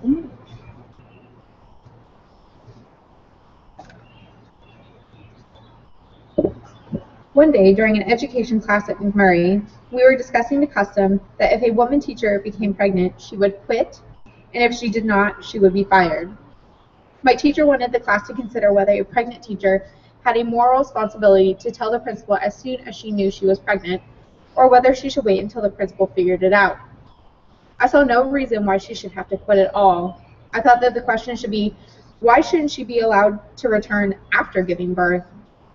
On another occasion at McMurray, I led a small rebellion against school rules that prevented student government from sponsoring dances, even when chaperoned and on campus. The administration finally gave in and allowed a social function with music. We students gave in and did not call it a dance. When I finished my college classes in December 1964, John was wanting a job as a page for the Texas legislature. Our folks would not let him go by himself, so we worked out a deal that I would also apply for a job, and we would live together for the semester. Although his continued schooling was a concern, he, like me, had skipped 2 grades. Arrangements were made for him to be tutored in Austin. Even before we unpacked, we drove from our furnished apartment in an unfashionable part of South Austin down Congress Avenue to the state capitol, a magnificent building with the finest red granite. The Capitol then dominated the downtown skyline. Its dome soars 309 feet and is topped by a golden statue of the Goddess of Liberty. The statue makes the Texas Capitol the tallest in the country. It is even higher than the nation's. Our drive to the Capitol on the day we arrived was the first of many, but we never failed to experience a sense of excitement at its grandeur and its various moods created by the changing weather. As we drove, John and I talked of being explorers who had arrived to see the Texas legislature in action and to test our abilities to survive alone and far from home. We drove over Town Lake, which meanders 12 blocks south of the Capitol. Today, rowers, ducks, geese, and swans share its quiet beauty with people jogging and walking the onshore trails. In the spring, the trails are lined with wildflowers and trees in bloom. The natural beauty of Austin was a sharp contrast to our former homes. John and I passed the Capitol and circled through the university campus, where we would both later study and work. The campus, which begins 5 blocks north of the Capitol, is known to locals as the 40 acres, because it was originally a 40-acre tract donated to the state in 1883. UT was and is a research-oriented school with an influential, nationally known faculty, many of whom were educated at leading East and West Coast institutions. They brought new ideas and a sense of excitement and intellectual exploration to the campus and the city. The university soon had a reputation for students with strong beliefs and lusty behavior. It was the scene of protests during Vietnam, and environmentally conscious students sat in campus trees to save them when a regent ordered bulldozers. Austin's highly educated population, produced not only by UT, but by 4 other schools as well: Concordia, Lutheran, St. Edward's, Catholic, Huston-Tillotson, one of the oldest universities serving black students in the state, and Austin Community College, has helped create a liberal atmosphere. Many graduates choose to accept salaries lower than in other Texas cities, for example, for the pleasures of living in the capital. Austin is a live and let live place where one can comfortably go almost anywhere in cutoffs or boots. Austin is the focus of Texas politics. During legislative sessions, 150 House members and 31 senators descend like locusts upon the city. An old Texas saying has it that no person's life, liberty, or property is safe while the Texas legislature is in session. The state constitution was written to encourage legislators to meet as little as possible. They do meet in regular session for 140 days every other year. John was a page for the enrolling and engrossing room, E&E, where I was a clerk/typist. We worked in an area dominated by a large room of typists. Because multiple copies of everything, one for the House, one for the Senate, and so on, were needed, the copying machines were not yet standard equipment. Typists had to make 9 sets of carbon copies of each page of legislation, and we were not allowed even one mistake. If a mistake was made, the entire page had to be retyped. It was literally a dirty job, as we handled so many carbons. The typing skills I developed through that rigorous training were later to serve me well. I alternated between typing and proofing the typed documents. The proofreaders, all women, sat together at a large table. One person would read from the text that had been amended or changed, while several others would read the newly typed version to be sure it was absolutely accurate, down to the last comma. I sometimes wondered why so many proofed the same document, but perhaps it was done in abundance of caution. Even a single word or punctuation change could significantly alter the meaning of legislation. John and I took advantage of the opportunity of free time to watch the session. On my breaks and whenever my work was caught up, I would signal to my supervisor. I had a standard sign of pointing towards the House floor and mouthing, "I'm going out," and slipping out of the balcony of the House of Representatives to observe. I was appalled. Most of the representatives, all male except for Maud Isaacs, seemed to be paying no attention to the business of the House. They put their boots up on the desk and behaved in what I considered a crude manner. There are, as I heard tell and was now learning firsthand, 2 things one should never see being made. One is sausage, and the other is law. The session ended in May, and I began the UT School of Law as a member of the June 1965 entering class. I was worried about being one of about 40 women in a school of 1,600 students. I had heard horror stories about professors who refused to call on women students who they said would quit practicing to get married, thus denying education to men who would stay in the profession, and about the rigors and irrelevant questions women endured in the search of jobs. I did not know what law school would be like, or whether I could do the work. I had never read a case. I did not know how to think like a lawyer, as the professors kept urging but failing to explain. The Socratic method was foreign to anything I had experienced. Professors using this method do not ask questions about the cases assigned for reading, but instead ask questions beyond the reading, demanding that students synthesize conclusions. I worried about whether I was smart enough to survive. When I began, one of 5 women among 120 in that summer's entering class, I felt I was breaking new ground as a woman. A few women in law school tend to bond together to study and share information about classes, professors, and other students. Our gathering place was the women's lounge, a large room with couches, comfortable chairs and footstools, and a few desks and straight-back chairs. We went there between classes to see friends, check our bulletin board, notes taped to mirrors, exchange information, or eat food brought from home. Linda Coffey, a Dallas resident who had graduated from Rice University in Houston and was smart enough to be invited to join the law review, was one of the women I often studied with.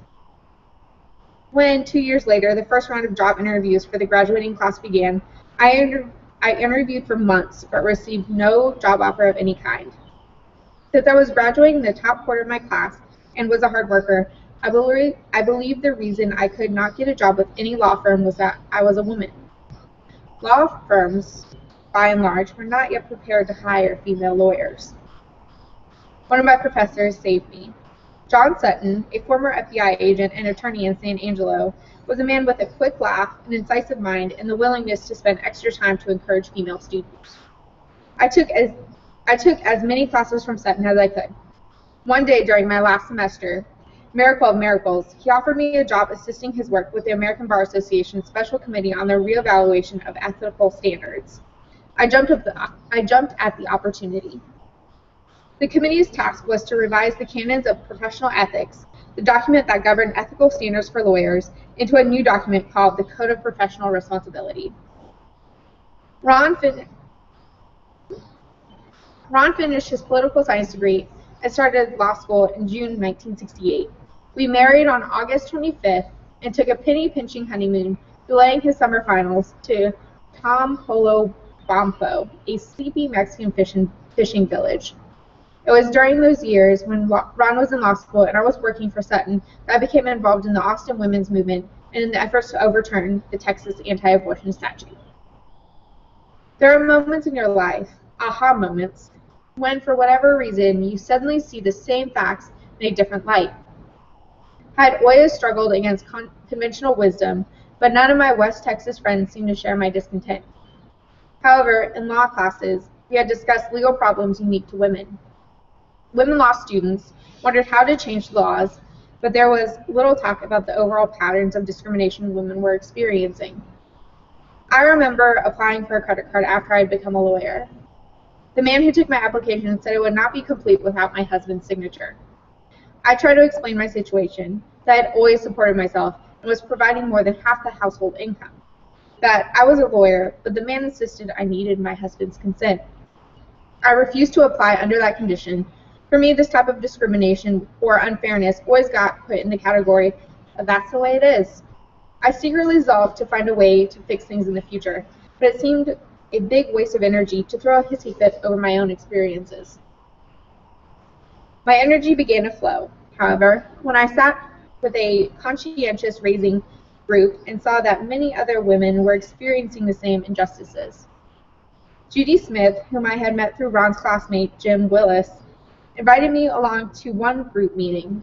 Jim and Judy, among all of Ron's friends, had the most significant impact on my future as a lawyer. Judy was an intense, extremely smart woman who had majored in chemistry at Brandeis and was studying molecular biology for her PhD from the zoology department at UT. She got there in spite of a professor who, although Judy had made one of 2 A's in his class, refused to write a recommendation for her because he told her, "I don't believe in giving recommendations to women." She preferred listening instead of talking, and with her formidable presence, she was like anyone I had ever known. Judy was articulate in her dedication to causes, and she was the first self-described feminist I met. Jim was from Mart, Texas, a town even smaller than the one I had grown up in.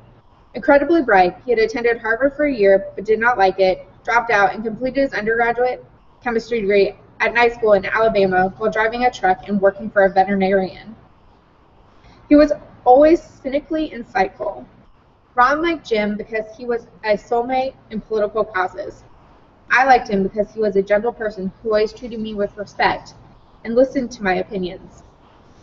He was well-read and never took himself too seriously. Jim and Judy wrote for Austin's underground counterculture newspaper, The Rag.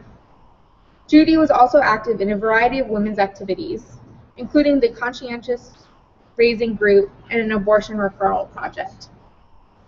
Bea Durden was another important participant in the women's meetings.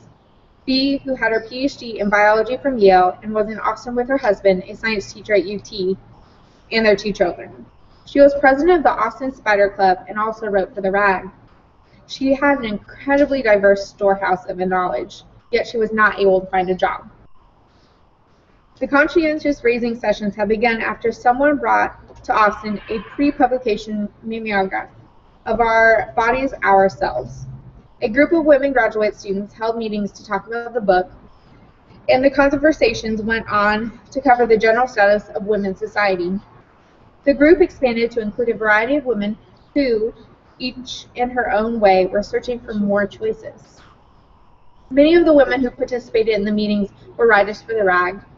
At UT in the tumultuous 60s, the paper was a source of knowledge about happenings in the city and around the country.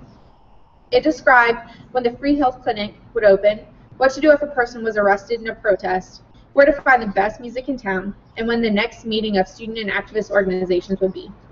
Rag staffers shared a sense of outrage. They saw the written word as an instrument for change and felt an enormous responsibility to their readers. Every writer would instantly list a multitude of social changes that should be made. In 1968, the UT Board of Regents banned The Rag from being sold on campus.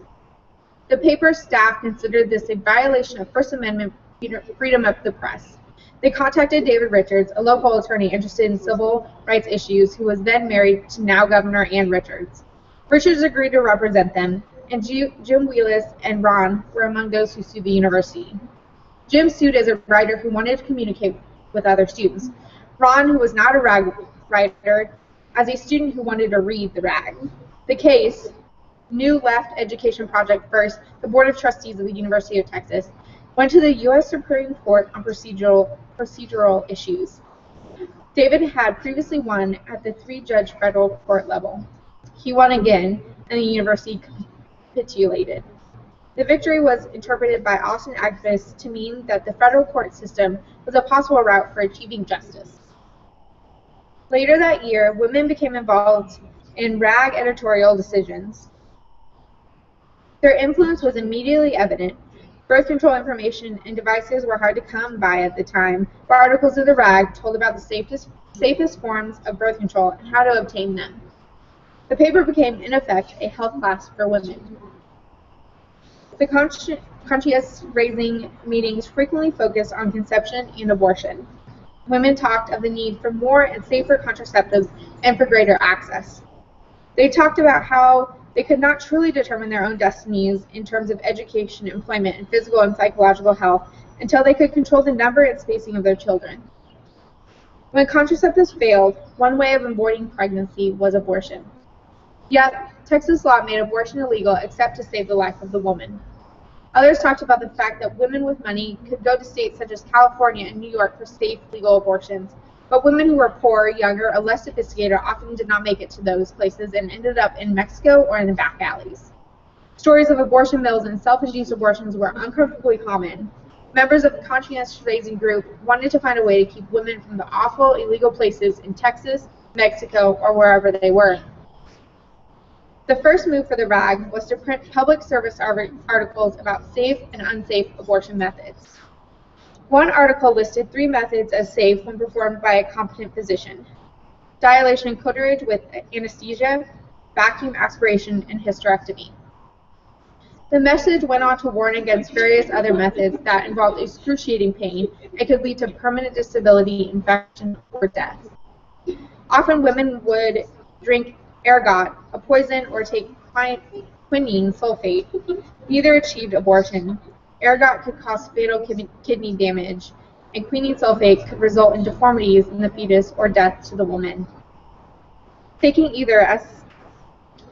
estrogen or castor oil, as some did, had no result. The articles further cautioned women about the dangers of inserting solids or fluids into the uterus, including objects such as knitting needles, artist paintbrush, telephone wire, packing gauze, catheters, curtain rods, ballpoint pens, chopsticks, slippery elm bark, and coat hangers. These could pierce the womb and bladder and often cause death from infection or hemorrhage. Soap suds, alcohol, potassium permanganate, lye, Lysol, pine oil, and other substances inserted in the uterus could cause severe burning of tissues, shock, hemorrhage, and death. Some women believed the air pumped into the uterus would cause an abortion. However, the rag articles warned the result could instead be introduction of gas emboli into the bloodstream, collapse of the uterus, and sudden violent death. Similarly, the paper warned against using a vacuum cleaner, which was not the same as vacuum aspiration, a safe procedure when performed by a physician. Using a vacuum cleaner could extract the uterus from the pelvic cavity and was fatal almost immediately.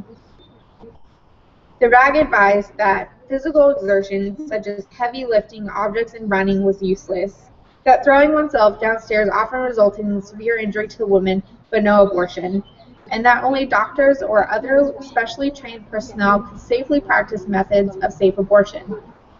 All other methods, it emphasized, could cause severe physical trauma or death. Having already taken steps to educate women about harmful procedures, Judy, B., and the others organized a referral project to inform women about their bodies, about their rights, about available birth control, and about safe abortion. Before the referral project was set up, each of the participants had informally fielded calls from women seeking abortion. Judy, for example, had received calls in the middle of the night from young women saying they had been given her name and needed help. Judy would roll out of bed, get to her notes, and start talking about the possibilities. But after hanging up, she continued to worry about the women behind the desperate voices. If they could find no other alternative, she knew some of them might take something like ergot. She wanted to find the names of clinics where women could be referred, places with safe, responsible doctors. First, she and Vic Foe, another biology graduate student, found some safe, clean, non-degrading clinics in Mexico where enforcement of the law against abortion was very lax. The standards were high, not just regarding sanitary conditions, but also about the attitudes of physicians and staff members towards patients. Once Judy and Vic located places that met their criteria, they began referring women who called them. Others volunteered to share the load of answering phones and giving advice. As their efforts expanded, more women were calling, and the volunteers gradually had more information to share. That began as individual efforts evolved to be an organized abortion referral project. Women at the project, with some cooperating men, volunteered to help their sisters, even at personal risk. The first priority, unanimously agreed to, was to encourage women to avoid unwanted pregnancy. The volunteers of the project considered access to birth control and prevention methods just as important as information on obtaining a safe abortion. They also taught about sexually transmitted diseases and how to avoid them. But among their principles was the belief that every woman, whatever her income level, whatever her color or background, who wanted to terminate pregnancy should have access to the safest services possible. The referral project had been set up to serve only women connected to UT, but word of its existence quickly spread throughout the Austin area.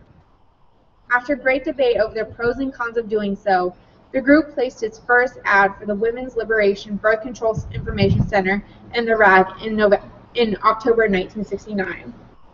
If a woman was pregnant or thought she was, or just did not know, she could call a hotline during certain hours and get a volunteer counselor's home phone number.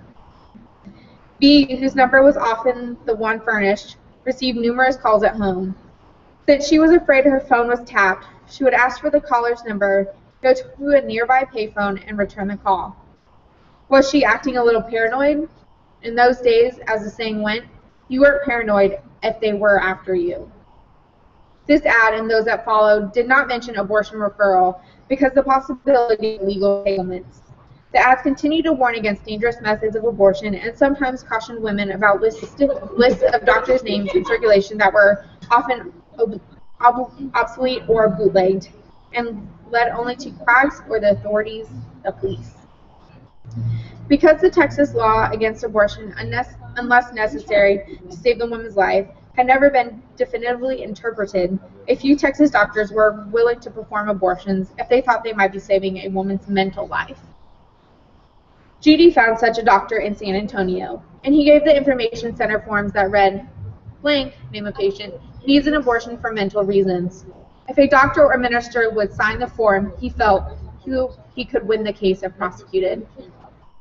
But sometimes the trip to San Antonio ended in disappointment. One young Austin woman, the sole support of her parents and her 11 brothers and sisters, discovered she was pregnant. If she continued the pregnancy, she would lose her job and the family would lose her income. She wanted an abortion. She called Judy late one night, and the call started the usual way. I was given your name. They said that you would help. The young woman had little money. Judy and Jim, hoping the doctor in San Antonio would consider this case justifiable, drove the young woman there. When they arrived at the clinic, however, the doctor refused to do the abortion for reasons they never understood. The young woman felt her world crashing down. After they returned to Austin, Judy never heard from her again. Jim remembers her sobbing. It was just a screaming pain. I never volunteered in the information center, which we called the referral project when talking to each other, but I did do legal research to answer questions for the conscientious raising group and for the referral project. I looked up Texas laws on a variety of subjects, including abortion. As time went on, I answered other questions. When there were requests from groups for speakers on the legal aspects of current women's issues, including abortion, I was one of the two that helped out. The other was a law student, Bobby Nelson. The most important thing to remember, and today it is perhaps hard to, is that abortions were illegal in Texas. Doctors could be prosecuted, and the volunteers at the referral projects didn't know whether they could get into legal trouble by referring women for safe abortions. I was encouraged to hear that some ministers and rabbis were also providing problem pregnancy counseling services. I was delighted that among them were Methodist ministers. One of them, Robert Cooper, was a friend of my father's. Cooper and Claude Evans were in Dallas, Bob Brehan in Austin. We thought the clergy would be less likely to be prosecuted than people working out of the referral project who wrote for the RAG. So Judy approached Brehan and asked if he and those working with him would be willing to cooperate and share information with the referral project. He said yes. Brehan had first heard about the clergy consultation service on abortion when he attended a National Association of Ministers conference in Michigan in November 1968. The service was a national network of clergy who, because of common concern for humane and compassionate counseling for women with problem pregnancies, were committed to sharing information, having a standard procedure for abortion referral. The Reverend Howard Moody of the Judson Memorial Church in New York City and 21 other Protestant ministers and Jewish rabbis has started the effort on March 7, 1967, to educate and inform the public so that a more liberal abortion law in New York and throughout the nation might be enacted. The clergy, consultant ministers agreed. A belief in the sanctity of human life certainly includes helpfulness and sympathy to the women forced by the present law into criminality. We are mindful that there are doctors who, in their wisdom, perform therapeutic abortions outside the present legal restrictions. When a physician performs such an operation motivated by compassion and concern for the patient, and not simply for monetary gain, we do not regard him as a criminal, but living by the highest standard of the Hippocratic Oath. Therefore, to that end, we are establishing a problem pregnancy consultant service, including referral to the best available medical advice and aid to women in need. The clergy consultant service adhered to a strict code. Anti-abortion laws, the participants maintained, force women to experience mental anguish, physical suffering, and even unnecessary death. Women were being driven into a criminal underworld or into a dangerous practice of self-inducing abortion. Evans and Cooper had attended the Michigan meeting with Brehan, An event a few months earlier had turned Evans into a proponent of abortion reform. A pregnant student named Mary came to his office at Southern Methodist University asking for funds for an abortion. She said she was going to a nurse in the community. Evans explained that abortion was illegal and that it would put her life in danger, and suggested that she talk the situation over with her parents. Mary had legitimate reasons why she could not talk to her family. Finally, against his better judgment, Evans said he would loan her the money, but only if she promised to call him if her temperature rose or she had any other negative symptoms afterwards. She promised, and a couple days later the phone rang. It was Mary's roommate. Mary has a temperature of 104. What should we do? Evans said he almost passed out. He knew the physicians were allowed to aid women after abortion, so he instructed Mary's roommate to take her to the hospital. The doctors dripped antibiotics into her. Within 24 hours, she was out of danger.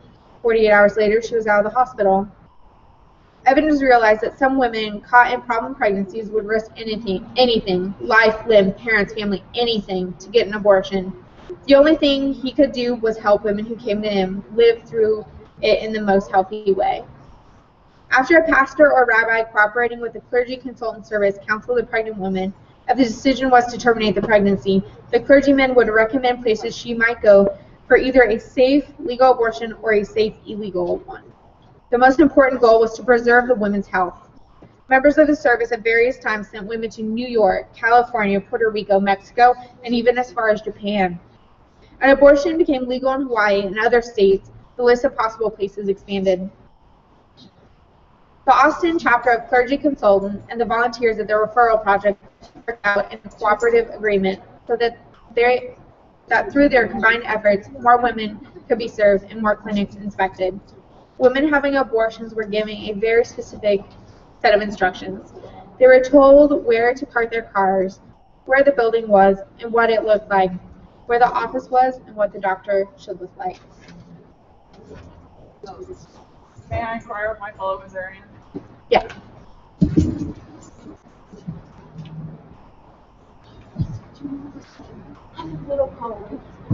Hi, my name is Jordan Killian. I'm a student at the University of Missouri, double majoring in psychology and sociology, and I'm participating in the Women's Filibuster, which began on Monday, May 12th at 2 p.m. and is being held for 72 hours until Thursday, May 15th at 2 p.m.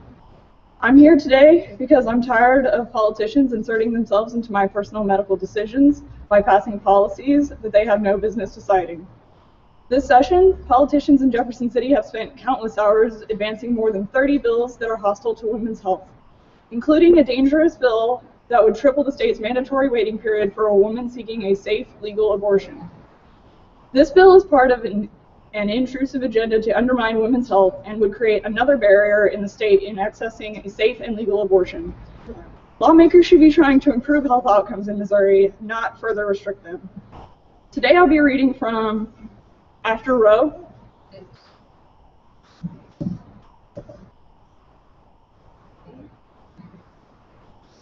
Despite the court's ruling in Russ v. Sullivan that the federal government could place restrictions on Medicaid dollars going towards abortion services, as well as its decision in Dalton v. Little Rock Family Planning Services, a 1996 case that made it clear that states would be given a wide berth in regulating the economics of abortion access. It wasn't until June 2012 that the balance of power between federal and state cooperative spending was upended. In National Federation of Independent Business v. Sebelius, the Supreme Court, for the first time ever, invalidated a condition on federal spending in this case.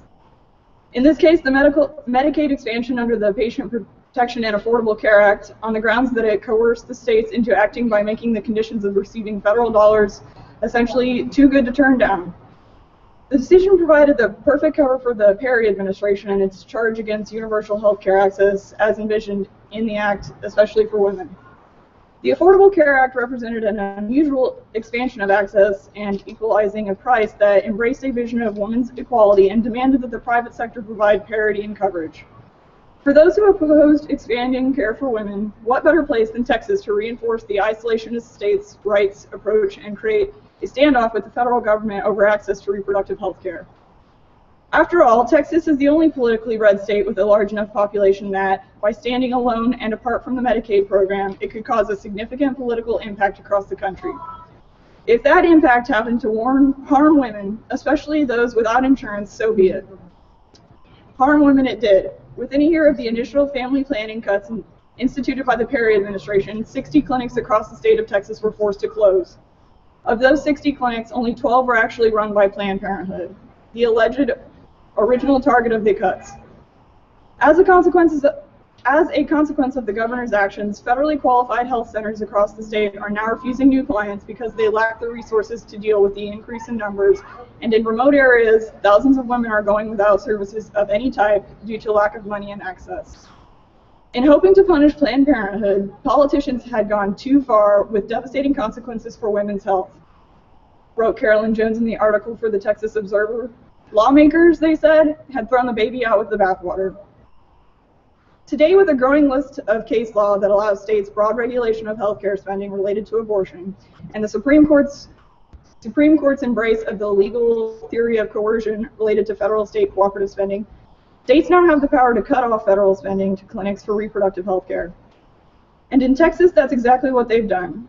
As the effects of these cuts are being felt throughout the state with clinic closures and a lack of providers able and willing to take on new Medicaid patients, it has become clear that Texas has succeeded in creating a separate healthcare system for women based on income. And as has been the case throughout the history of segregated public benefits, there is not a shred of equality left in it. In the Walt Disney version of Pinocchio, Jiminy Cricket tries to keep the fumbling puppet on the straight and narrow path, telling him that he should let his conscience tell him what to do. When you get in trouble and you don't know right from wrong, give a little whistle, and always let your conscience be your guide, Jiminy Cricket eagerly advises. It's a simple message that reduces the complexity of most decision-making processes, allowing the avoidance of potential gray areas and providing comfort in moral absolutism. This absolutism is taken to its extreme in the state of Kansas, where conscience trumps all when it comes to decisions involving a woman's reproductive health and autonomy, no matter how tangentially the provider is involved. Conscience clauses have long played a role in medicine, primarily in Catholic hospitals and health clinics, where doctors and nurses have routinely refused to provide birth control, offer sterilizations, or terminate pregnancies. Ostensibly intended primarily to protect a religious medical provider from participating in something that could be seen as a moral sin, conscience waivers, in fact, reflect a paternalistic attitude that has historically gone hand in hand with the belief that women aren't able to make their own medical decisions and need a man, be it a husband, father, or religious advisor, to provide guidance and permission. These clauses were originally seen as protecting the individual rights of those affiliated with religious institutions, but as anti-abortion advocates have ramped up their fight on choice over the past several decades, conscience clauses have been expanded to allow entire corporate healthcare systems to refuse to supply or abide by non-discrimination policies that conflict with their religious mission. As religiously affiliated groups and Catholic hospitals in particular have taken over large portions of the country's healthcare system, as well as a greater share of the clinics that provide day-to-day and preventative care for those of lower income levels or who are uninsured, religious doctrine and dogma have created serious roadblocks to women's care and safety. For example, there have been many instances of Catholic hospitals refusing to allow the termination of pregnancy endangering the mother's life. Dallying over how far a woman's health must deteriorate before an abortion is no longer a mortal sin, but instead a life-saving procedure. Those in charge of approving such terminations are often at the mercy of church officials who not only review each case, but also decide whether the medical practitioner involved has earned excommunication from the church based on his or her actions. The issue came to a head in 2009 when an Arizona nun approved a life-saving abortion in a Catholic hospital for a mother of 3 who was 11 weeks pregnant. The hospital's medical board ruled that due to the woman's pulmonary hypertension, continuing the pregnancy would likely have killed her, and recommended an abortion before the fetus developed further and placed additional stress on the woman's heart. Because of this decision, Sister Margaret McBride was reassigned from serving on the ethics committee of St. Joseph's Hospital in Phoenix, as well as excommunicated from the Catholic Church. I am gravely concerned by the fact that an abortion was performed several months ago in a Catholic hospital in this diocese, Bishop Thomas J. Olmsted told the Arizona Republic. I am further concerned by the hospital's statement that the termination of human life was necessary to treat the mother's underlying medical condition. An unborn child is not a disease. While medical professionals should certainly try to save a pregnant mother's life, the means by which they can do it can never be by directly killing her unborn child. The end does not justify the means, Bishop Olmsted eventually revoked. Bishop Olmsted eventually revoked St. Joseph's status as a Catholic institution when doctors at the hospital would not agree to provide an abortion if the same situation presented itself again. The hospital refused to capitulate to the bishop's demands, saying, morally, ethically, and legally, we simply cannot stand by and let someone die whose life we might be able to save. Bishop Olmsted, like many of the faith who work with religious institutions and their healthcare entities, believes that it's always better to err on the side of God than on the side of women's health, and that adhering to the tenets of faith outweighs the right of the patient to receive needed care. The equal dignity of mother and her baby were not both upheld, Olmsted said at a news conference. The mother had a disease that needed to be treated, but instead of treating the disease, St. Joseph Medical Staff and Ethics Committee decided that the healthy 11-week-old baby should be directly killed. However, the only treatment available to save the woman's life was to end her pregnancy. There was no surgery, medication, or other option that could have successfully treated her condition. The incident became just the most public of the many documented in complaints that American Civil Liberties Union has sent to the government in informing them of Catholic health institutions that have denied women care due to moral objections. No woman should have to worry that she will not receive the care she needs based on the affiliation of the nearest hospital, wrote Bridget Amiri of the ACLU Reproductive Freedom Project in July 2010. A report on the state of emergency reproductive health care in religiously affiliated hospitals. It is the strict devotion to faith over medicine that makes the growing refusal of services under the guise of conscience such a threat to women's health. And with a federal judiciary that has steadily inched rightward in deciding claims based on the free exercise of religion, it's a movement that benefits the broad legal cover. For example, there are currently more than 40 outstanding legal challenges to the contraception mandate of the 2010 Patient Protection and Affordable Care Act, which requires most employers who provide health insurance benefits to cover contraception and no additional copay to employees. Resolution of these cases will likely depend on a ruling by a Supreme Court that has upheld the constitutionality of a host of statutes that is found to be particularly burdensome to women, including 24-hour waiting periods and the inability to use Medicaid to pay for an abortion. As a result, there is every reason to believe that the court would find conscious clause legislation or laws that permit healthcare professionals not to provide certain services based on their individual beliefs acceptable, despite the fact that it creates similar burdens in the form of increased costs and potential delays. In the meantime, conflicting decisions at the district court and appellate court level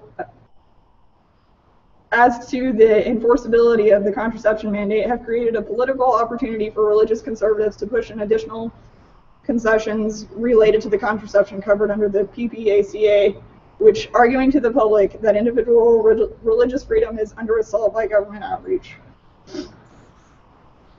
Though the Supreme Court has yet to directly address the constitutionality of conscious clauses statutes, some state courts have.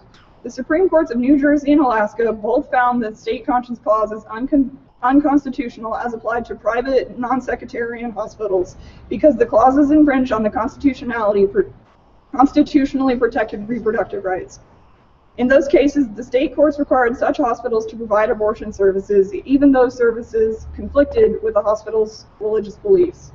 In general, state constitutions tend to protect a woman's right to abortion more broadly than the U.S. Constitution does. But the real battle will be over the anti-abortion belief that life begins at conception, which leads anti-choice activists to define emergency contraceptives and even some types of hormonal birth control and intrauterine devices as a form of abortion.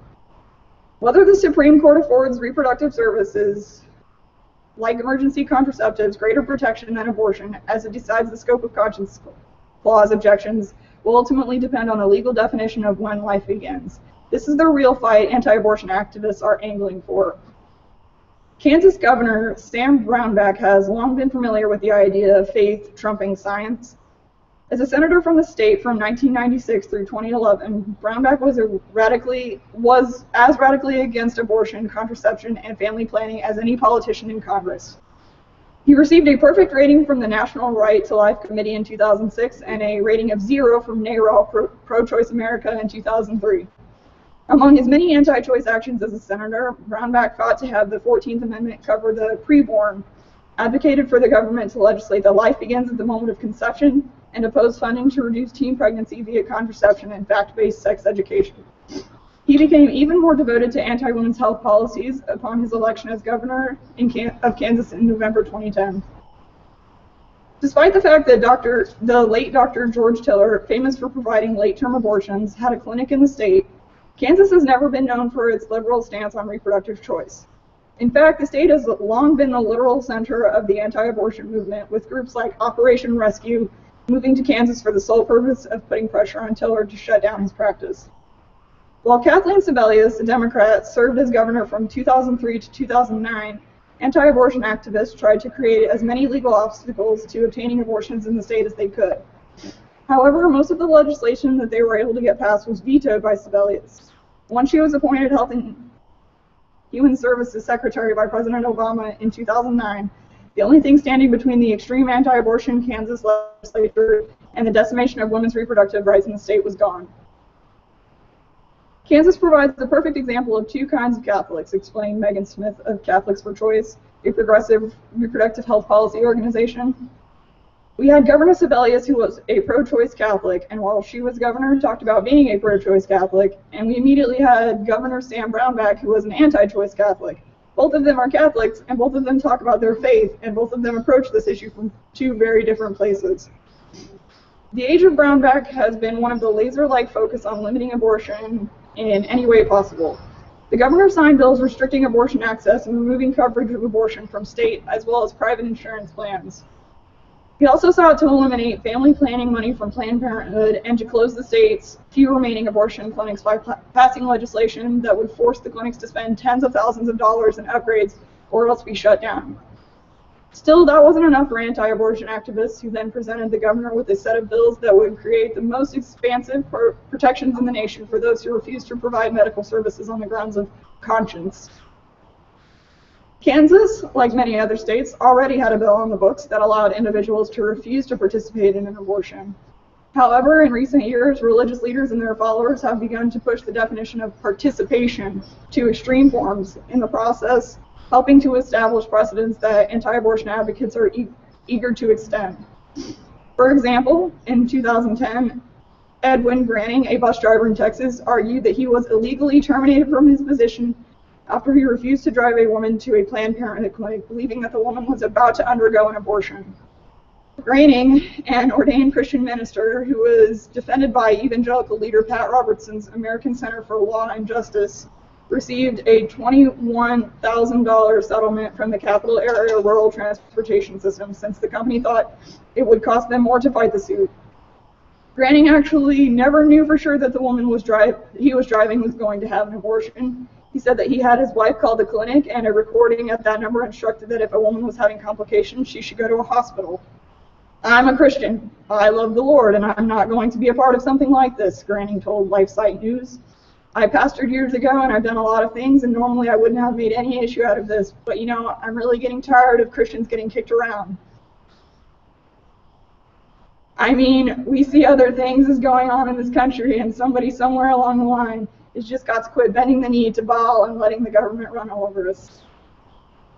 Edwin Granning wasn't the only one to take the definition of assisting in abortion to an extreme. In 2011, a group of nurses in New Jersey sued their employer for forcing them to participate in abortions at the University of Medicine and Dentistry of New Jersey. Their definition of participating, however, consisted of checking women into the hospital, taking vital information like blood pressure and temperature, entering the woman's names into a computer, and walking them out of the hospital after the abortion was over. The lawyer for the nurses defined assisting in an abortion to be any activity, no matter how tangential, I can't say that word, that involved interacting with a patient seeking an elective abortion procedure. If they did that, they'd be helping to make it happen. Attorney Demetrius Stratus told the New Jersey Star-Ledger, they're doing much more than that, obviously. At least the New Jersey nurses who objected to participating in an abortion weren't putting women's lives in danger. In 2010, a pharmacist at a Walgreens in Idaho invoked the state's freedom of conscience for healthcare professionals law and refused to fill a woman's prescription for the drug methergine, which controls bleeding, saying that she believed it was likely being used in abortion aftercare. Kristen Glunberg Prosser of Planned Parenthood of the Great Northwest told the Boise Weekly, "We have heard a lot of accounts where individuals across Idaho are being refused, but this is the first incident that we know of involving one of our own nurse practitioners. Methergine is neither an anti-abortifacient or contraceptive, but the pharmacist asked our practitioner, 'Do you need this because of an abortion?' Our practitioner told the pharmacist in keeping with federal law she couldn't disclose that, and then the pharmacist said she wouldn't fill the prescription. When our practitioner asked to speak to another pharmacist, she was hung up on. Although Walgreens reprimanded the pharmacist for not passing the prescription to a colleague to be filled, the Idaho Board of Pharmacy refused to take any action on the complaint, arguing that the state's conscience clause was not under board domain. John O'Brien, the president of Catholics for Choice, believes that cases like these are attempts to prevent someone else from trying to exercise their freedom of conscience. According to O'Brien, if what you do impedes on someone else's free exercise of will, I don't believe that is a conscious situation. That is, impeding someone else from being able to do what they need to do. I think that is wrong. I think that this is wrong, especially ethically and morally. I can't tell you it's wrong as a Catholic, but I can tell you it's wrong as a Catholic, but I can also tell you it's wrong from the point of view of respecting other people and being honest in the way we do things. The state of Kansas, however, believes that conscience should be open to limitless interpretation. In early 2012, 2 bills proposed in the state legislature sought in different ways to expand what could be designated a moral objection to assisting abortions, as well as what was considered a taxpayer-funded abortion. HB 2598, the No Taxpayer Funding for Abortions Act, went beyond the scope of the Hyde Amendment, which prohibits the use of Medicaid funding for any abortion except in cases of rape or incest or to preserve life, by seeking to eliminate the University of Kansas Medical Center's program to train doctors on how to perform abortions. The bill stated that since the center was funded with taxpayer dollars, providing abortion training was tantamount to paying for abortions. Previously, to ensure that they could be trained in abortion care without violating any potential prohibition, the university had sent students who wished to learn the procedure. Common surgical abortion procedures are used in miscarriage management, as well as making them a regular part of OBGYN training. Off campus to a Planned Parenthood clinic. HB 2598 sought to end that practice. HB 2598 also defined any entity associated with the state's public schools to be taxpayer funded, meaning that no employee, contractor, or even school volunteer would be allowed to be associated with a provider of abortion. In an attempt to ensure that members of Planned Parenthood and similar groups would not have the opportunity to inform students about health issues or offer age-appropriate sex education, the bill sought to ban members of those organizations from volunteering at schools, even if their tasks were unrelated to health education. In one of the most unusual aspects of the bill, the state proposed what amounted to a sales tax on abortion itself, a 6.5% tax on every medical exam and procedure associated with termination. On top of that, HB 2598 would also end tax credits for companies that did any business with abortion providers as a disincentive to forming any sort of financial relationship. Elizabeth Nash, the state issues manager for the Guttmacher Institute, told Raw Story, "This is a complete turnaround in this idea of small government. Somebody spent hours, if not days, combing through the entire Kansas tax code to find every spot where you could possibly prevent abortion providers from being a nonprofit healthcare provider. This is really amazing. The bill is 68 pages long. Somebody spent days trying to figure out how to manipulate the tax code to disqualify abortion providers. That is a level above and beyond what we have ever seen." Introduced during the same legislation as HB 2598, HB 2523 made the unprecedented move of proposing that in addition to covering drugs that cause abortions, no person shall be required to perform, refer for, or participate in medical procedures, or in the prescription or administration of any device or drug which results in the termination of a pregnancy, or an effect of which the person reasonably believes may result in the termination of a pregnancy. When used in legislation, language like reasonably believe and may are extremely loaded and intentionally vague terms that leave those in charge of administering medication or filling prescriptions with enormous power. Although the Kansas state legislature said that the language was meant to apply only to filling medication only to filling medication abortion prescriptions, doctors and women's rights advocates noted that by adding the word may, the legislature opened an avenue for pharmacists also to refuse to fill birth control pills and emergency contraception, such as the so-called morning after bill. When the bill went to committee, it was clear from the testimony that was given by the pro-life side that the bill was about contraception, said Holly Weatherford, program director of the ACLU of Kansas and Western Missouri. They had pharmacists testify that they believed contraception was abortion and that they didn't want to then administer or fill prescriptions for birth control. When the bill actually went to the floor in the front of the full chamber in the House, the author of the bill described it simply as dealing with abortion and sterilization. And unfortunately, the legislatures didn't know the law well enough to understand that Kansas has had long-standing conscience refusals in law in Kansas for abortion and sterilization. We did hear in some of the comments on the House floor that some of those pro-life legislators knew exactly what the bill was about, and they made off-the-cuff comments about needing to protect people against having mail-order abortions, referring to emergency contraception but in the end it passed overwhelmingly. Despite medical evidence to the contrary, the Food and Drug Administration's official literature on the morning after pill, also known as Plan B, states that one possible way the medication works is to inhibit the implantation of a fertilized egg in the uterus lining.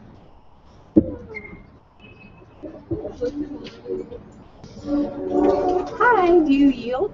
Yes. I'm just going to continue. Clergy consultation had a system of quality control similar to the one Judy had set up. Evans and Cooper toured the clinics they recommended and kept files on each of the doctors.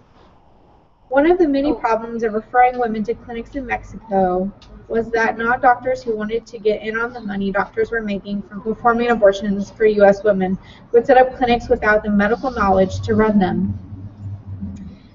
Clergy consultation and their referral projects were determined to keep women out of the hands of such quacks.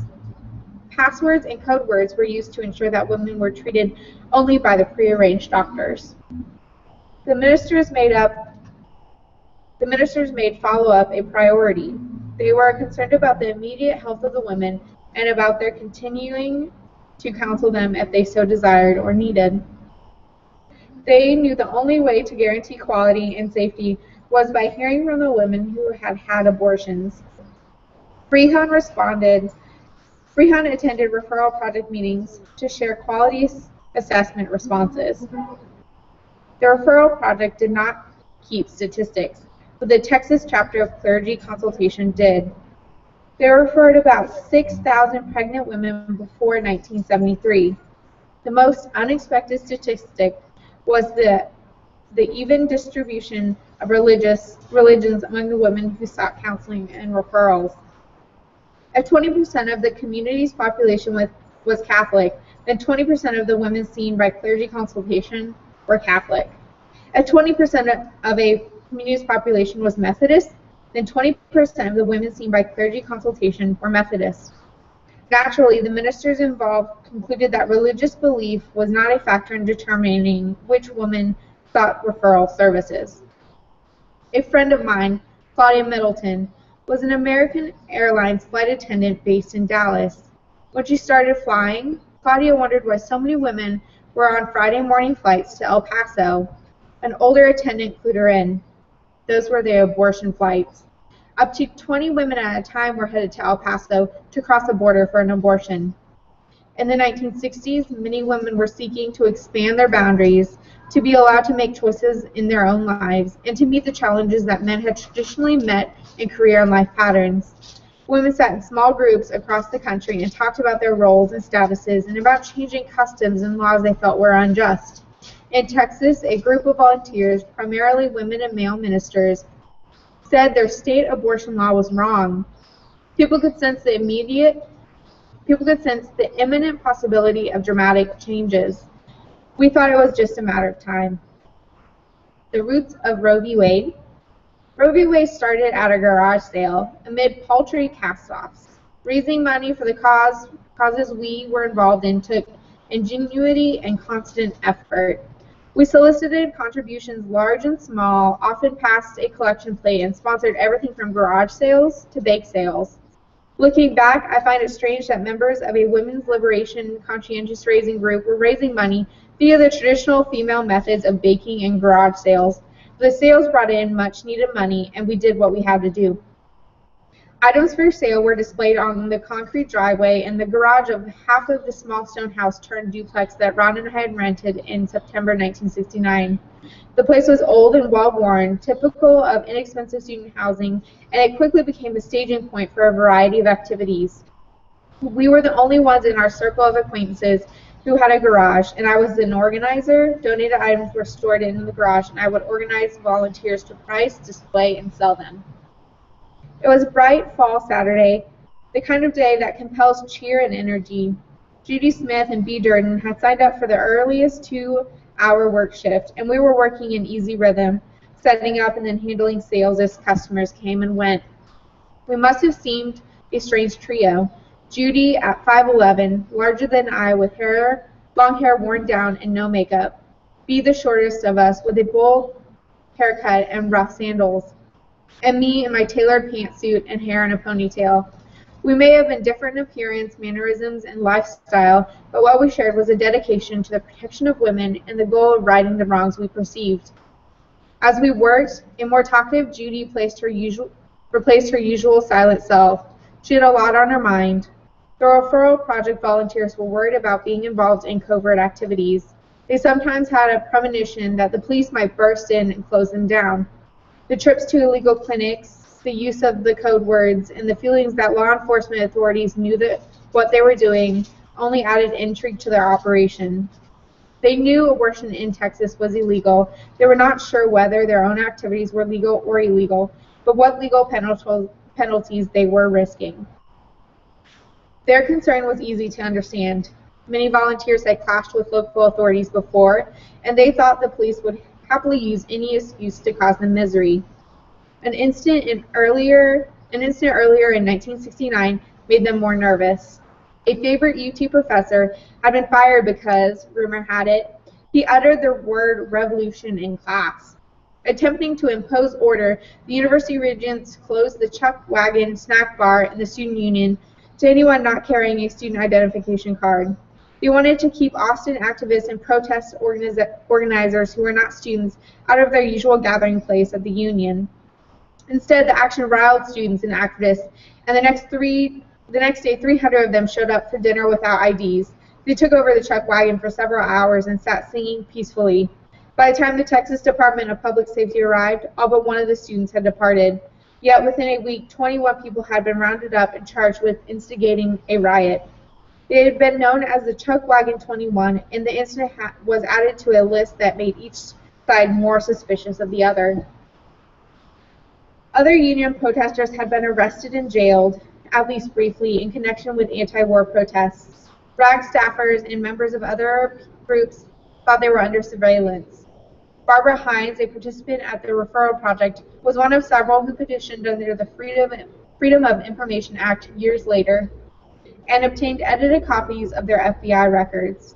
Barbara read in part security informants. Barbara Hines has been involved with women's liberation and interested in Women's Abortion Action Coalition.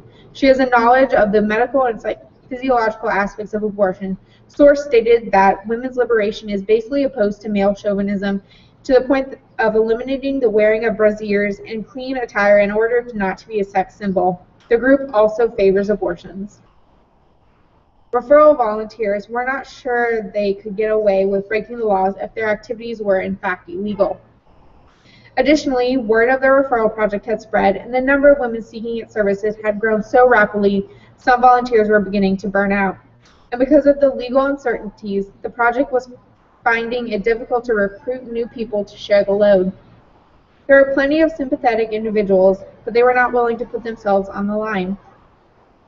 He was more worried that the project was not reaching women with unwanted pregnancies. She fretted that because of the referral project's timidity in announcing its existence, many women were still ending up and unsafe places, and then in emergency rooms, even though information and help were available in the heart of Austin. Yet advertising and availability of abortion information was incompatible with the strategy of avoiding conflict with the law by being circumspect and not inviting attention. To serve more women, the project needed to be more public. Yet, some volunteers worried about the personal ramifications of changing the way they operated. They wondered whether the authorities would continue to leave them alone if they moved into the spotlight. The frustration level rose as the volunteers counseled more and more women, learning their life situations and witnessing the roadblocks women had to overcome in their search for safe legal abortions. The Texas anti-abortion statute was obviously the culprit in the dramas of human struggle played out daily before the volunteers. While we sorted our prized junk at the garage sale, Judy posed the primary questions that the volunteers wanted answers. Could they be prosecuted and or convicted as accomplices to the crime of abortion simply by referring women? Would it make any legal difference if they sent women only to places where abortion was legal? Abortions in Texas or Mexico, although illegal, were often cheaper, especially because of lower travel costs. In a practical manner, there were both good and bad illegal places. What if a volunteer refers women to the good illegal places? I didn't know the answers. Abortion had never been a topic in any of my law classes, and I had not been involved in any criminal cases since becoming licensed as a lawyer. Earlier, when I had looked up the Texas law on abortion for the referral project, I had not researched the subject of referring women for abortion. The statute made it a crime to furnish the means for procuring an abortion, but I didn't know whether that applied only to drugs and instruments, not information. I knew Texas also had a general accomplice statute that applied to a variety of crimes. I told Judy and B I would be glad to do research. I wanted to help the project continue and succeed, so I began spending time in the UT Law Library, meeting with project volunteers, spending more time in the library, and talking to law professors, law students, and other lawyers.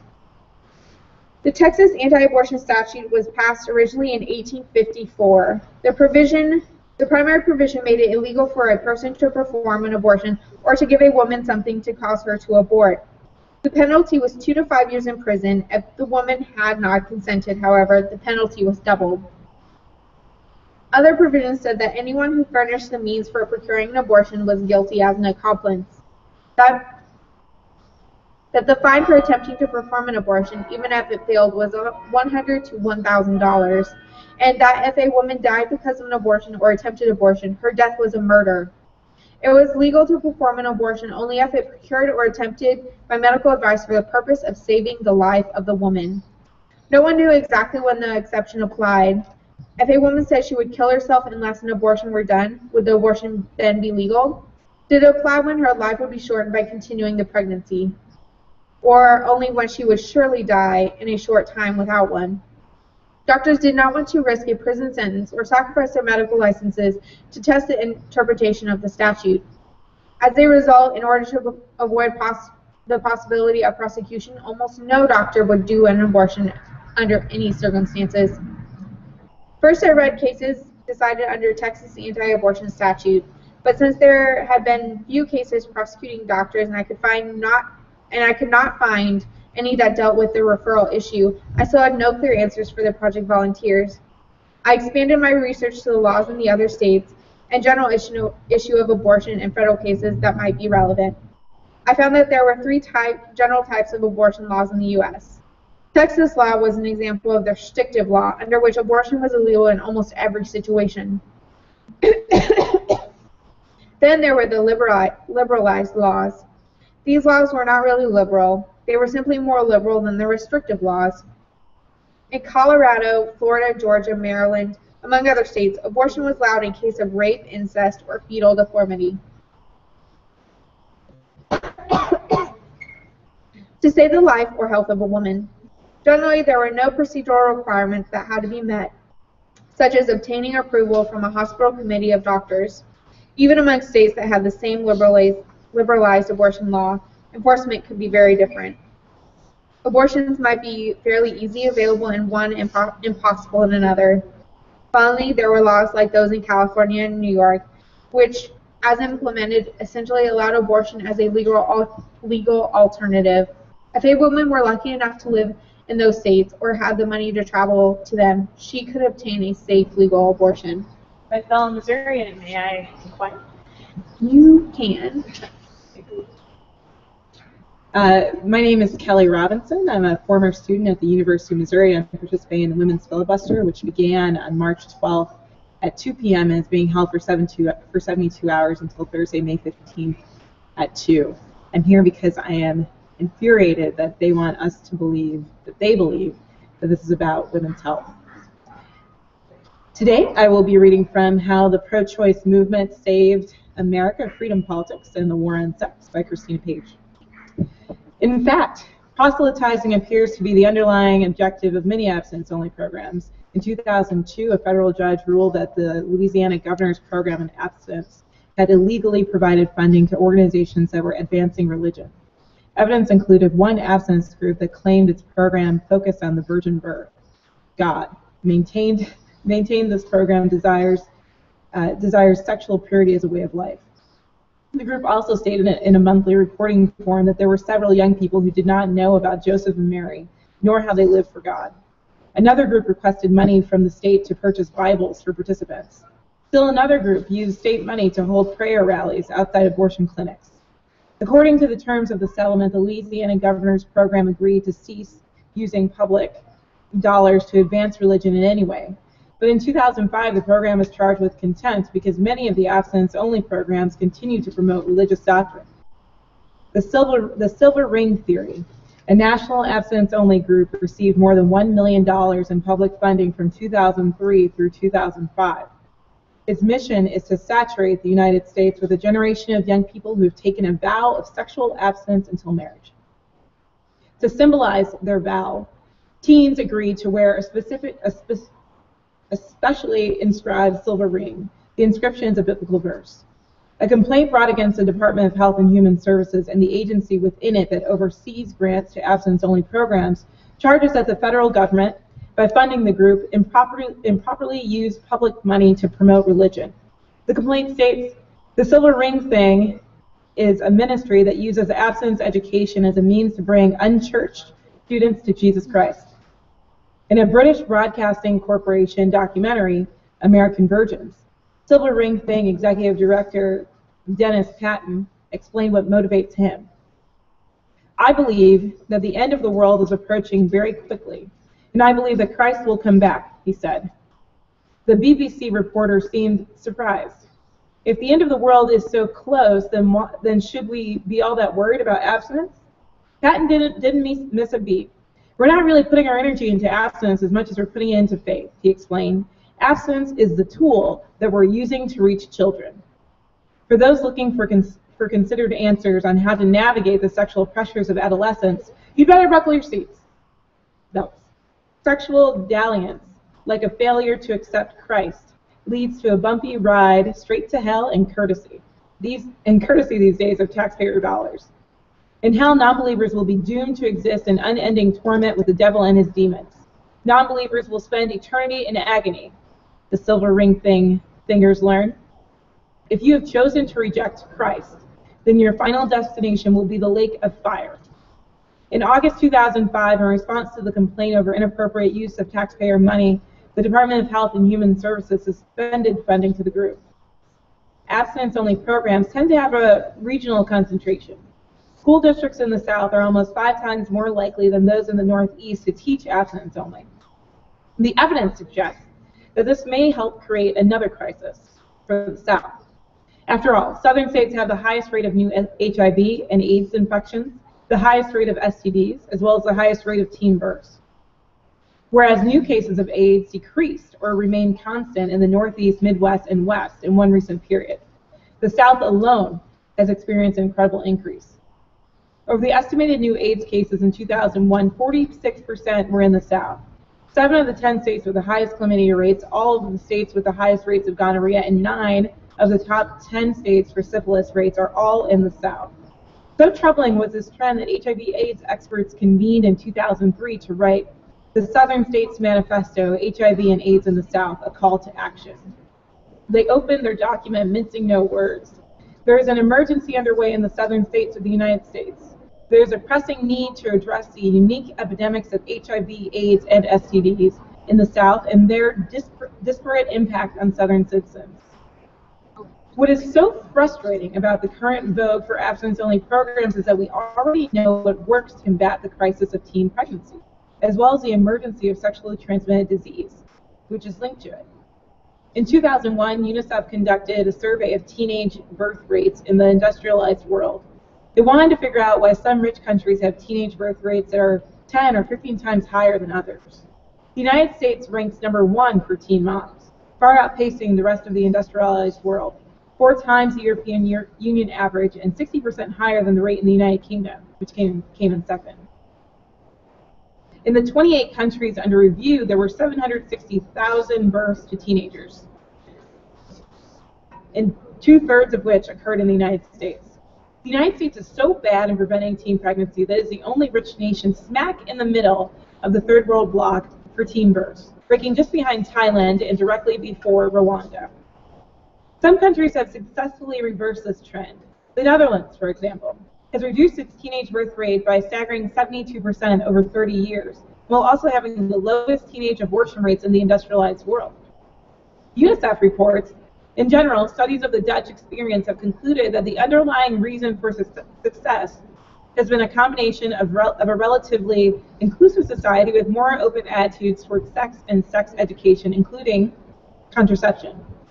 A 1994 international conference called Can We Learn from the Dutch concluded that young people in the Netherlands feel more comfortable discussing sexuality in a warm, mutually supporting atmosphere, in which requests for contraceptive services are not associated with shame or embarrassment, and in which the media is willing to carry explicit messages designed for young people about contraceptive services. The result is that teenagers who are having sex in the Netherlands see using contraception as ingrained as not going through a red light. Interestingly, the Dutch approach has led not to a sex-indulgent teenage culture, but rather, as the report concludes, to a higher average rate at first intercourse. Higher average age at first intercourse. Another country that has successfully reduced its teenage birth rate is Sweden. UNICEF reports that beginning in 1975, Sweden radically reviewed its school sex ed curriculum. Abstinence and sex only within marriage were dropped. Contraceptive education was made an explicit part of the school curriculum, and a nationwide network of youth clinics was established to provide confidential advice and free contraceptives to young people. In the same year, the abortion law was changed to allow termination of pregnancy free of charge. The Swedes took a practical, non-judgmental approach to their teenagers' sexuality, considering it neither as desirable nor undesirable, but as inevitable. This being the case, teenagers' use of contraceptives is viewed as highly desirable because it will prevent both childbearing and abortion. As a result of these changes, Sweden has nearly half the teen abortion rates than that of the United States. Unfortunately, there seems little chance that the United States will move in this direction of encouraging teens to use contraception or implementing any of the other methods that have actually reduced teen pregnancy and thereby abortion. After all, the Bush administration not only likes to fund health-fearing cheerleaders for abstinence, but even puts them in charge.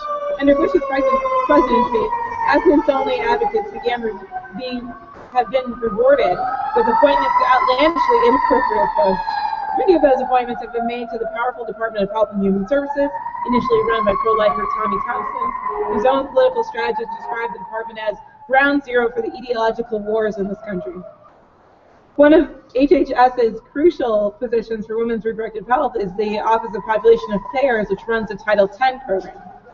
Title X's mission is to provide contraceptive services to low-income people and conduct research on teen sex issues. Each year, approximately 4 million women rely on Title X clinics around the country for contraception. The vast majority of these women, 71%, are unmarried. In 2012, Thompson was put in charge of this program. In 2012, Thompson put in charge of this program Dr. Alma Golden, who ran an abstinence-only group out of Texas. Much of Golden's life work until then had been aimed at discouraging unmarried people from having sex. In her present position, she is in charge of providing them with contraception. It would seem that Dr. Golden, in her absence until marriage philosophy, was chosen specifically to not lead the agency, at least in its assigned mission. It should come as little surprise that the Title X budget has remained stagnant even though the number of patients it serves has swollen. The federal government currently spends nearly equal amounts of money promoting abstinence-only programs and the Title X programs. Not surprisingly, Dr. Golden's noteworthy acts in her position overseeing the office have been defending abstinence-only programs against the sea of evidence that they are ineffective. Golden seems profoundly unsuited for her job, and the inevitable result, no doubt, is more teen pregnancies and more abortions. Perhaps this ought to trouble even pro-lifers, but the truth is that the abstinence-only set takes a different view. Once the virgin lapses, once the abstainer indulges, he or she might as well hurry off to the lake of fire. As a spokesman for the abstinence-only group, True Love Waits explained, if you're talking about a person who is going to keep the abstinence pledge anyway, whether or not they would use contraception isn't really something that concerns us. Waiting is what they're striving for here. Chapter 4, the condom hoax. In 1993, Dr. Susan Weller of the University of Texas Medical Branch made a mistake. Actually, she made a series of mistakes packaged in one neat document. She set out to review the available studies on condoms. Her intent was to gauge the effectiveness of the simple latex sleeve in preventing the spread of HIV at the time. Weller thought she'd come up with some shocking results. She found that when discordant couples, defined as one person HIV positive, the other HIV negative, had sex, condoms were only 69% effective in reducing the risk of HIV transmission. The news seemed ominous. If you had sex with someone who had the HIV virus, a condom wasn't much protection at all. 31% of the time you risked contracting the virus. The problem was that her study was wrong. She admits to this now and even refers to it as having a flawed study design. The Department of Health and Human Services and the Center for Disease Control and Prevention released a statement to set the record straight, explaining her analytical blunders. For one thing, she combined couples who always use a condom with couples who sometimes use a condom, which is a little like measuring the effectiveness of seatbelts by setting injuries sustained by seatbelt wearers and non-seatbelt wearers alike. This was Weller's first published work in the field of condom research, and she has published reviews of condom effectiveness that are considered the accepted data for the field. But that first mistake lives on. The pro-choice movement long ago made a fundamental decision. It has been the realistic movement. And if, as a result, it is given up the high ground of deeply felt, religiously intoned, quote-unquote, values, it has gained something else. It has science. The deep desire to know and manage the world and give each of us a chance to manage our own little worlds through science has been the great urge of pro-choicers from at least the advent of the birth control pill. This belief or value has led to a willingness to follow the evidence wherever it leads. Pro-choicers have signed onto science, and in doing so, they have agreed that it is evidence that reveals a truth that is knowable, a truth that is usable, not mysterious and withheld. The pro-life movement, by contrast, has been less keen on the truth that science can yield. When science and faith clash, it sides with faith. For pro-lifers, condom use, like contraception, is simply anathema. Abstinence is the acceptable form of safe sex. To advance this goal, they're willing to trounce good science or make up their own. I yield. Thank you.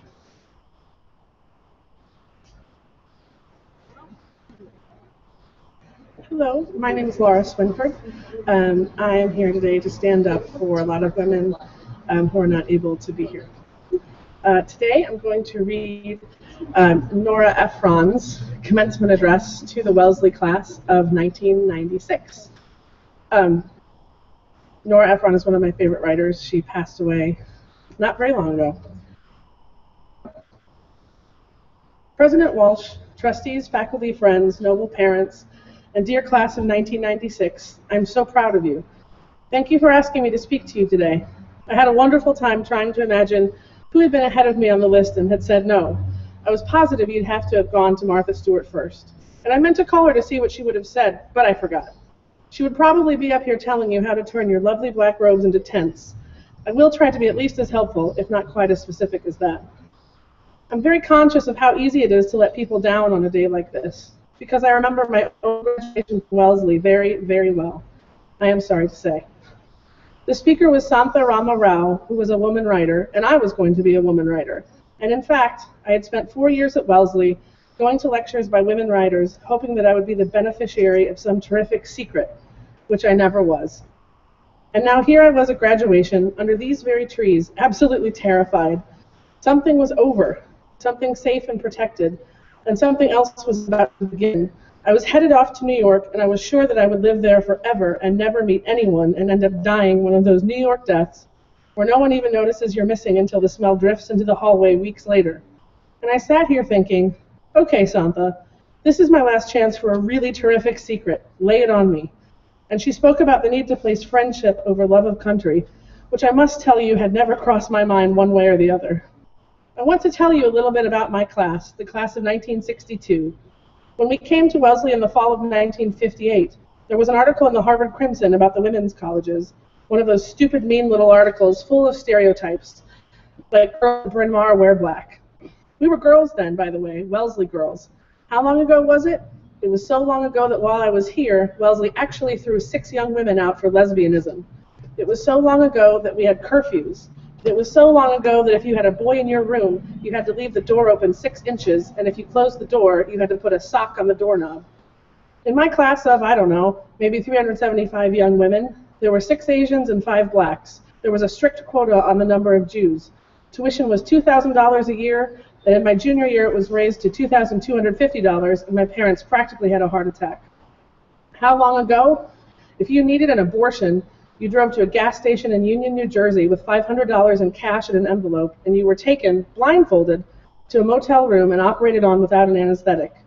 On the lighter side, as you no doubt read in the New York Times Magazine and were flabbergasted to learn, there were the posture pictures. We not only took off most of our clothes to have our posture pictures taken, we took them off without ever thinking, this is weird, why are we doing this? Not only that, we had also had speech therapy. I was told I had a New Jersey accent I really ought to do something about, which was a shock to me since I was from Beverly Hills, California, and had never set foot in the state of New Jersey.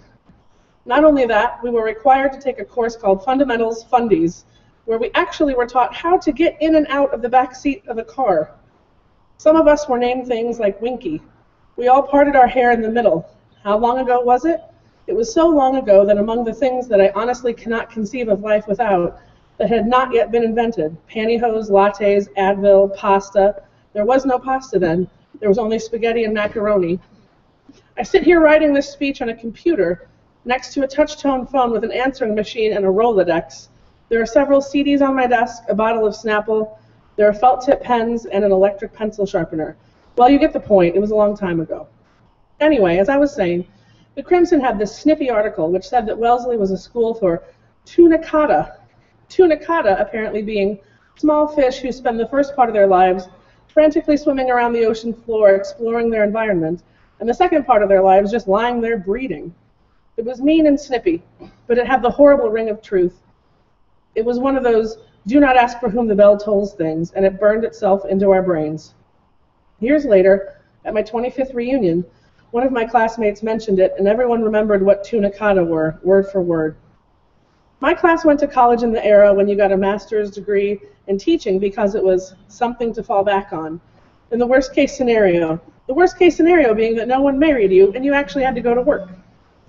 As this same classmate said at our reunion, our education was a dress rehearsal for a life I never led. Isn't that the saddest line? We were meant to have futures, we were meant to marry them. We weren't meant to have politics or careers that mattered or opinions or lives. We were meant to marry them. If you wanted to be an architect, you married an architect. Non ministraris sed ministrari, you know the old joke, not to be ministers, but to be ministers' wives. I've written about my years at Wellesley, and I don't want to repeat myself any more than is necessary, but I do want to retell one anecdote from the piece I did about my 10th Wellesley reunion. I'll tell it a little differently for those of you who read it, which was that during my junior year, when I was engaged for a very short period of time, I thought I might transfer to Barnard for my senior year.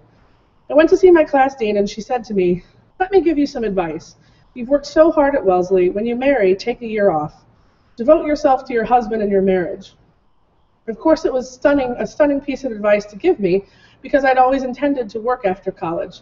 My mother was a career woman, and all of us, her 4 daughters, grew up understanding that the question, what do you want to be when you grow up, was as valid for girls as for boys. Take a year off being a wife. I always wondered what I was supposed to do in that year. Iron? I repeated the story for years as proof that Wellesley wanted its graduates to be merely housewives. But I turned out to be wrong, because years later I met another Wellesley graduate who had been as hell-bent on domesticity as I had been on a career. And she had gone to the same dean with the same problem, and the dean had said to her, "Don't have children right away, take a year to work." And so I saw that what Wellesley wanted was for us to avoid the extremes, to be instead that thing in the middle, a lady. We were to take the fabulous education we had received here and use it to preside at a dinner table, or at a committee meeting, and when 2 people disagreed, we would be intelligent enough to step in and point out the remarkable similarities between their 2 opposing positions. We were to spend our lives making nice. Many of my classmates did exactly what they were supposed to do when they graduated from Wellesley, and some of them, by the way, lived happily ever after, but many of them didn't. All sorts of things happened that no one expected. They needed money, so they had to work. They got divorced, so they had to work. They were bored witless, so they had to work. The women's movement came along and made harsh value judgments about their lives, judgments that caught them by surprise, because they were doing what they were supposed to be doing, weren't they? The rules had changed. They were caught in some kind of strange time warp. They had never intended to be the heroines of their own lives. They'd intended to be what? First ladies, I guess. First ladies in the lives of big men. They ended up feeling like victims. They ended up, and this is really sad, thinking that their years in college were the best years of their lives. Why am I telling you this? It was a long time ago, right? Things have changed, haven't they? Yes, they have. But I mention it because I want to remind you of the undertow, of the specific gravity. American society has a remarkable ability to resist change, or to take whatever change has taken place and attempt to make it go away. Things are different for you than they were for us. Just the fact that you chose to come to a single-sex college makes you smarter than we were. We came because it's what you did in those days. And the college you were graduating from is a very different place. All sorts of things caused Wellesley to change, but it did change. And today it's a place that understands its obligations to women in today's world. The women's movement has made a huge difference too, particularly for young women like you. There are women doctors and women lawyers. There are anchor women, although most of them are blonde. But at the same time, the pay differential between men and women has barely changed.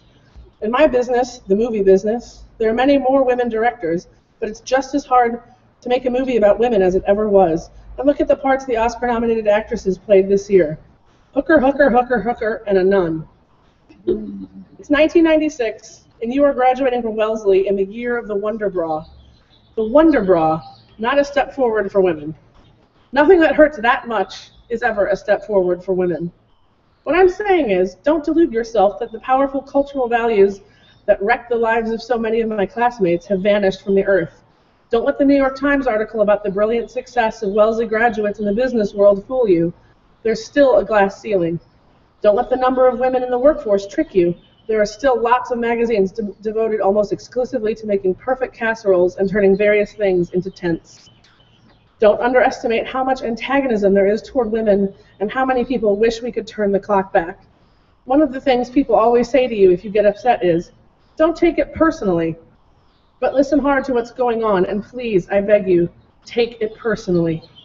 Understand, every attack on Hillary Clinton for not knowing her place is an attack on you. Underneath almost all those attacks are the words, get back to where you once belonged. When Elizabeth Dole pretends that she isn't serious about her career, that is an attack on you. The acquittal of O.J. Simpson is an attack on you. Any move to limit abortion rights is an attack on you, whether or not you believe in abortion. The fact that Clarence Thomas is sitting on the Supreme Court today is an attack on you. Above all, be the heroine of your life, not the victim, because you don't have the alibi my class had. This is one of the great achievements and mixed blessings you inherit. Unlike us, you can't say nobody told you there were other options. Your education is a dress rehearsal for a life that is yours to lead. 25 years from now, you won't have as easy a time making excuses as my class did. You won't be able to blame the deans, the culture, or anyone else. You have no one to blame but yourselves. So what are you going to do? This is the season when a clutch of successful women who have it all give speeches to women like you and say, to be perfectly honest, you can't have it all. Maybe young women don't wonder whether they can have it all any longer, but in case any of you are wondering, of course you can have it all. What are you going to do? Everything, is my guess.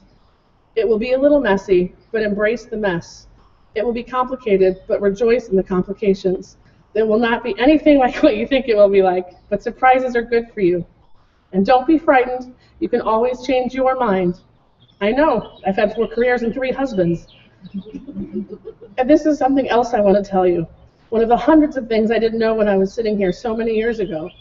You are not going to be you, fixed and immutable you, forever. We have a game we play when we're waiting for tables in restaurants, where you have to write the 5 things that describe yourself on a piece of paper. When I was your age, I would have put ambitious, Wellesley graduate, daughter, Democrat, single. 10 years later, not one of those 5 things turned up on my list. I was journalist, feminist, New Yorker, divorced, funny. Today, not one of those 5 things turns up on my list either. Now it's writer, director, mother, sister, happy. Whatever those 5 things are for you today, they won't make the list in 10 years. Not that you still won't be some of those things, but they won't be the 5 most important things about you, which is one of the most delicious things available to women, and more particularly to women than men, I think. It's slightly easier for us to shift, to change our minds, to take another path. Yogi Berra, the former New York Yankee who made a specialty of saying things that were famously maladroit, quoted himself at a recent commencement speech when he said, "When you see a fork in the road, take it." Yes, it's supposed to be a joke, but as someone said in a movie I made, don't laugh, this is my life. This is the life many women lead. 2 paths diverge in a wood, and we get to take them both. It's another of the nicest things about being women. We can do that. Did I say it was hard? Yes. But let me say it again so that none of you can ever say the words, "Nobody ever said it was hard." Because it's also incredibly interesting. You are so lucky to have that life as an option. Whatever you choose, however many roads you travel, I hope that you choose not to be a lady. I hope you will find some way to break the rules and make a little trouble out there. And I also hope that you will choose to make some of that trouble on behalf of women. Thank you. Good luck. The first act of your life is over.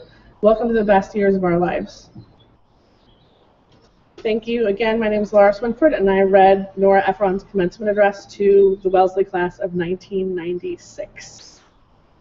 Required my fellow Missourian? Yes, you may. Thank you. Hello, my name is Molly. I'm a small business owner and artist from Columbia. I'm participating in the Women's Filibuster, which began on Monday, May 12th at 2 p.m. and is being held for 72 hours until Thursday, May 15th at 2 p.m. I'm here today because I'm simply exhausted with the attacks on women's health. And I'll be reading from a letter by Joyce Arthur from Vancouver, British Columbia. Why should your personal moral view about abortion hold any more weight than mine? Because I, along with countless other people, believe abortion is a positive moral good and a blessing for women. It's an act that empowers them, literally saves their lives, saves their existing or future children's lives, protects and improves their health and that of their families, gives women back their chosen lives, enables them to pursue their career and educational aspirations, improves their economic prospects, allows them to better themselves, gives them a level playing field in the public sphere with men, and enables them to truly attain and exercise liberty and other constitutional freedoms. How can anything that saves women's lives and gives them hopes and freedom be bad? Regardless, the moral question of whether abortion itself is bad or good is subjective, at least when it comes to a particular women's abortion decision. And every abortion decision is a personal one, made by one woman. The only person who should be allowed to make an actionable decision about the morality of an abortion is the pregnant woman. That's it. It's absolutely no one else's business. Everyone else's opinion about it is irrelevant. To be truly pro-choice means unequivocally supporting a woman's decision to abort, no matter what her reason or whether we agree with it or not. Women have the unquestioned right to have children for any reason, and the same should go for abortion. It's essential to realize that women don't generally decide to have abortions because they think abortion is morally okay, or because it's their political right, or because they think that the fetus is a meaningless blob of tissue. When it comes to abortion, the politics is separate from the personal. Almost all women who have abortions do so because essentially they recognize the necessity of being good mothers, and that having a child or another child right now will undermine the welfare of themselves and their existing or future families. That is the true morality behind the abortion decision, the biological imperative to be a good mother, as well as the fundamental need to control one's own body and life, which is not an abstract right, but a socio-biological instinct. Abortion is inextricably intertwined with pregnancy and motherhood. That is, good mothers will have both babies and abortions. They do so the world over, they always have, and they always will. Half of all the women in the world will have at least one abortion in their lifetimes. The abortion experience is part of who we are as women, a fundamental element of our life experience, the means we use to optimize the survival of our families and ourselves. Therefore, labeling abortion as bad is being judgmental against women's very essence. It denigrates our humanity. You are labeling women's behavior as bad when in fact it's just women being women. When you say abortion is bad, you're literally saying that women are bad. But not only is there nothing wrong with abortion, I assert that both childbirth and abortion represent what is most wonderful about women. Our ability to give life and sustain life, and the freedom to control the circumstances under which it can best be done. Abortion liberates all of us, improves our lives enormously, and ensures our future survival. Abortion represents human power, freedom, and dignity. No other animal can control its fertility to the extent humans can, and this allows us to control our destiny and shape the world around us. The premise that abortion is bad and should be reduced lacks vision and fails to address the core issue, which is the American people do not trust or respect women as equal players in society, entitled and empowered to make our own decisions around their sexuality, ethics, and lives. The bottom line is, if women were respected and trusted as equals, abortion would hardly be an issue at all. It would be socially acceptable to the degree that it would largely cease to be controversial, except among fringe minorities. The root problem behind that lack of trust and respect for women stems mostly from religion and patriarchy. What we need to recognize then is not the morality or immorality of abortion itself, which is beside the point, but the integrity of women's decision-making and autonomy. We need to trust and respect women. The abortion issue won't become less controversial until we do that. And the more respect and importance accorded to women, the more the fetus will fade in importance, because its fate will rightfully be seen as her private responsibility, to which she can be fully entrusted to handle wisely. And if women are trusted and respected and given equal rights in society, comprehensive family planning, contraception, and other programs to reduce unintended pregnancies will become no-brainers. They'll happen automatically because the political will and authority will make them happen, will be there. Any law that regulates pregnancy in any way, such as an abortion restriction, automatically amounts to discrimination against women, because only women get pregnant, not men. When pregnancy is regulated, it puts a special burden on women that is not placed on men, and this puts an unequal disadvantage in society. Since the major difference between men and women is the ability to bear children, and the fact that there's a social and biological imperative for most women to bear children, any law or policy, or lack of law or policy that serves to disadvantage women in society by burdening them with a larger share of childbearing and childcare responsibilities at no recompense is also discriminatory. In order to ensure equality for women and a level playing field for men, women need a form of extra rights not required by men, namely access to a wide range of fully funded pre- and postnatal care, including abortion and contraception. For example, it is discriminatory to fund the medical costs of childbirth, but not abortion. Women also deserve help with child care. Although you could say that fathers could equally assume the role of full-time parent, in practice, women do most of it because they want to. It's natural that mothers tend to be closer to their children than fathers. Women should not be penalized for this. But in our society, childbearing and rearing are penalized in many ways, economically, socially, and politically. If women were truly trusted and respected and given equality, much higher priority would be placed on the raising of children. They are the future, after all, and it would automatically be seen as more of a communal responsibility, with more government investment made in it. Perhaps I am not setting out much in the way of practical steps for achieving this idyllic state of trust, respect, and equality for women, but I know for sure that this is the direction that we must go. I beg you to please stop urging everyone to concede that abortion is bad and must be reduced, because you're wrong. Thank you. May I inquire if my fellow Missourian? Yes. Yield to my fellow Missourian.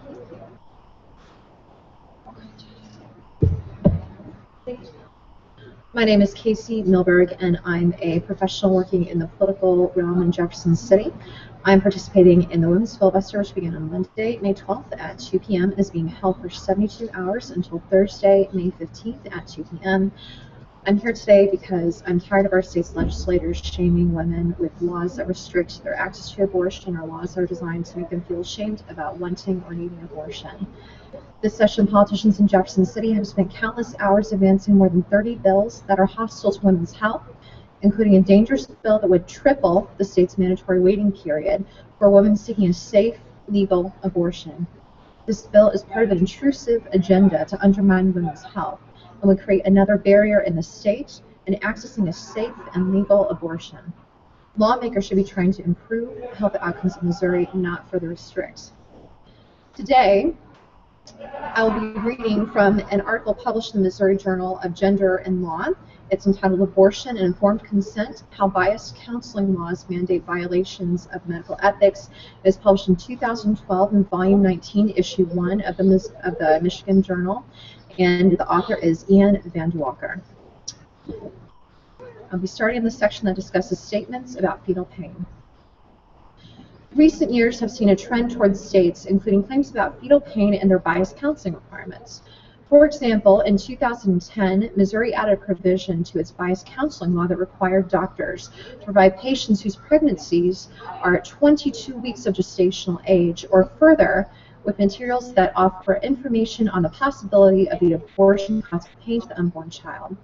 There is no when medically accurate qualifier. The following statements are required.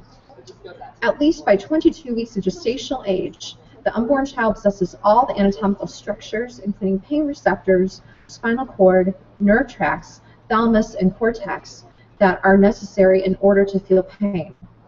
A description of the abortion procedure to be performed and the elements that, quote unquote, could be painful to the unborn child. Fetuses at 22 weeks of gestational age and beyond, quote unquote, seek to evade certain stimuli in a manner that in an infant or adult would be interpreted as a response to pain. Anesthesia is given to fetuses at 22 weeks or more during prenatal surgery, and anesthesia is given to premature babies born at 22 weeks or later. Anesthesia is available, quote unquote, in order to minimize or alleviate the pain to the unborn child. In 2011, Indiana enacted a statute requiring the provision of abortion in several ways.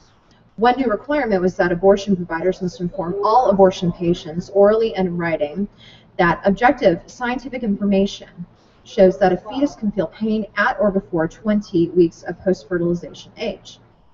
The law requires that the statement be made to all abortion patients, regardless of whether their pregnancy has progressed to 20 weeks or not. The Texas Counseling Booklet states that at the 12th week of gestation, the fibers that carry pain to the brain are developed. However, it is unknown if the unborn child is able to experience sensations such as pain. South Dakota's counseling materials state, findings from some studies suggest that the unborn fetus may feel physical pain without limiting the claim to a particular gestational age. These fetal pain statements are misleading. They are designed to make patients feel that it is likely that a fetus of a certain gestational age can feel pain in circumstances when, in fact, the scientific evidence does not support that proposition. For example, biased counseling materials that mention fetal pain frequently make the claim that fetuses at some stage of gestation, often 20 weeks, have the necessary physical structures to feel pain. There is scientific evidence that the neural pathways that are necessary for pain perception form as early as the 20th week of gestation, although other studies place this development later, between 23 and 30 weeks. But Even if the structures are in place at 20 weeks, that does not necessarily mean that they are functioning at that time. Lungs, for example, are physically formed before they function. One review of scientific studies found that the arrival of sensory impulses in the brain could not be detected before 29 weeks. Furthermore, there is data suggesting that fetuses are in a constant sleep-like state and unable to experience pain, and that biochemicals in the in utero environment may sedate and anesthetize the fetus. Similarly, many experts believe that fetal reactions to tactile stimuli are reflexes that do not indicate a sensation of pain. Such reflexes are exhibited in humans who have no forebrain due to encephaly or whose cortex isn't functioning. Since most experts believe the cortex is necessary for the awareness of pain, the presence of reflexes in individuals without functioning cortexes is evidence that those reflexes are not necessarily indicative of a sensation of pain. In addition, the statement that fetal anesthesia is routine during fetal surgery is misleading. Fetal anesthesia and analgesia serve purposes other than pain reduction, such as inhibiting fetal movement and preventing hormonal stress responses. Their use in surgery is not evidence that surgeons believe that fetuses feel pain, although any reader not familiar with the science behind the practice of fetal surgery would take the statements in the counseling materials as evidence that doctors believe fetuses feel pain. While there is a controversy among experts regarding fetal pain past 20 weeks, the statements made in some states as counseling materials do not notify patients of the controversy. They either articulate only one side of the controversy or selectively refer to certain facts without adequately explaining their implications for the possibility of fetal pain. South Dakota's complete lack of qualification of the statement that the unborn fetus may feel physical pain makes it misleading to the point of falsehood, since it is uncontroversial that embryos and fetuses early in gestation cannot feel pain. The Texas booklet's claim that it is unknown whether fetuses can feel pain at 12 weeks is equally misleading, since there is not even scientific debate about fetal pain that early. Furthermore, while some statutes require that women be notified of the option fetal anesthesia, they do not require disclosure of the risks that fetal anesthesia carries for the pregnant woman. Yet again, the bias in favor of childbirth in these laws is clear. There is no real effort to give patients all the information that might inform their choice. Legislators bend over backward to include anything that might discourage a woman from choosing abortion, but omit corresponding risks on the other side of the scale. Section D, ideological or moral statements. Since 2005, South Dakota's biased counseling statute has required that the physicians tell their abortion patients that the abortion will terminate the life of a whole, separate, unique, living human being. In 2009, North Dakota added an identical mandatory disclosure. Some biased counseling laws convey ideological speech in slightly more subtle ways. Biased counseling materials frequently use anti-abortion language, especially by referring to the pregnancy as an unborn child. Some state-produced materials direct patients to crisis pregnancy centers that are devoted to persuading women to not have an abortion.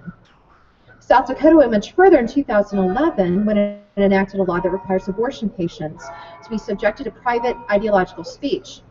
The statute provides that before they consent to an abortion, patients must have a consultation at a pregnancy help center, which the law defines inter alia as an organization dedicated to helping a pregnant mother maintain her relationship with her unborn child and care for her unborn child.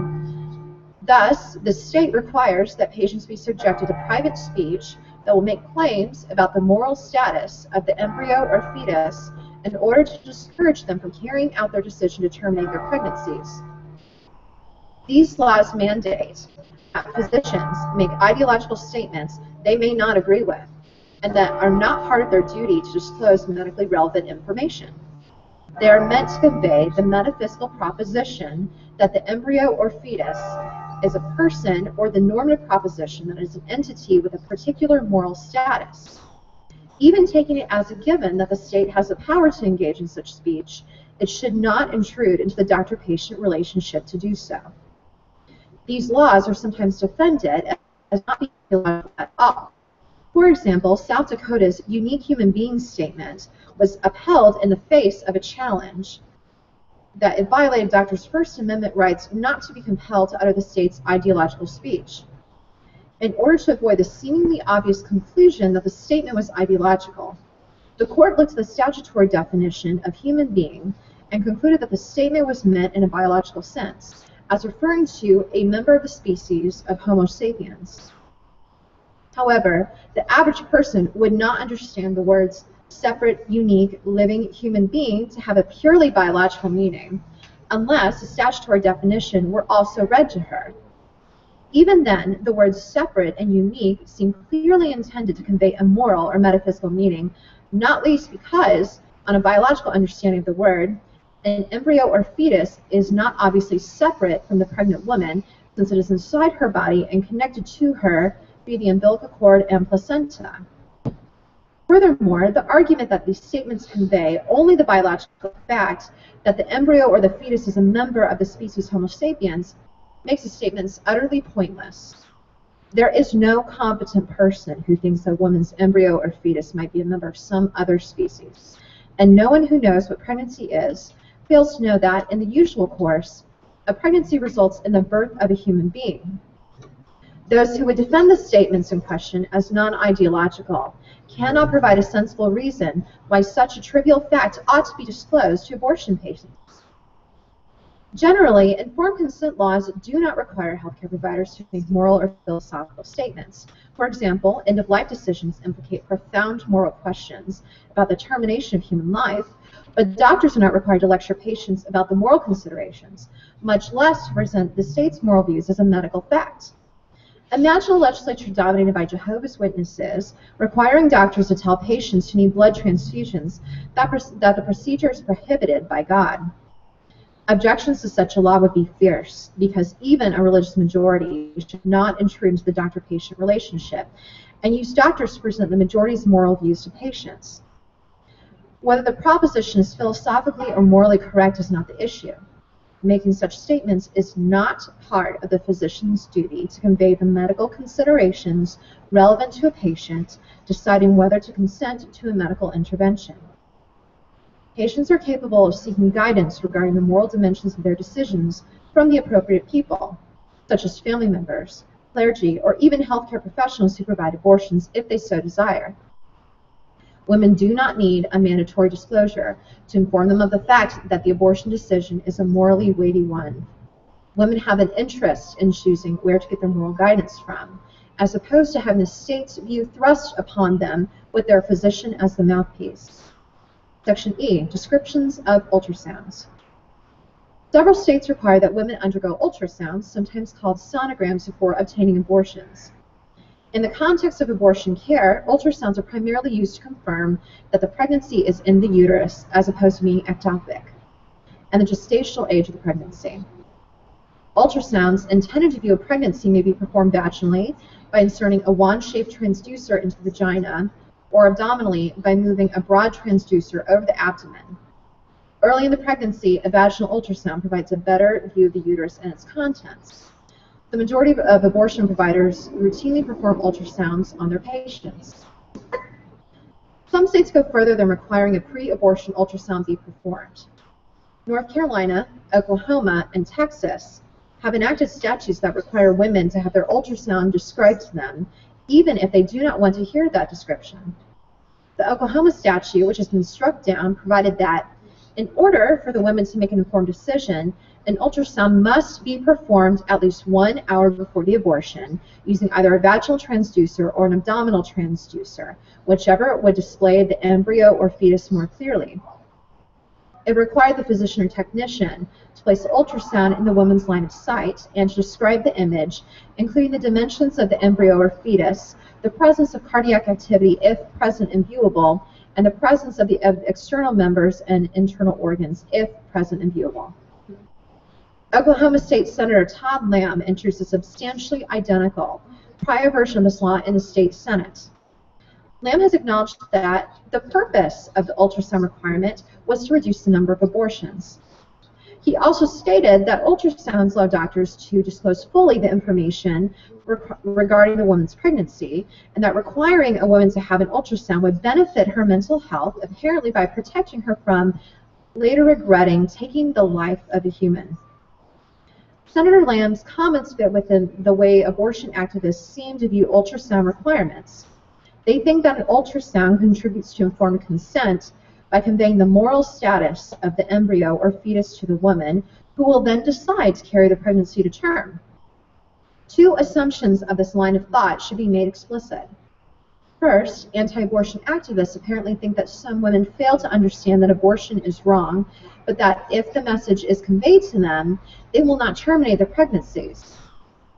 This disrespects the effort that women put into decisions about their pregnancies without the help of the state. There's also evidence that this assumption is false, since states with the ultrasound requirement do not see a significant reduction in the number of abortions. Second, anti-abortion activists seem to believe that it is acceptable to characterize a protocol as informed consent when the primary reason for favoring it is that it will encourage patients to make the decision that activists approve of, that is, carry the pregnancy to term, rather than ensuring that patients exercise their own autonomy. Oklahoma's statute required a vaginal ultrasound in some cases because there will be circumstances in which a vaginal ultrasound provides a clearer image than an abdominal one. Thus, the law required women to submit to vaginal penetration without consent. This is a violation of body integrity and brings up disturbing connotations of rape. In 2011, Texas followed Oklahoma and amended its bias counseling statute to require that an ultrasound be performed at least 24 hours before any abortion. The provider is also required to display the sonogram images in a manner that the pregnant woman may view them, explain the ultrasound image, make the embryonic or fetal heartbeat audible, a process called osculation, and provide a verbal explanation of the sound. The North Carolina legislature enacted a similar law over Governor Beverly Perdue's veto in 2011. The laws in all three of these states apparently require that patients listen to a description of the ultrasound or the heartbeat even if they do not want to. This takes the choice of what information the patient will receive away from the physician and patient. Section F, waiting periods. States with biased counseling laws typically impose mandatory waiting periods.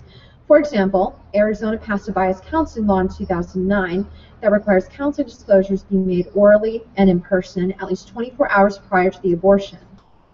In 2011, South Dakota enacted a law that mandates that physicians meet with patients in person to provide the required bias counseling and then wait 72 hours before providing an abortion.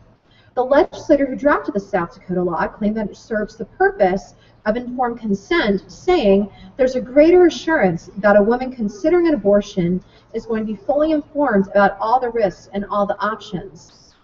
The legislative findings mention ensuring that the patient's decision is truly voluntary, uncoerced, and informed. But they also make clear that the statute's purpose is to discourage abortions. In 2012, Utah also enacted a 72 waiting hour period, which is being enforced as of this writing. When Governor Gary Herbert signed this bill, his spokesperson said, "The governor is an adamant supporter of rights for the unborn and felt the bill appropriately allows a woman facing such decision time to fully weigh her options as well as the implications of the decision. It is deeply patronizing to require that women wait for a set amount of time before carrying out their decisions.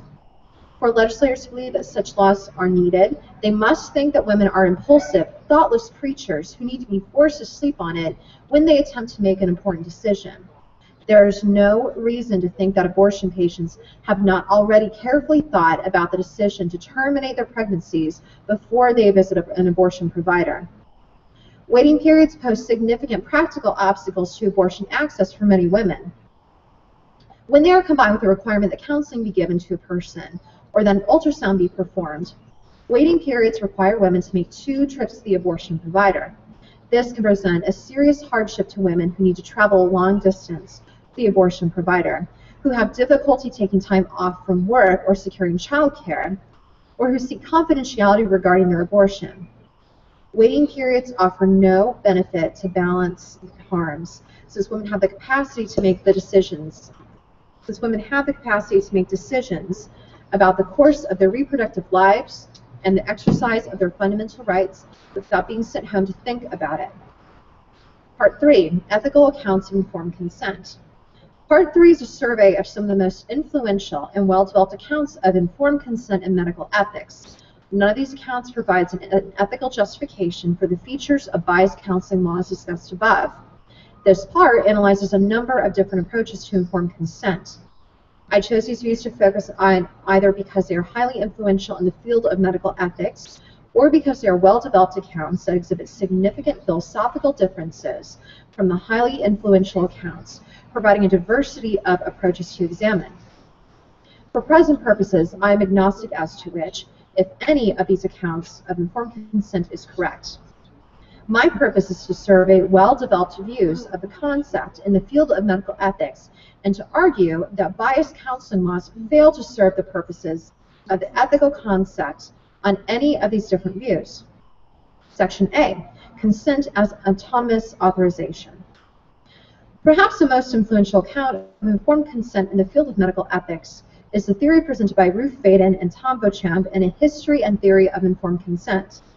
Faden and Beauchamp offer a conceptual analysis of informed consent, explaining the logical and philosophical contours of the concept. Informed consent, in the sense I'm concerned with, is an autonomous authorization by the patient for a medical professional to undertake an intervention.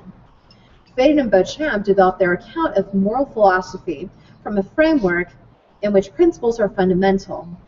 Rights, duties, and obligations, as well as professional codes and legal regulations, are derived from or evaluated with reference to principles. 3 principles are relevant to informed consent: respect for autonomy, beneficence, I may have butchered that, I sincerely apologize, and justice. Although these principles are of equal prima facie weight and none necessarily trumps the others as a general matter, when it comes to informed consent, respect for autonomy is the single most important moral value. This 3 principles approach, also called pluralistic principlism, is the dominant philosophical framework in the medical ethics field. The principle of respect for autonomy requires that individuals be free to choose and act without controlling constraints imposed by others. It is a recognition of this principle that has led to the acceptance of a requirement for informed consent in clinical medicine. The promotion of social welfare and others is clearly fundamental to the practice of medicine, which at the heart is the attempt to make patients better. In informed consent context, it can easily come into conflict with the principle of autonomy. A physician may want to undertake a medical intervention because it is what is best for the patient, regardless of whether the patient consents to the intervention or whether the patient has the information necessary to make her own decision. This is a problem of paternalism, and the question of how to balance the competing values of pursuing patient welfare and protecting patient autonomy pervades discussions of informed consent. The 3rd principle, justice, requires that individuals be treated according to what is fair, due, or owed. This principle has implications regarding the allocation of scarce medical resources. Although Faden and Beauchamp also note that it is unjust to impose an undue burden on the ability to exercise a right, for example, by making a piece of information owed to a person unreasonably difficult to obtain. Since their account of informed consent emphasizes the principle of respect for autonomy, Faden and Beauchamp offer a conceptual analysis of autonomous action. An action is autonomous only if it satisfies 3 conditions: intentionality, understanding, and non-control. Because the latter 2 conditions admit of degrees rather than being all or nothing, actions may be more or less autonomous on this account. An action is intentional if it is willed in accordance with a plan. The 2nd condition, understanding, is a matter of degree in that individuals can have more or less understanding. An individual acts with complete understanding if she has an adequate apprehension of all the relevant descriptions of both the nature of the action and the foreseeable consequences of taking and not taking the action. The substantial understanding necessary for informed consent requires that the patient understand all the material or important propositions that add to her comprehension of her situation. False beliefs are detrimental to understanding. When an individual takes action while believing a false proposition relevant to that action, the action is less than fully autonomous. Whether a proposition is material is determined by whether it subjectively matters to the patient's evaluation of her options. Third, the condition of non-control means that actions are less than fully autonomous to the extent that they are controlled by external factors, especially other people. For Faden and Beauchamp, some external influences do not prevent actions from being autonomous. Those that the individuals can resist, those that do not cause the individual to fail the condition of substantial understanding, and those that appeal to reason that the individual freely accepts. Part 1, Informed Consent. Faden and Beauchamp define informed consent as a patient's autonomous action authorizing a healthcare professional to do something. Using the analysis of informed action discussed above, a patient gives informed consent if she, with 1, substantial understanding, and 2, in substantial absence of control by others, 3, intentionally, 4, authorizes a professional to undertake a medical intervention. A person who satisfies the 3 conditions but refuses the intervention gives an informed refusal. Faden and Beauchamp reject the notion that professionals should attempt to instill the substantial understanding necessary for informed consent through a standard set of disclosures. Rather than check off a list of disclosures, professionals should focus on effective communication, which requires an information exchange. Physicians must ask questions to learn what is important to patients and must elicit questions from the patients themselves. However, a core disclosure is still necessary to initiate the communication process, and it should be guided by 3 considerations. 1, propositions that patients usually think are material regarding the proposed intervention. 2, what the professional thinks is material, including a recommendation regarding treatment. And 3, an explanation about the purpose of seeking consent and the nature of the authorization. These disclosures lead to a dialogue intended to bring about a shared understanding between a patient and a professional. This account does not require that patient and professional believe all the same propositions. It is enough that they each understand the material propositions the other believes without necessarily accepting them as true, as long as the beliefs in question are inherently contestable. If, on the other hand, a patient has an unjustifiable false belief about a material proposition, then a shared understanding has not been achieved and informed consent is not possible. For example, a patient's refusal to consent to cancer treatment because of an unjustifiable belief that she could not have cancer because she did not feel sick would not be an informed refusal because the patient holds an unjustified material false belief.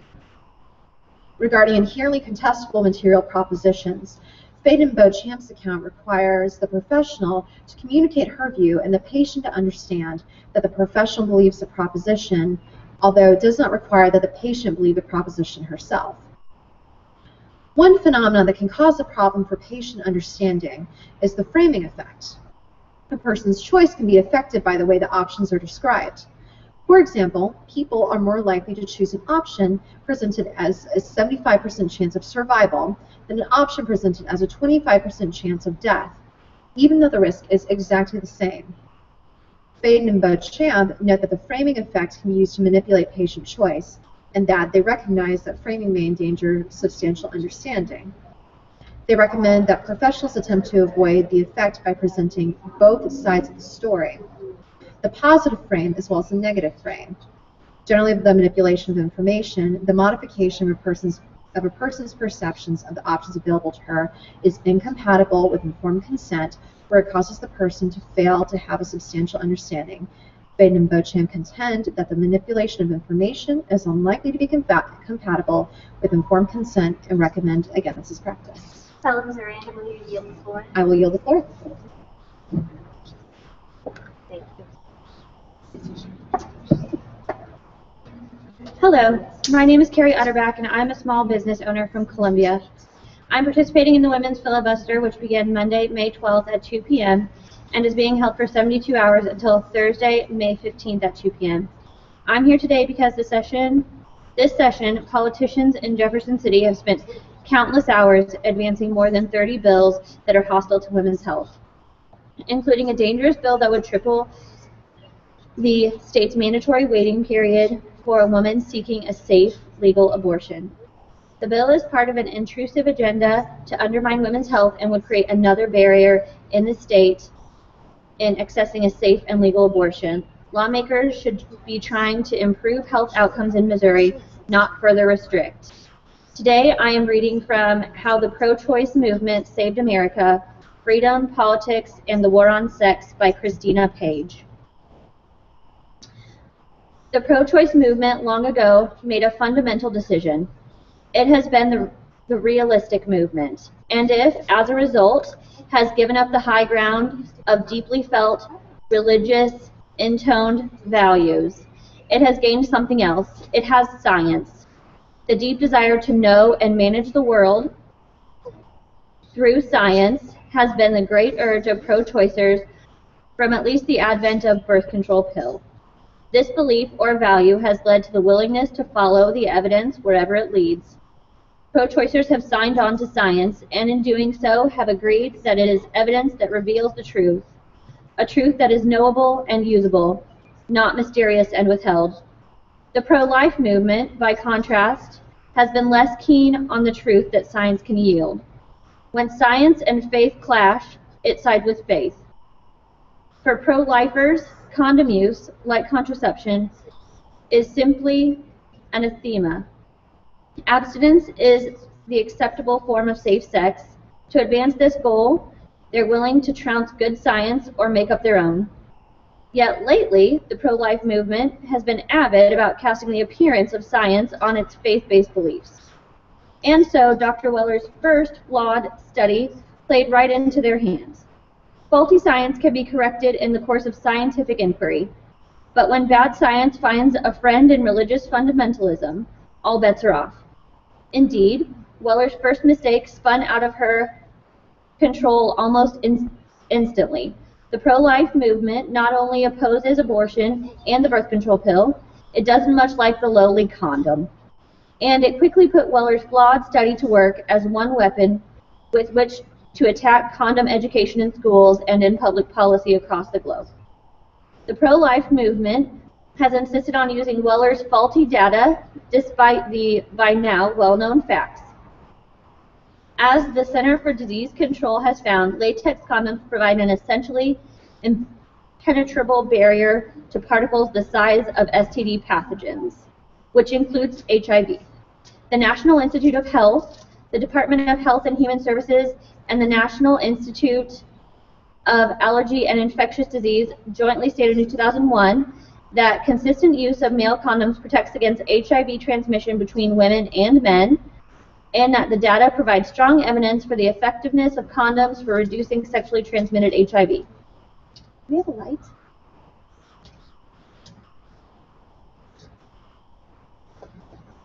Using a condom during sex is 10,000 times safer than not using one. This is good news to most everyone except the abstinence-only pro-life crowd. This group apparently fears that the availability of effective disease prevention methods will undermine its larger agenda, promoting a world in which people are either abstinent or making babies. If one of your goals is to encourage aspiring virgins to stick to their pledges, lofty purity ideals are fine and dandy. But scaring the bejesus out of people helps too. Religious-based movements have long understood that the promise of heaven is more potent when teamed with the threat of hellfire. And also, the pro-life movement leads to a stupefying and aggressive pseudo-scientific campaign against the condom. Where's the light? In this campaign, almost all the scientific claims are based on research that's wrong, taken out of context, or distorted. And some pro-lifers, though they should know better, still continue to cite Weller's study. Abstinence groups broadcast the bad news to children. One such group, Me, My World, My Future, introduces argument this way. A meticulous review of condom effectiveness was reported by Dr. Susan Weller in 1993. Then, having set up the supposed scientificness of the evidence, the group curriculum cites that scary 69% statistic. Another curriculum Why, no, cites Dr. Weller's data and then cuts quickly to the frightening part. In heterosexual sex, condoms fail to prevent HIV approximately 31% of the time. 1 out of 3 times you're risking your life, the abstinence gurus seem to imply. These curricula say flatly and falsely that HIV and other pathogens can pass through condoms. One curriculum, taking a cinematic view of science, instructs students to think on a microscopic level. Any imperfections in the contraceptives not visible to the eye could allow sperm, STI, or HIV to pass through. In this fantastic voyage isn't enough, the same curriculum warns the actual ability of condoms to prevent the transmission of HIV, AIDS, even if the product is intact, is not definitively known. The intrepid anti-condom campaign proceeds as is no one had done any real work in the area. Groups such as Pro-Life America, its websites proclaim condom warnings beware. United for Life, its website wonders, could condoms leak HIV? The Heritage House, condoms, do they really work? Human Life International, how the condom fails at preventing transmission of the HIV virus. Physicians for Life, same sex is a deadly game. The National Association of Catholic Families, condoms, a step in the wrong direction. And Concerned Women for America, medical diagnosis, condoms are full of holes. Along with many other pro-life groups like to assert that the use of condoms is actually causing the spread of HIV and other STDs. They like people to believe that condoms are faulty and thus dangerous, that the faults are fictional or overstated and is of little concern to them. The American Life League, in its publication, The Flawed Condom, spotted the big holes in condom propaganda, all the facts you need to make an open and shut case against the pro-condom crowd, claims that there is a condom cover-up. The national pro-life groups are even more active in discouraging condom use internationally, where the consequences are even more devastating. The Abstinence Clearinghouse launched Abstinence Africa, which has a unique take on the Global Exception Prevention Message, ABC. ABC stands for Abstinence, Be Faithful, and Use Condoms. Advice accepted even by the Bush administration.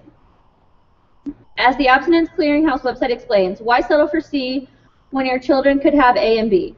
The Abstinence Clearinghouse website boasts 350 affiliates operating to discourage condom use in African countries with the world's highest rate of HIV.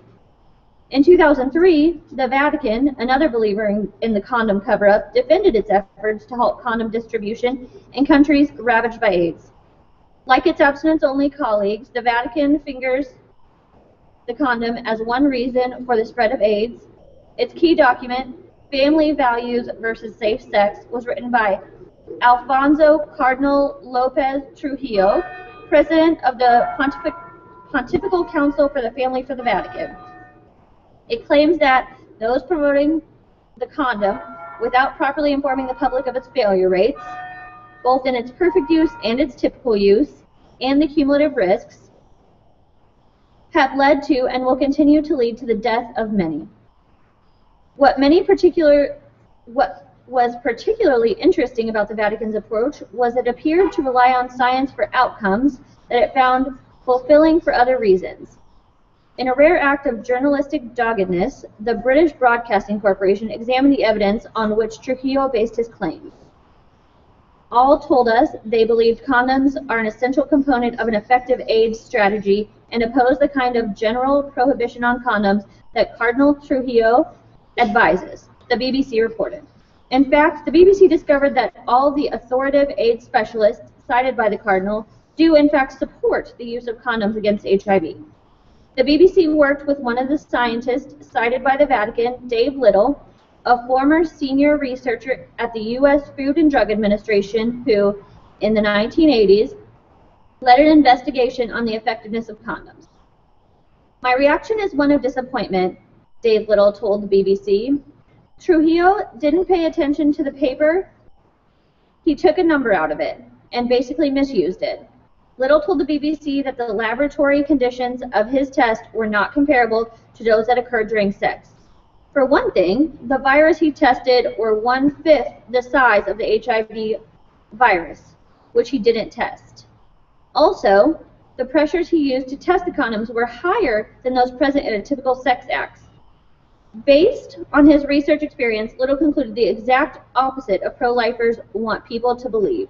Normal, intact condoms are impermeable to HIV.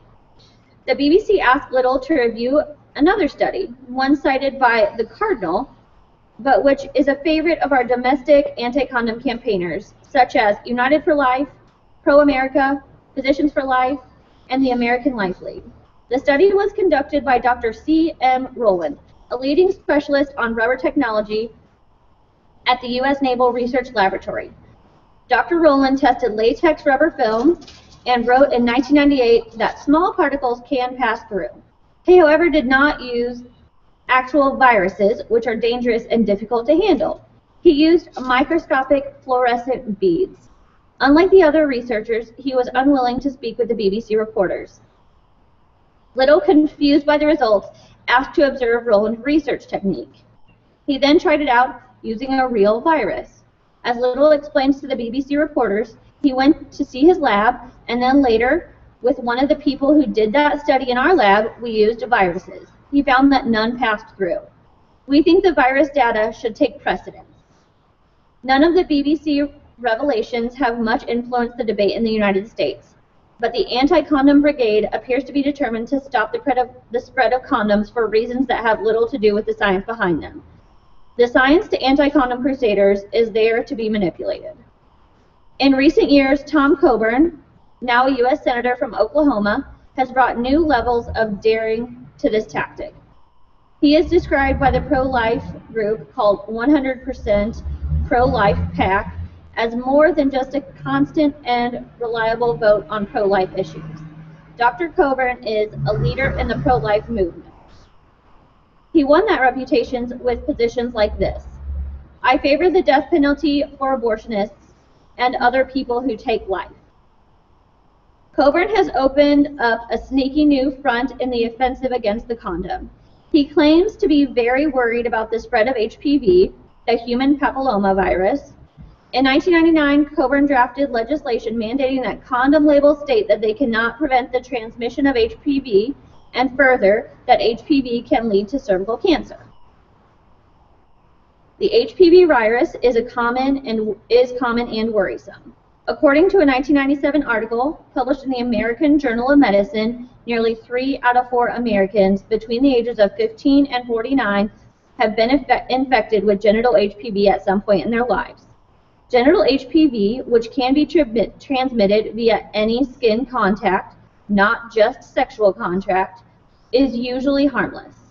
Most often, the human body defends itself from HPV, and it disappears with no ill effects. Some strains, however, can lead to genital warts, which can usually be treated.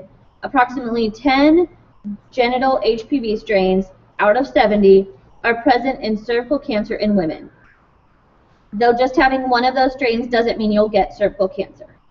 Although HPV is common in the United States, cervical cancer is relatively rare, with about 13,000 new cases per year. And though Coburn and his supporters won't publicize it, cervical cancer is actually on the decline in the U.S. The reason is the introduction of the pap smear, which can detect precancerous changes in the cervix in their earliest stages. Cervical cancer is a highly preventable if detected early, which is what a pap smear does. Since the introduction of the pap test in the 1950s, the rate of cervical cancer has dropped precipitously, a decrease of 74% between 1955 and 1992. Today, the majority of cases of cervical cancer are in women who have not had a pap smear in 5 years or more. In 2000, at Coburn's request, the National Institutes of Health, the Food and Drug Administration, the Center for Disease Control and Prevention, and the U.S. Agency for International Development, the agencies responsible for condom research, condom regulation, condom use recommendation, and HIV/AIDS and STD prevention, hosted a meeting of experts to compile and examine 138 peer-reviewed papers on the effectiveness of condoms in preventing the transmission of STDs. In this report, the panel explained the difficulty in making definitive conclusions based on the available studies. For one thing, there exist ethical boundaries that prevent the ideas studied from being conducted. Researchers cannot ask study subjects to go have sex without a condom and come back and see what they caught. They also cannot ask those with treatable diseases like HPV to remain untreated, have sex with others using a condom, and see how likely transmission was. Thus, the NIH took the cautious route. It pointed out that given the studies out there, it was not always possible to say with certainty that the condom stopped everything, like, for example, HPV or chlamydia. The condom, the group concluded, was effective in preventing HIV transmission in men and women and gonorrhea in men. With regards to HPV, it stated, the panel stressed that in the absence of definitive conclusions, reflected inadequacies in the evidence available and should not be interpreted as proof of the adequacy or inadequacy of the condom to reduce the risk of STDs. In other words, the definitive answer was not possible either way. Still, the panel was able to conclude study results did suggest that the condom use might afford some reduction in risk of HPV associated with diseases, including genital warts in men and cervical neoplasia or cancer in women. The panelists knew how their careful words might be construed and explicitly cautioned anyone against using the report to discourage condom use. Panelist Dr. Edward Hook explained, people are turning around the findings. To say that to promote condoms is incorrect. I think that's a very, very dangerous thing to do. I would not want it on my conscience if someone were to decide not to use condoms when they were having sex and acquire a disease that could change their entire life, much less end it. But Coburn reacted as if the lack of definitive evidence either way on HPV prevention proved this case. Somehow he managed to conclude that the government was covering up for quote-unquote condom pushers. For Coburn, the real danger was not that too few people were using the proven barrier to the transmission of at least some STDs, as scientist after scientist argued. It was that the government championed condoms for all STDs. Coburn was also incensed at what he saw as the government manipulation that he joined pro-life Congressman David Weldon and anti-condom groups, the Physicians Consortium and the Catholic Medical Association, to call for the resignation of the director of the CDC, Dr. Jeffrey Copeland. During their press conference, Congressman Weldon told reporters, clearly, the CDC and the proponents of safe sex have overplayed the effectiveness of condoms, and tens of millions of Americans are living with the consequences of decisions they made on faulty information, much of it paid for with their tax dollars. He added, I think there's grounds for class action suits against the government based on the report, since the government has been promoting the use of condoms. Representatives from the CDC issued a polite rebuttal that explained that their report does not say condoms are ineffective. It says the evidence is fully sufficient only for HIV and gonorrhea, and for other STDs, more research is needed. The CDC stated that it continues to advise that surrest protection from STDs is sexual abstinence and mutually monogamous relationships with an uninfected partner. For the sexually active, the CDC added, male latex condoms, when used correctly and consistently, are highly effective in protecting against HIV and can reduce the risk of other STDs. I will yield the floor.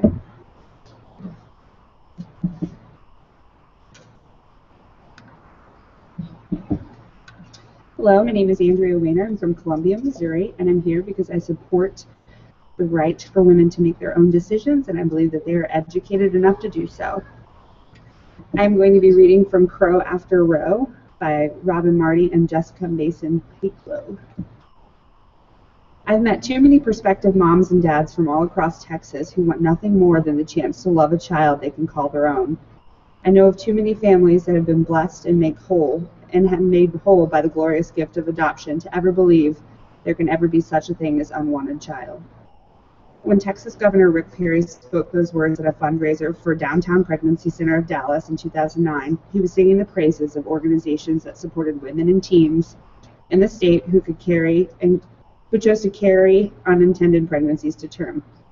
However, what the governor didn't mention was that between his gutting of family planning funding and his ceaseless vendetta against the state's Planned Parenthood affiliates, he himself had been and continues to be the biggest factor in creating unwanted children by blocking access to affordable contraception, especially for women who are uninsured or rely on the state's low-income Medicaid coverage to meet the health of their care needs. Texas isn't the only state to attempt to cut the Title X funding for family planning to Planned Parenthood. In 2011, Shelby County in Tennessee shifted its funding to Christ Community Health Services, effectively cutting off Planned Parenthood Greater Memphis region from Title X funding. While Christ Community Health Services did not provide access to emergency contraception or offer referrals to places that did, it did offer a lecture on God. One patient testified at a public hearing that practitioners told her, if only your relationship with people and God were right, you would have fewer health problems. In response to Shelby County's action, the federal government awarded Planned Parenthood Greater Memphis region a grant so that the organization could continue to provide care to its low-income and underinsured patients. In July 2012, the healthcare provider announced that it had received a 3-year grant worth $395,000 annually for Title X family planning services from the U.S. Department of Health and Human Services. Offer of grants management. This grant awards means that the Planned Parenthood will be able to resume providing essential healthcare services to the low-income women and teens who depend on us every day to help them plan their families. Planned Parenthood Greater Memphis Region CEO Barry Chase said when the grant was announced.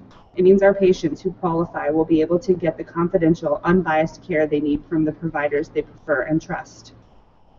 While Tennessee tried to defund Planned Parenthood by choosing a different provider, Ohio attempted to defund the group by creating a hierarchy of providers that could have Title X funding, putting Planned Parenthood in the last place on that list.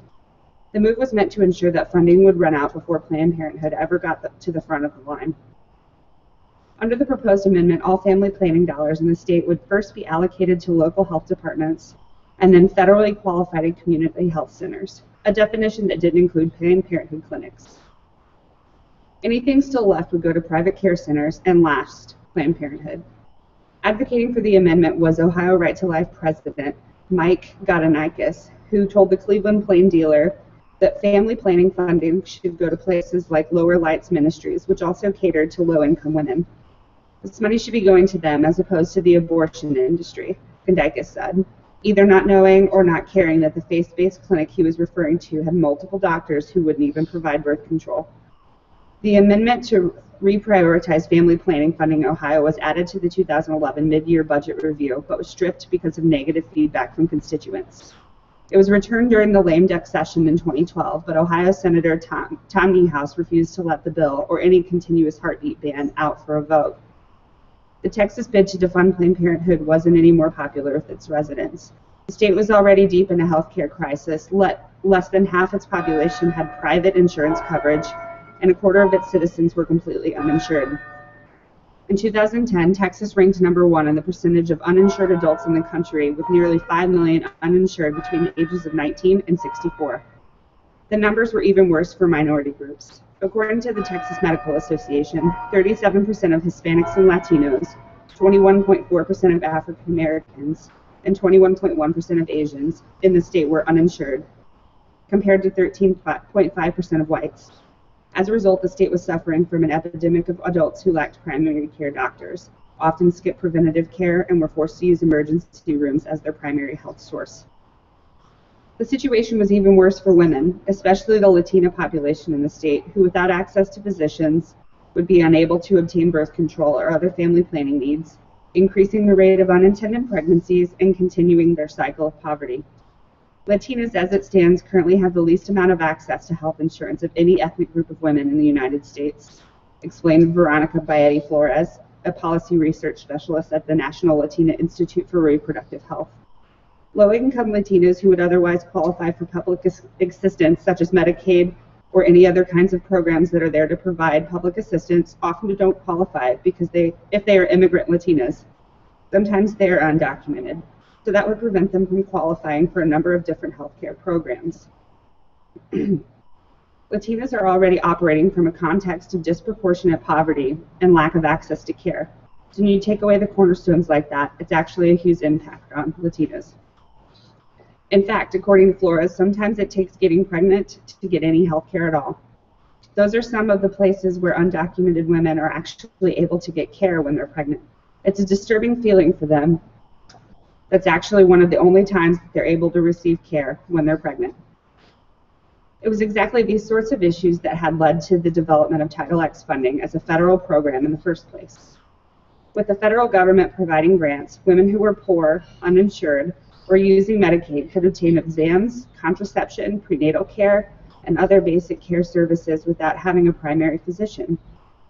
Access to contraception was understood to be crucial in reducing unplanned pregnancies and cutting the health expenses associated with abortion and giving birth. According to a 2012 report from the Brookings Institute, for every dollar spent on contraception, taxpayers save between $2 and $6. These were the type of arguments that led to the creation of the Texas Medicaid Women's Health Program, or WHP. The program serves low-income, uninsured women in the state, allowing them to visit providers for family planning needs and health screenings for cancer, as well as testing for sexually transmitted infections. The funding for the program is used entirely for these screenings and providing contraception, and no clinic that participates, including Planned Parenthood affiliates in the program, offers abortions. Yet it was the specter of the fungible funding that Governor Perry and his cohorts used to pass a law forbidding Planned Parenthood affiliates from being a part of WHP. Planned Parenthood across the country provide abortions, are affiliated with abortion providers, and refer women to abortion providers, the governor's spokesperson told the New York Times in March 2012. Republican State Representative Wayne Christian agreed. I don't think anybody is against providing health care for women. What we're opposed to are abortions. Planned Parenthood is the main organization that does abortions, so we kind of blend being anti-abortion with being anti-Planned Parenthood. However, when Christian was asked if this was a war on birth control, he responded, "Of course it's a war on birth control, abortion, everything. That's what family planning is supposed to be about." To assist in the defunding process, Texas dropped its $2 million budget for family planning, 2-year budget from family planning, from $111 million to $38 million. The elimination of 2/3 of its family planning budget would cut services for about 300,000 women in the state and was projected to lead to 20,000 unwanted pregnancies that would cost the state approximately $230 million. Those who were familiar with Governor Perry's record knew that this wasn't a money-saving endeavor. In 2005, Perry had taken a swing at the state's family planning funding, transferring $10 million to federally qualified health centers, FQHCs, community-based clinics that provide a full range of healthcare services, choosing to fund those clinics instead of Planned Parenthood or reproductive health centers. According to reporter Jordan Smith, while the funds may have gone to FQHCs, that doesn't mean patients were served. Smith wrote in The Nation that in the first year, $2 million of that $10 million was returned to the state unused.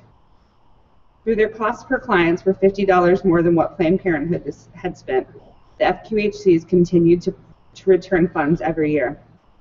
Perry also took $5 million in family planning funding and gave it to crisis pregnancy centers, allowing them to use taxpayer funding to counsel women with unintended pregnancies to give birth rather than choose abortion. According to a report by the Washington Independent, almost all of the funding to the state's pregnancy centers went to Christian-centric nonprofit organizations. It didn't take long for the federal government to make it clear that Texas's move to cut Title X funding was unacceptable. The Department of Health and Human Services warned Governor Perry that purposely ousting Planned Parenthood as a provider and prohibiting the organization from receiving Title X funds put the state in danger of losing all its family planning funding. Still, Perry insisted that it was the Obama administration that was putting a political agenda over the well-being of the state's poor and uninsured women. He wrote in a March 8, 2012 op-ed, "Why would the Obama administration take away access to health care for low-income Texas women? Because this administration puts funding for abortion providers and affiliates ahead of funding for women's cancer screening and other preventative health care. Texas, operating under the direction of an overwhelming and bipartisan majority of legislators, prohibits abortion providers and affiliates like Planned Parenthood from receiving taxpayer money. Because Texas refused to fund abortion providers and their affiliates, the federal government has announced that it will cancel the Women's Health Program. To me, this reflects a twisted set of values, not to mention a continued disregard for the basic concept of states' rights. Perry approved the ban on Planned Parenthood affiliates being used in WHP, even if it meant the loss of funds, and vowed to replace the lost $30 million from the state budget. I'm directing you to begin working with legislative leadership to identify state funding to continue to provide these services. In full compliance with Texas law, should the Obama administration make good on its threat to end the health care to these 100,000 plus women, Perry wrote in a public letter to the Texas Health and Human Services Commissioner Tom Shoes. Texas sends a substantial amount of our tax dollars to Washington, D.C., and it's unacceptable that the Obama administration is denying taxpayers the use of those dollars to fund this program simply because of its pro-abortion agenda. Supporting Perry in his mission was the Catholic Bishop of Texas, which argued that the ousting of Planned Parenthood as a provider, despite the fact that Texas clinics in question didn't offer abortion services, actually reinforced the comprehensive women's health care. There are only 44 Planned Parenthood locations in the women's health program, and many do not provide comprehensive health care, say, for example, mammograms or many common gynecological services, which are critical for women's health. It is the Texas Bishop's position that true women's health services should be separated from services that are not health care, namely contraception, sterilization, and abortion. By insisting that the state of Texas cannot direct funds to the thousands of providers statewide who offer true comprehensive women's health care, instead require Medicaid funds to prop up 44 Planned Parenthood clinics, the federal government runs the risk of removing preventative health care from thousands of women in Texas. That the bishop referred to contraception as not health care is telling. The WHP program is supposed to offer family planning services to low-income women, and those who advocate the exclusion of Planned Parenthood from the program and the use of alternative providers are admitting that they don't believe birth control should be offered at all. It's a variation of the same argument used to oppose birth control mandate in the Affordable Care Act. The bishops want contraception out of the Affordable Care Act entirely, explained John O'Brien, president of the Catholics for Choice. That would affect all Americans, and if you think that's the whole story, again, you are wrong. According to O'Brien, the bishops' fight against contraception is motivated by the desire to continue to get federal funding for their charity work while still being allowed to adhere and enforce their own set of moral rules. They've carefully constructed a very bogus argument taken to the far extreme, O'Brien says. In the end, the bishops got their way when in March 2012, the state of Texas began phasing Planned Parenthood out of the WHP. Governor Perry touted more than 2,500 doctors in the state as a primary reason why it would be just fine to move women away from Planned Parenthood services. However, as a Texas-based freelance journalist, Andrea Grenz discovered in her very personal investigation, getting access to a doctor was very complicated for patients without insurance. Most places I telephoned did not provide reproductive health care and instead focused on providing low-income housing, job training, and addiction recovery programs. A homeless shelter on the FQHC list did tell me I could get a free pap smear if I could prove I was homeless. I then got sidetracked into looking into something called Project Access, a low-cost program that helps uninsured people who don't qualify for Medicaid, but because I made more than $20,000 last year as an unmarried woman without kids, I don't qualify for that either. And the Texas Breast and Cervical Services, which is supposed to provide low-cost screenings for Texas women, it referred me to go to Planned Parenthood, so that was a no-go.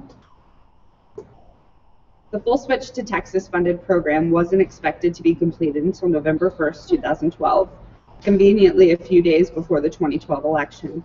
But concerns began to grow as women were told that as of May 1st, they would no longer be able to use Planned Parenthood as their provider. Texas Planned Parenthood filed suit against the state on April 11th, and on April 30th, the Fifth Circuit Court of Appeals blocked the ban from going into effect, saying it was likely unconstitutional because it bars Planned Parenthood from participating in the women's health program based on their affiliation with legal and financially separate entities that engage in constitutionally protected conduct related to abortion. Perry and his administration appealed to the ruling by reassessing how a provider for the program could be barred. Now, instead of disqualifying only groups associated with abortion provider, They also banned any group that so much as referred patients or even mentioned abortion. This essentially created a state gag rule that many medical providers feared would jeopardize their ability to assist patients.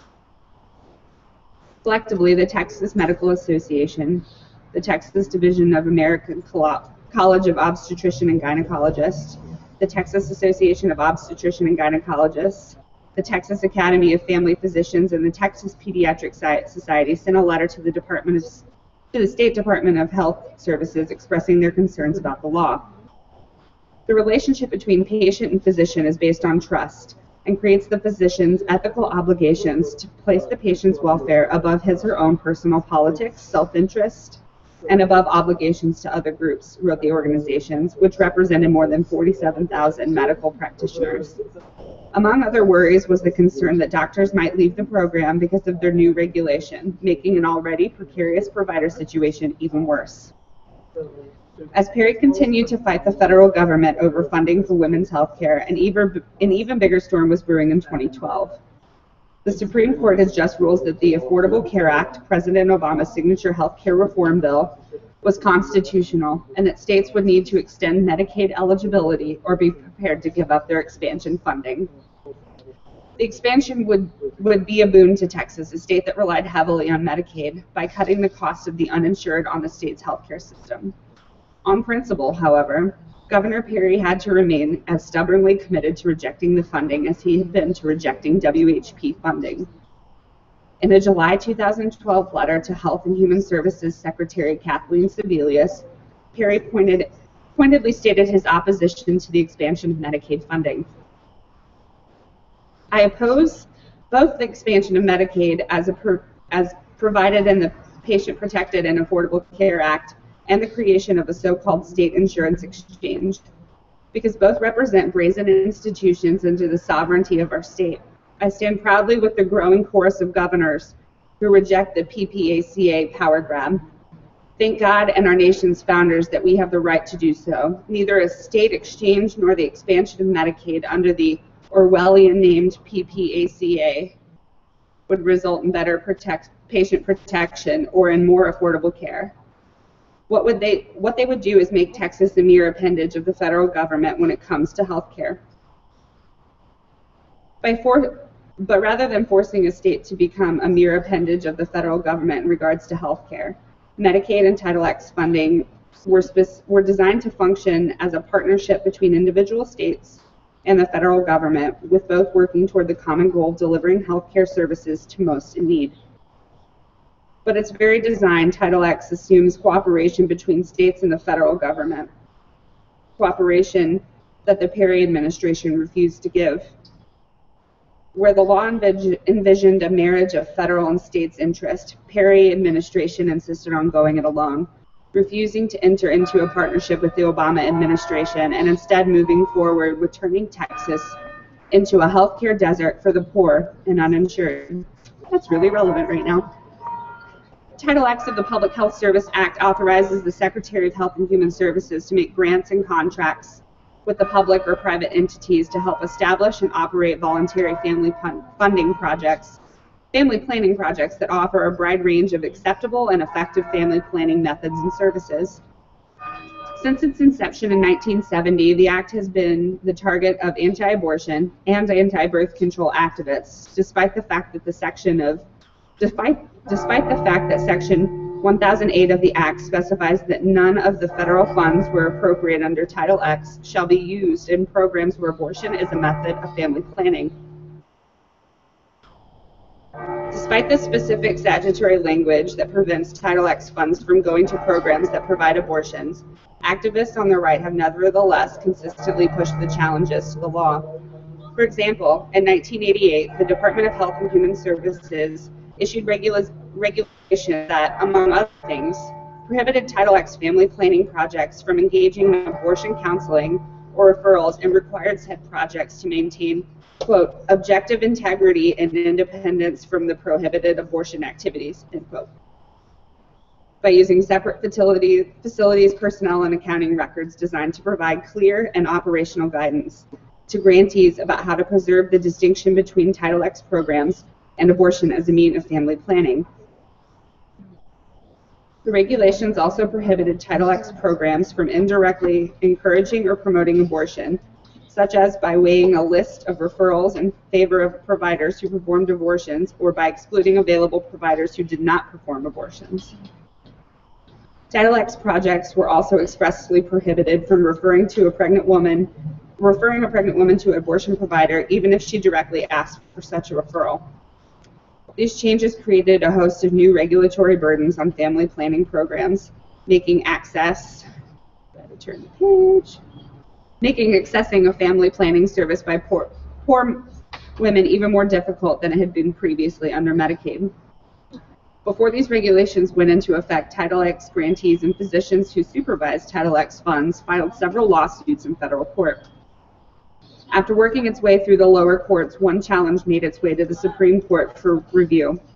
In Russ v. Sullivan, 1991, the court upheld the 1988 regulations, solidifying a bias against reproductive services as part of the partial comprehensive family planning. Chief Justice William Rehnquist wrote the majority opinion for the court, rejecting the plaintiff's argument that the regulations were not authorized by Title X. In addition, the court rejected the argument that the regulations violated the First Amendment because they discriminated on basis of viewpoint, prohibiting discussion about abortion, but mandating information promoting childbirth. When the government appropriates public funds to establish a program, the court held, it is entitled to define the limits of that program, even if it means funding some rights at the expense to others. The court also rejected the plaintiff's alternative First Amendment claim that the regulations conditioned the receipt of Title X funding on the relinquishment of a constitutional right, namely to the right to engage in abortion advocacy and counseling. According to the court, this claim fell short because the government was not denying a benefit to anyone, but was simply insisting that public funds be spent for the purposes for which they were authorized. Moreover, the court said the regulations did not force the Title X grantee to relinquish any abortion-related speech. Instead, they simply required that the grantee keep such activities, quote, separate and distinct from Title X activities. The regulations, the court explained, were at Title X projects, not Title X grantees, a distinction that was significant on paper but fell short in reality. According to the court, Title X grantees remain free to perform abortions, provide abortion-related services, and engage in abortion advocacy, so long as these activities were conducted through programs that were separate and independent from projects that received Title X funds. Despite the court's ruling in Russ v. Sullivan that the federal government could place restriction on Medicaid dollars going toward abortion services, as well as its decision in Dalton v. Little Rock Family Planning Services, a 1996 case that made it clear that states would be given a wide berth in regulating the economic abortion access, it wasn't until June 2012 that the balance of power between federal and state cooperative spending was upended. In National Federation of Independent Business versus Sebelius, the Supreme Court, for the first time ever, invalidated a condition on federal spending. In this case, the Medicare expansion under the Patient Protection and Affordable Care Act, on the grounds that it coerced the states into acting by making the condition of receiving federal dollars essentially too good to turn down. The decision provided the perfect cover for the Perry administration and its charge against universal health care as envisioned by the Act, especially for women. May I inquire my fellow Missourians? You may.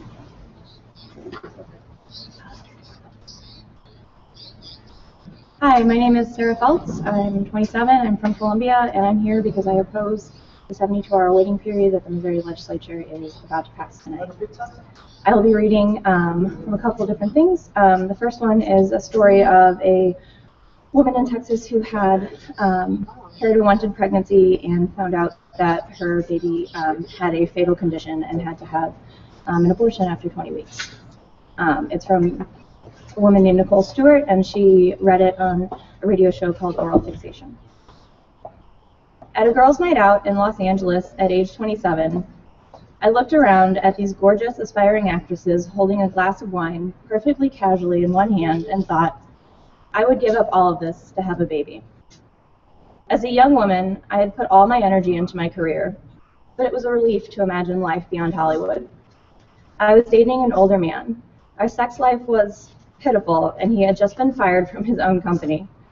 Somehow, I convinced myself that this new age environmental activist with a ponytail was the ideal father of my unborn children. We married and moved to Dallas, my hometown, where I'd hoped that we would build a happy family life. The troubling dreams and doubts that I couldn't explain led me to see a therapist who happened to be blind. She didn't need eyesight to look into my subconscious and tell me that I was dissatisfied. I knew I had married the wrong man. About 6 months after the divorce, I ran into a guy I'd known since I'd literally held him in my arms as an infant. His parents, friends of my parents, say I was the first little girl that he ever met. 3 years younger and a fellow Dallasite, he'd also left to make his mark on New York and LA. He was my match made in heaven. As we fell in love, I shared with him my dream of creating a family. We married a year and a half later and quickly found conceiving to be fun and easy. Pregnant at last, I started falling asleep on the couch. I had to eat all the time. The hormonally induced mood swings challenged us both. When I was ravenous, I would beg him to drive like a monster on fire to the nearest Tex-Mex. But we were giddy, learning about how this little lentil, this tiny grape, would grow and develop. We had our first real secret as a couple. We affectionately called the baby Tutu. As my belly rounded into a bump, the anxious thoughts I had had all of my life about what I needed to do and when were replaced with a sense of peace and purpose. One memorable afternoon, I took my little orange Pomeranian on a walk around our beautiful Lakewood neighborhood. I connected with the magical feeling of promise, carrying that little bun in my oven. I envisioned pushing Tutu in a stroller and looking into the eyes of a mini-me and my husband. The 20-ring sonogram revealed that Tutu was a boy, but the technician also said that some of his measurements were off. To go in for a higher-level sonogram. The next morning, at the maternal fetal specialist, I felt strangely calm. Huddled around a monitor in a dark room, my husband and I looked at this tiny boy dancing in my womb. He seemed happy-go-lucky, kicking and moving his mouth. But the doctor said, "There is a constellation of markers here. The femurs are short. The vowels look bright. But most concerning is that it appears as if the rear part of his cerebellum is not there." She recommended that we have an amniocentesis to learn the cause of the abnormalities. She then brought up the possibility of terminating the pregnancy. The bottom fell out of my stomach. She patted my hand and then left us alone. My husband said, "I don't want to bring a child into this world who doesn't have the health to lead a happy life." I nodded. We were trembling at the severity of the situation, but at least we were on the same page. We had planned to visit LA that weekend to share our happy news, but we canceled the trip and went in for the amnio. The results would take 10 days, an eternity of waiting. We talked through every potentiality. Maybe the baby was a dwarf. Could we handle that? Sure. I was so visibly pregnant that I'd attract well-wishers everywhere I went. So I'd stopped leaving the house. I did keep some form of routine, though, teaching Pilates out of a small studio in our home every morning. My sweet clients were asking innocently about the baby we'd just learned was a boy, while I was agonizing over the looming reality of losing that baby before he was born. Friends from LA didn't understand why we had canceled our trip. Lying to them was excruciating, but telling the truth would have meant facing it, and I wasn't ready yet. We then got wind of what was coming to a boil in the Texas Senate. 40 years after Roe v. Wade, a proposed bill would ban abortion after 20 weeks. Because our doctors could not identify definitively whether the condition of our fetus was fatal, we didn't have the option of terminating in the hospital. If that was the choice we made, we'd have to go to an abortion clinic. The amnio indicated that our baby didn't have Down syndrome or any other chromosomal abnormality. My brother, a doctor, prepared me. "You may not find out what is causing the baby's issues," he said, and you may have to make a decision about his life without all the information. So I steeled myself and started researching the abortion clinic. I set up a consultation for June 25th. Before going to the appointment, I clicked on Senator Wendy Davis's Filibuster via live streaming. It took my breath away. She was describing our exact situation. She looked so confident and professional that I relaxed a little, grateful that she was doing everything she could to protect my rights. The clinic waiting room was like the DMV, people from all walks of life coming together only for this common goal. I wondered about each woman, each couple. I was the only one there whose pregnancy showed. I turned my eyes down and covered my belly and tried to slow my breathing. I was pissed. The first time I'd ever been pregnant, finally happily married and wanting a baby, yet sitting in an abortion clinic. The next day I underwent the final test, an MRI of my pelvis at the Children's Medical Center.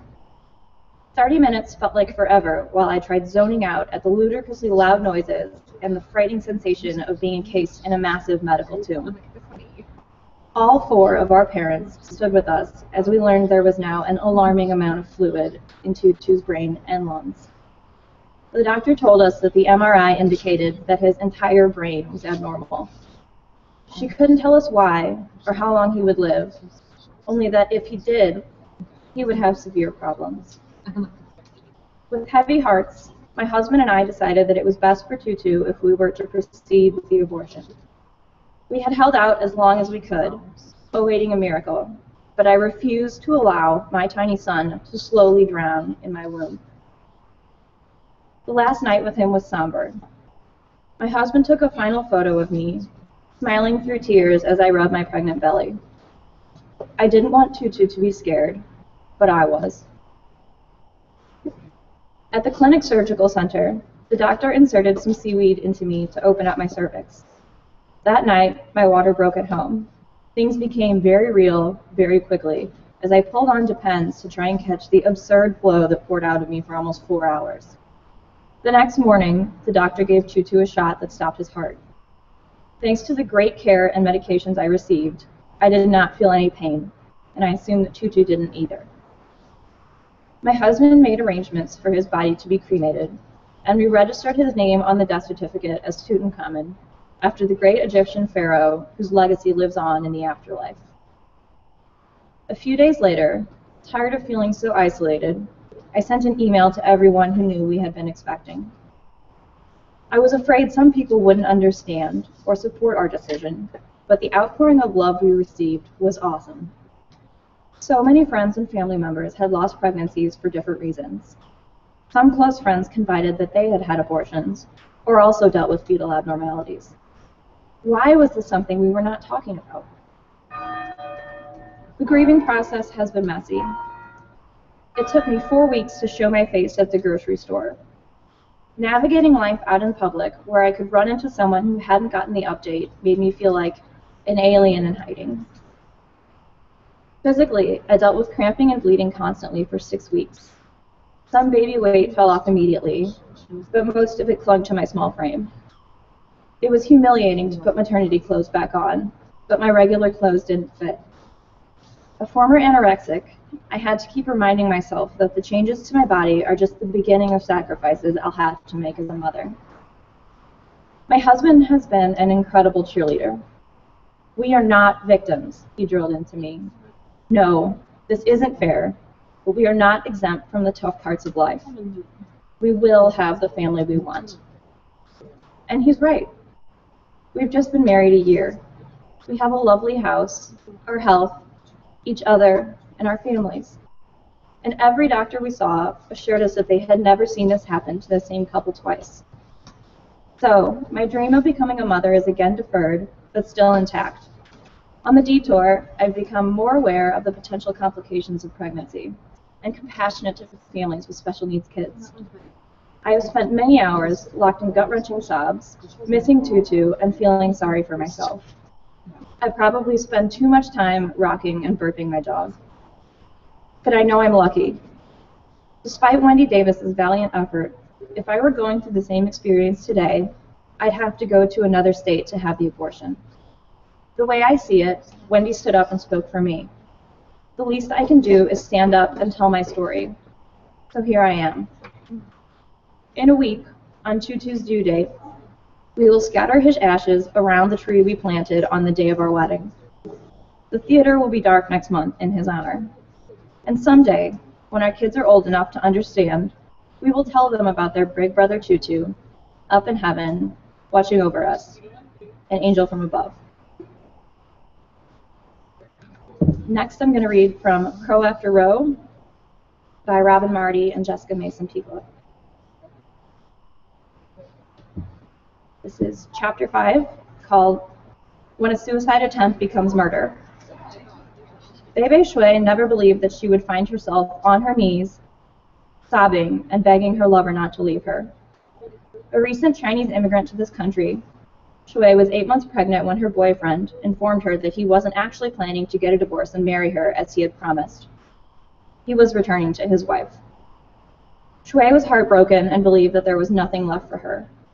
On December 23, 2010, she left a suicide note saying that she would, quote, take this baby with me to Hades, and she ingested rat poison, intending to take her own life. Luckily, friends discovered Shui and convinced her to go to a hospital, where doctors worked quickly to save her life. While Shui was physically unharmed, sadly, the same could not be said for her baby. The infant girl she would call Angel was monitored in utero for over a week, but on December 31st, doctors became concerned for her condition and performed a C-section.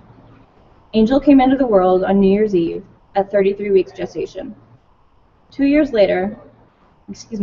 later, she was discovered to have a massive bleed in her brain and was removed from life support. If Shui had been brokenhearted after her lover left her, it was nothing compared to how she felt after the death of her child. After Angel was removed from life support, Shui cradled the baby in her arms for 5 hours as the tiny infant held on, offering in prayer to give up her own life if her daughter could be spared, and demanding that the baby not be taken from her. When Angel died on January 3, 2011, Shui was immediately transferred to the mental health wing of the hospital, grief-stricken and under heavy sedation. She remained there until March, undergoing treatment. Upon her release, she was charged with murder and thrown in jail. When Angel died, the coroner indicated that the cause of death was rat poison taken by Shui, despite the fact that cerebral bleeding is a common condition in babies born before 34 weeks gestation. In addition, Child Protection Services had immediately been alerted when Shui entered the hospital. Based on these actions, the Indianapolis police arrived at the hospital shortly after Angel's death to conduct interviews and to determine whether they would charge Baby with murder or feticide. In 2009, in response to a robbery that caused a pregnant woman to lose the twin she was carrying, the Indiana House had voted unanimously to strengthen the state's, quote, feticide law, to include any action that causes an unborn child to die, excluding abortion. The law was meant to add additional punishment to crimes that involve pregnant women, with a sentence of up to 20 years in prison if a pregnancy ended as the result of an illegal act. No one had considered that the law could also be used on a pregnant woman herself, especially not one who had committed her own crime as a result of mental illness. At first, the police believed that Shui had taken the poison in an attempt not to kill herself, but to terminate her pregnancy. Initial news reports made no mention of suicide or her sudden breakup with her boyfriend. The police didn't even seem sure about a motive behind the act. Quote, it is a very unfortunate situation, very rare circumstances that someone would take rat poison in an attempt to either harm themselves or their unborn baby, end quote, said Kendall Adams, public information officer for the Indianapolis Police Department, when discussing the case on a local ABC affiliate a few hours after the investigation had begun.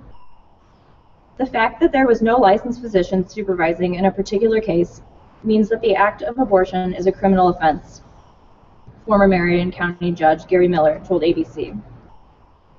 What is most puzzling, however, was why once it became clear that Shui was indeed trying to end her own life and that the death of Angel was not her intent, prosecutors refused to drop the charges. In fact, the longer the investigation went on, and the more people and groups who came to Shui's defense, the more the state seemed to dig in its heels. Prosecutors claimed that they thought long and hard about the circumstances before deciding to charge the mourning mother. Quote, "This is a very unique case," said David Brimfield, Marion County Chief Trial Deputy. "Every charging decision is a very difficult one and goes through a process where we consider all the facts, all the circumstances under the situation, and we believe we've charged the 2 charges that we can prove." In April, Shui's lawyer, Linda Pence, asked a judge to set bond, a request that was denied. The judge said that no one in the state who had been charged with murder had ever been offered bond, and Shui's case couldn't be any different. Pence appealed the ruling in June, but bail was again denied. The judge also denied a motion to dismiss the case, despite a friend of the court brief filed by more than 80 pregnancy, women's, and civil rights groups, including the American College of Obstetricians and Gynecologists, in support of Shui. Quote, "This was a depressed, seriously depressed woman who acted out of irrational despair and tried to kill herself, and unfortunately her fetus was harmed," said Dr. David Ornlicker, a law professor at the Indiana University School of Law and an adjunct professor of medicine at Indiana University School of Medicine. "She had no intent to harm her fetus. This was not the reason she did this." The basic argument of the prosecution was that the murder and feticide charges were appropriate because the same laws were being applied to Shui as a pregnant woman that would be applied to anyone else who would cause the death of a fetus past viability. Shui's attorneys and supporters, on the other hand, countered with the claim that while the law was being applied to her differently as a pregnant woman, as her actions couldn't be separated from the events that may or may not have caused the death of her baby. Was Shui in fact being held to a different standard by virtue of being pregnant? After all, if she had not been pregnant, the state would not have charged her with attempted murder for trying to kill herself, as suicide is not a crime in Indiana. If the fetus had died in utero, as opposed to surviving birth, Shui at the very least would not have been looking at a murder charge, and probably would have been granted bail while she awaited trial for feticide. Even if she had sought an abortion so late in her pregnancy, while those performing the procedure would have been charged with a crime, Shui herself wouldn't have been. The prosecutors were using the suicide as the quote-unquote crime on which they were pinning the feticide charge. However, it was because she had done everything in her power to save both herself and Angel that Shui was facing so much time in prison. Emma Ketteringham, the director of legal advocacy for the National Association for Pregnant Women, said that Shui had been a model patient and mother. Quote, "Shui consented to everything the hospital suggested. She agreed to have a C-section and to let the hospital do whatever tests they wanted to do." In refusing to dismiss the charge against Shui, the state of Indiana was in essence saying that unborn children had rights and that those rights outweigh the rights of the mother. Prosecuting women based on the outcomes of their pregnancies violates their constitutional rights and is cruel and unusual punishment. And yet, this is what is happening, wrote author Soraya Shamali, who followed the Shui case closely.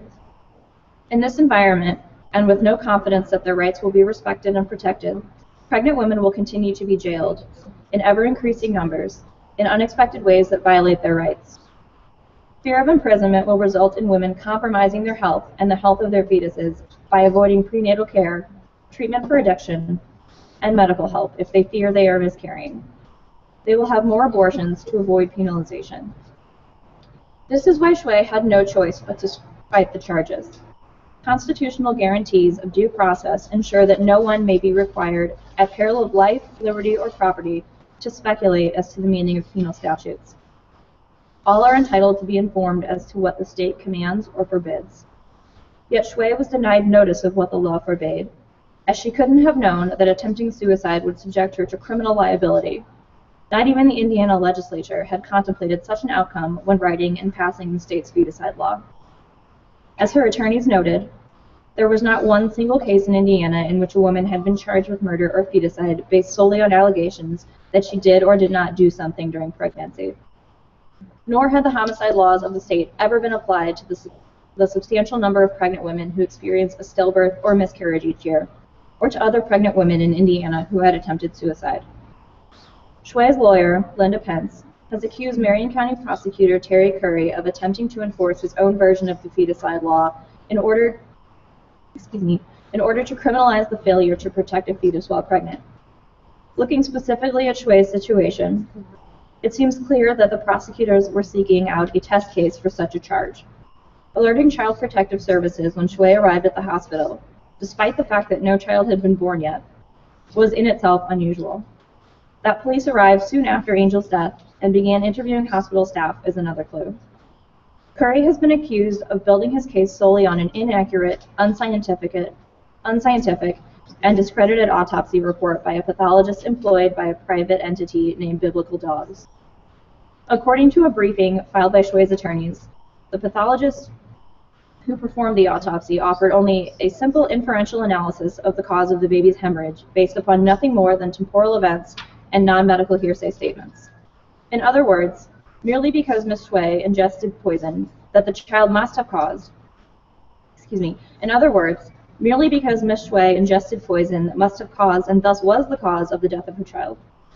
Significantly, the pathologist was not aware that Miss Shui had received indomethacin prior to cesarean surgery, which has direct side effects upon the fetus alone, including hemorrhaging, and never reviewed Miss Shui's medical records, thus precluding her from identifying other issues that could have caused fetal demise, such as a lack of oxygen to the brain. The prosecutor's chief witness did not rule out, nor did she even consider other possible causes of death, never performed research or scientific studies relating to newborn brain bleeds, the effects of blood thinners on persons, pregnant women, or fetuses, nor did she review the medical research in these fields. Ultimately, Shui's case leaves pregnant women exposed to the subjective, scientifically unsound opinions of law enforcement and the state. It raises severe equal protection concerns as well, since prosecutors have effectively made suicide a crime that applies only to pregnant women. Furthermore, a state engages in gender discrimination when it places additional restrictions on women from which men are exempt, which is unconstitutional under both state and federal law. Shui did not become pregnant by herself, and in fact, the father of her child, who promised to care for her and their baby and instead abandoned them, was the catalyst of her emotional breakdown. Yet he was not prosecuted, despite the fact that, quote, a person who intentionally causes another human being by force, duress, or deception to commit suicide commits causing a suicide, a Class B felony in the state of Indiana. The inescapable conclusion of the Shui case was that in Indiana, a pregnant woman now had a fundamentally different relationship to the criminal justice system than did the father of the child. I do yield.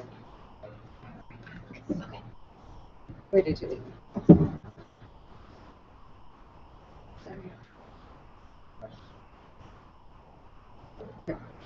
Oh, yes. Okay. Which one are you talking about? Okay. I'm going to continue reading. My name is Martha.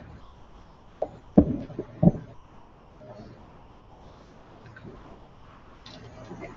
What the state of Indiana was saying with the Shui prosecution was that women with histories of mental health issues, addictions, and other health conditions that might prevent them from being able to ensure a healthy birth outcome, as well as women who could not afford comprehensive prenatal care, drug treatment, and mental health services, could now face prison time if they experienced a miscarriage, stillbirth, or neonatal death. And what happened to those women? And what happens to those women the state determines are at risk for endangering future pregnancies? In the past, the United States has forcibly sterilized entire generations and categories of women. How can we be sure this country will not go to a similarly dark place again? In the end, the most frightening development to come out of the case was that a judge or jury would be allowed to decide Shui's true motive was in trying to end her life, as well as the true motives of women in similar circumstances in the future, and put her in jail for up to 45 years if they sided with the prosecution. The prosecution represented the logical real-world conclusion of Justice Kennedy's insistence that the state's primary duty is to protect the rights of a potential but unborn life over the rights of the mother. Shui is far from the only woman over the past few years to fall victim to an overzealous state intent on punishing her for endangering her pregnancy. In March 2010, Iowa mother Christine Taylor fell down a flight of stairs in her home. Taylor, who was pregnant at the time, went to the emergency room to make sure her fetus was unharmed. She was in the ER. She spoke with the nurse about her family, including her relationship with her husband, the children she had already had at home, and the new one on the way. I never said I didn't want my baby, but I admitted that I had been considering adoption or abortion, Taylor told the Des Moines Register. I admit that I said I wasn't sure I wanted to continue the pregnancy. My husband sends me money, but money doesn't make a parent. I don't have anybody else to turn to. The nurse told the doctor about the conversation, and the doctor in turn called the police, who charged Taylor with attempted feticide. The charges were later dropped, but only because the feticide law in Iowa applies to the third trimester and Taylor was still in her second. Taylor was lucky. Not so lucky was Renee Gibbs. In 2006, the 16-year-old African-American girl gave birth to a stillborn at 36 weeks. Soon after, it was discovered that Gibbs had used cocaine during her pregnancy. Although there was no proof to tie her drug use to her baby being born dead, Mississippi prosecutors charged the teen as an adult, accusing her of the depraved heart murder of her child, which had a mandatory sentence of life in prison. May I inquire? You may.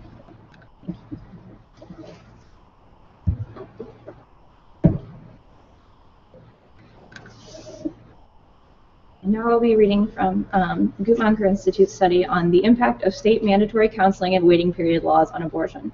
It's a literature review. Many states require a waiting period between the time a woman has been counseled about her abortion and the actual procedure. As of January 2009, 21 states required a mandatory waiting period of 24 hours. One state required a waiting period of 18 hours, and another a period of 1 hour. One state required that counseling take place on the day prior to the abortion, but did not specify the length of the waiting period. 4 other states had mandatory counseling and waiting period laws, whose enforcement had been enjoined, i.e., they were legally prohibited from taking effect. These laws specify that certain information must be given or offered to the woman at the initial visit. The required counseling usually includes, among other things, the gestational age of the fetus, information about fetal development, the risks of abortion and childbirth, and resources available for pregnant, low-income women. Some mandatory counseling and waiting period laws stipulate or have been interpreted to mean that a woman can be counseled via mail or phone about her procedures. Others require that the woman be counseled in person, which usually means that she must visit the facility twice, once for counseling and again for the procedure. Moreover, the content and complexity of mandatory counseling laws have changed over time and may continue to evolve. For example, beginning in 1996, providers in some states have been required to give women information about the option to view an ultrasound as part of the verbal or written materials given during the mandated counseling session. Proponents of mandatory counseling and waiting period laws argue that the state has a duty to ensure that before a woman decides to terminate a pregnancy, she has been given ample time, after having been given information about her pregnancy and abortion, to weigh her options. Those opposed to these laws argue that such statutes are unneeded because physicians are required to obtain informed consent before all procedures, including abortion, that the laws impose an unnecessary burden on women who are seeking abortions, and that women are able to make informed decisions about terminating a pregnancy without the imposition of a state-mandated waiting period. Opponents further argue that mandatory counseling and waiting period laws serve no medical purpose and are used to decrease the accessibility of abortion. Because no other common medical procedure has a legally mandated waiting period of this kind, the potential impacts of these waiting periods are unique to abortion. Mandatory counseling and waiting period laws are relatively new and were declared constitutional by the Supreme Court in 1992 in the landmark case Planned Parenthood of Southeastern Pennsylvania versus Casey. What impacts do mandatory counseling and waiting periods have on the financial and emotional states of women seeking abortions? Do they force women to have abortions at a later stage in pregnancy? Do they block access to abortion services? Does mandatory counseling dissuade women from having an abortion? Are women traveling out of their home state for abortions when counseling and waiting period laws are enforced in their state of residence? Furthermore, what impacts do these laws have on abortion providers? Efforts to address these questions have proven difficult. Evaluators of mandatory counseling and waiting period laws face many of the same challenges that confront researchers of other state policies that affect access to abortion services, such as parental involvement laws and Medicaid financing of abortions. For instance, national data on abortion compiled by the Centers for Disease Control and Prevention are collected by state of occurrence and not by state of residence. Using abortion data by state of occurrence to evaluate a mandatory counseling and waiting period law can lead to spurious findings if women leave their state of residence for an abortion, and if non-residents stop coming into a state for the procedure once the law is enforced. The problem is exacerbated by the relatively few states that enforce the strictest form of a mandatory waiting period law, requiring in-person counseling at least 18 hours prior to the procedure, since women can travel to nearby states if they want an abortion without a required delay. In addition, mandatory counseling and waiting period laws affect women of all ages and incomes, not just minors or those eligible for Medicaid. However, older, non-poor women have more education and are more likely to have independent income, their own means of transportation, and other resources that could make accessing services in other states a more feasible option. For the results of an evaluation to be valid, therefore, researchers should demonstrate that few women left their state of residence to obtain an abortion in response to laws of this kind, or if they did, the researcher must be able to include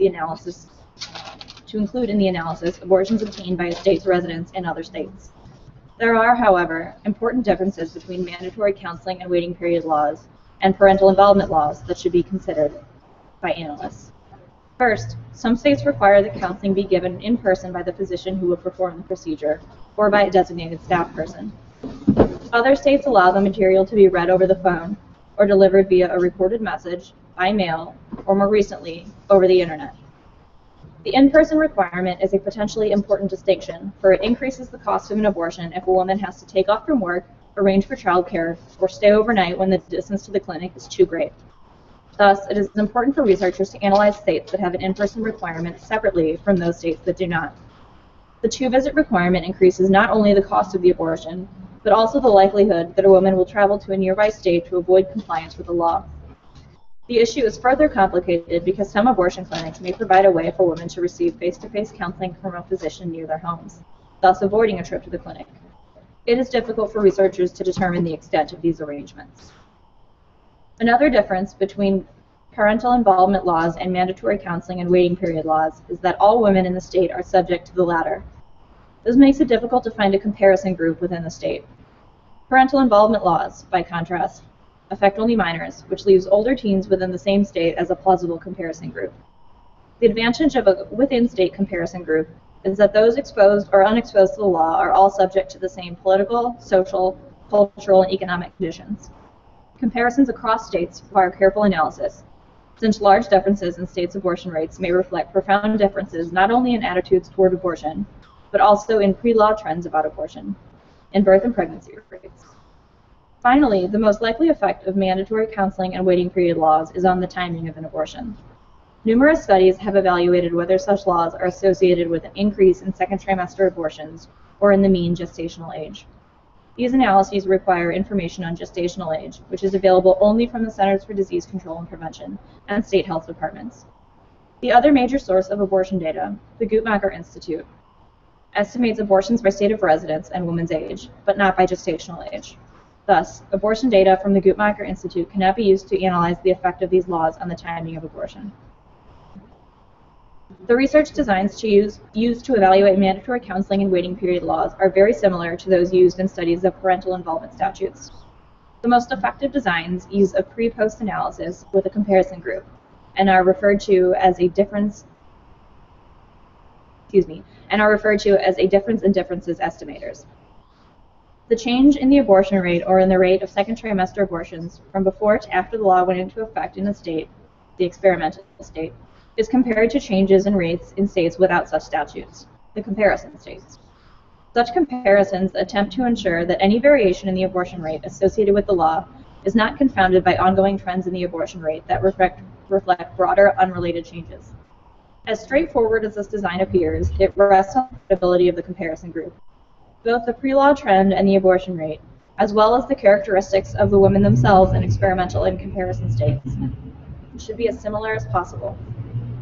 Differences in the rate or trend would suggest potential confounding factors. However, few studies present plots of trends in the outcomes in the experimental and comparison states. Instead, researchers typically rely on regression analysis to control for the observable differences between states. Yet common factors used as controls, such as race, per capita income, and even the number of abortion providers, tend to change relatively slowly over time. These factors may be correlated with differences in the abortion rate between states, but they often have little ability to explain changes over short periods of time. A common regression technique is to include a dichotomous indicator for each state in the sample. Because there are 50 states, the researcher would include 49 dummy variables. This set of state indicators is referred to as state fixed effects, and their inclusion removes any variation between states in the abortion rate and the included covariance that is fixed over time. For example, if the difference in abortion rates between California and Utah partly reflects the long-standing differences in religiosity, then the state fixed effect will remove this source of between-state variation in the abortion rate. As a result, it can be concluded that the association between mandatory counseling and waiting period laws and the abortion rate is based solely on the changes in the dependent and independent variables within each state. Similarly, the inclusion of year fixed effects variables, i.e. a dummy variable for each year, adjusts for variation over time in the dependent and independent variables that is common to all groups and states. State and year fixed models are now commonly used, particularly by economists, in evaluations of abortion laws. This approach is a powerful way to reduce confounding from hard-to-measure variables and allows researchers to use all 50 states to maximize the number of experiments. However, when doing so, researchers implicitly assume that variation in the abortion rates of states without counseling and waiting period laws, such as California, New York, and Illinois, is a good counterfactual for trends in states with such laws, such as Utah, South Carolina, and Mississippi. This is a dubious assumption, since state and year fixed effects do not control for differences in trends in the abortion rate or other outcomes within states. Distinguishing short-term from longer-term effects of a law is another challenge. A mandatory counseling and waiting period law may cause an initial drop in abortion rate or a rise in the rate of second trimester abortions. However, as more women become aware of the law and as more clinics improve scheduling and administration of the counseling, the quote, costs associated with compliance may fall, along with the law's impact on outcomes. In any case, it is very difficult to credibly link longer-term declines in abortion or the timing of abortion to the impact of a law, given the likelihood of confounding from other factors that influence abortion rates. In the end, the best research designs are the most transparent. Pre-law trends in the abortion rate or in the rate of second trimester abortions in experimental and comparison states are key factors to review. If mandatory counseling and waiting period laws have a substantial effect on abortion rates, then there should be an obvious discontinuity in the time series.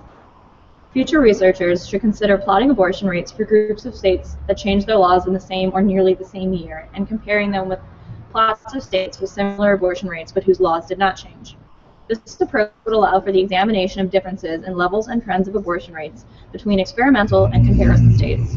If the natural experiment afforded by these laws is truly exogenous, i.e. the changes in the laws are not associated with other state-level factors that may also affect the outcome of interest, and changes in the abortion rate among the comparison groups effectively capture ongoing trends, then estimated effects based on simple difference in differences estimators should not change when additional factors are added to the model. As in randomized designs, adjustment for other factors will be needed in such models to improve the precision of the estimates and not to control for confounding. Methods. We identified published research on the impact of mandatory counseling and waiting period laws using 4 search engines: Google Scholar, PubMed, Hotline, and Web of Science. We used the search terms, quote, abortion and mandatory delay, quote, abortion and waiting periods, and, quote, abortion and required counseling, and searched for all articles published after 1900. We scanned the titles of the articles returned from the database searches and eliminated ones that were obviously not relevant. We then collected and reviewed abstracts of the remaining articles to identify those that were eligible for inclusion in the review. To be eligible, articles had to be published in English and focused on the United States. They had to present original research and provide details on the impact of mandatory counseling and waiting period laws on reproductive behavior or other outcomes. We examined the citations in the articles selected to identify additional papers to consider for inclusion. We also consulted with experts in the field and gathered articles that received media attention during the time of our review, which was September 2007 through December 2008.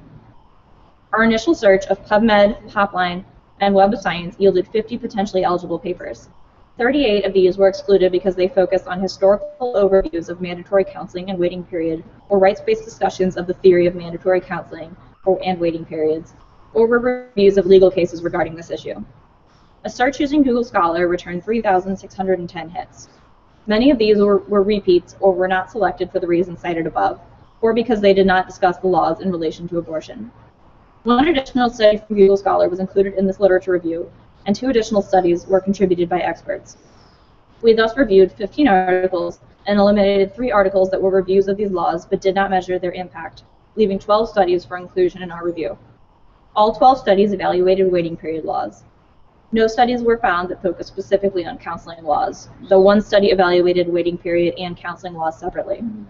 A summary of these articles is presented in Table 1. In addition to describing the data, methods, and results, we include an evaluation based on our judgment of the quality of the overall approach and the credibility of the findings.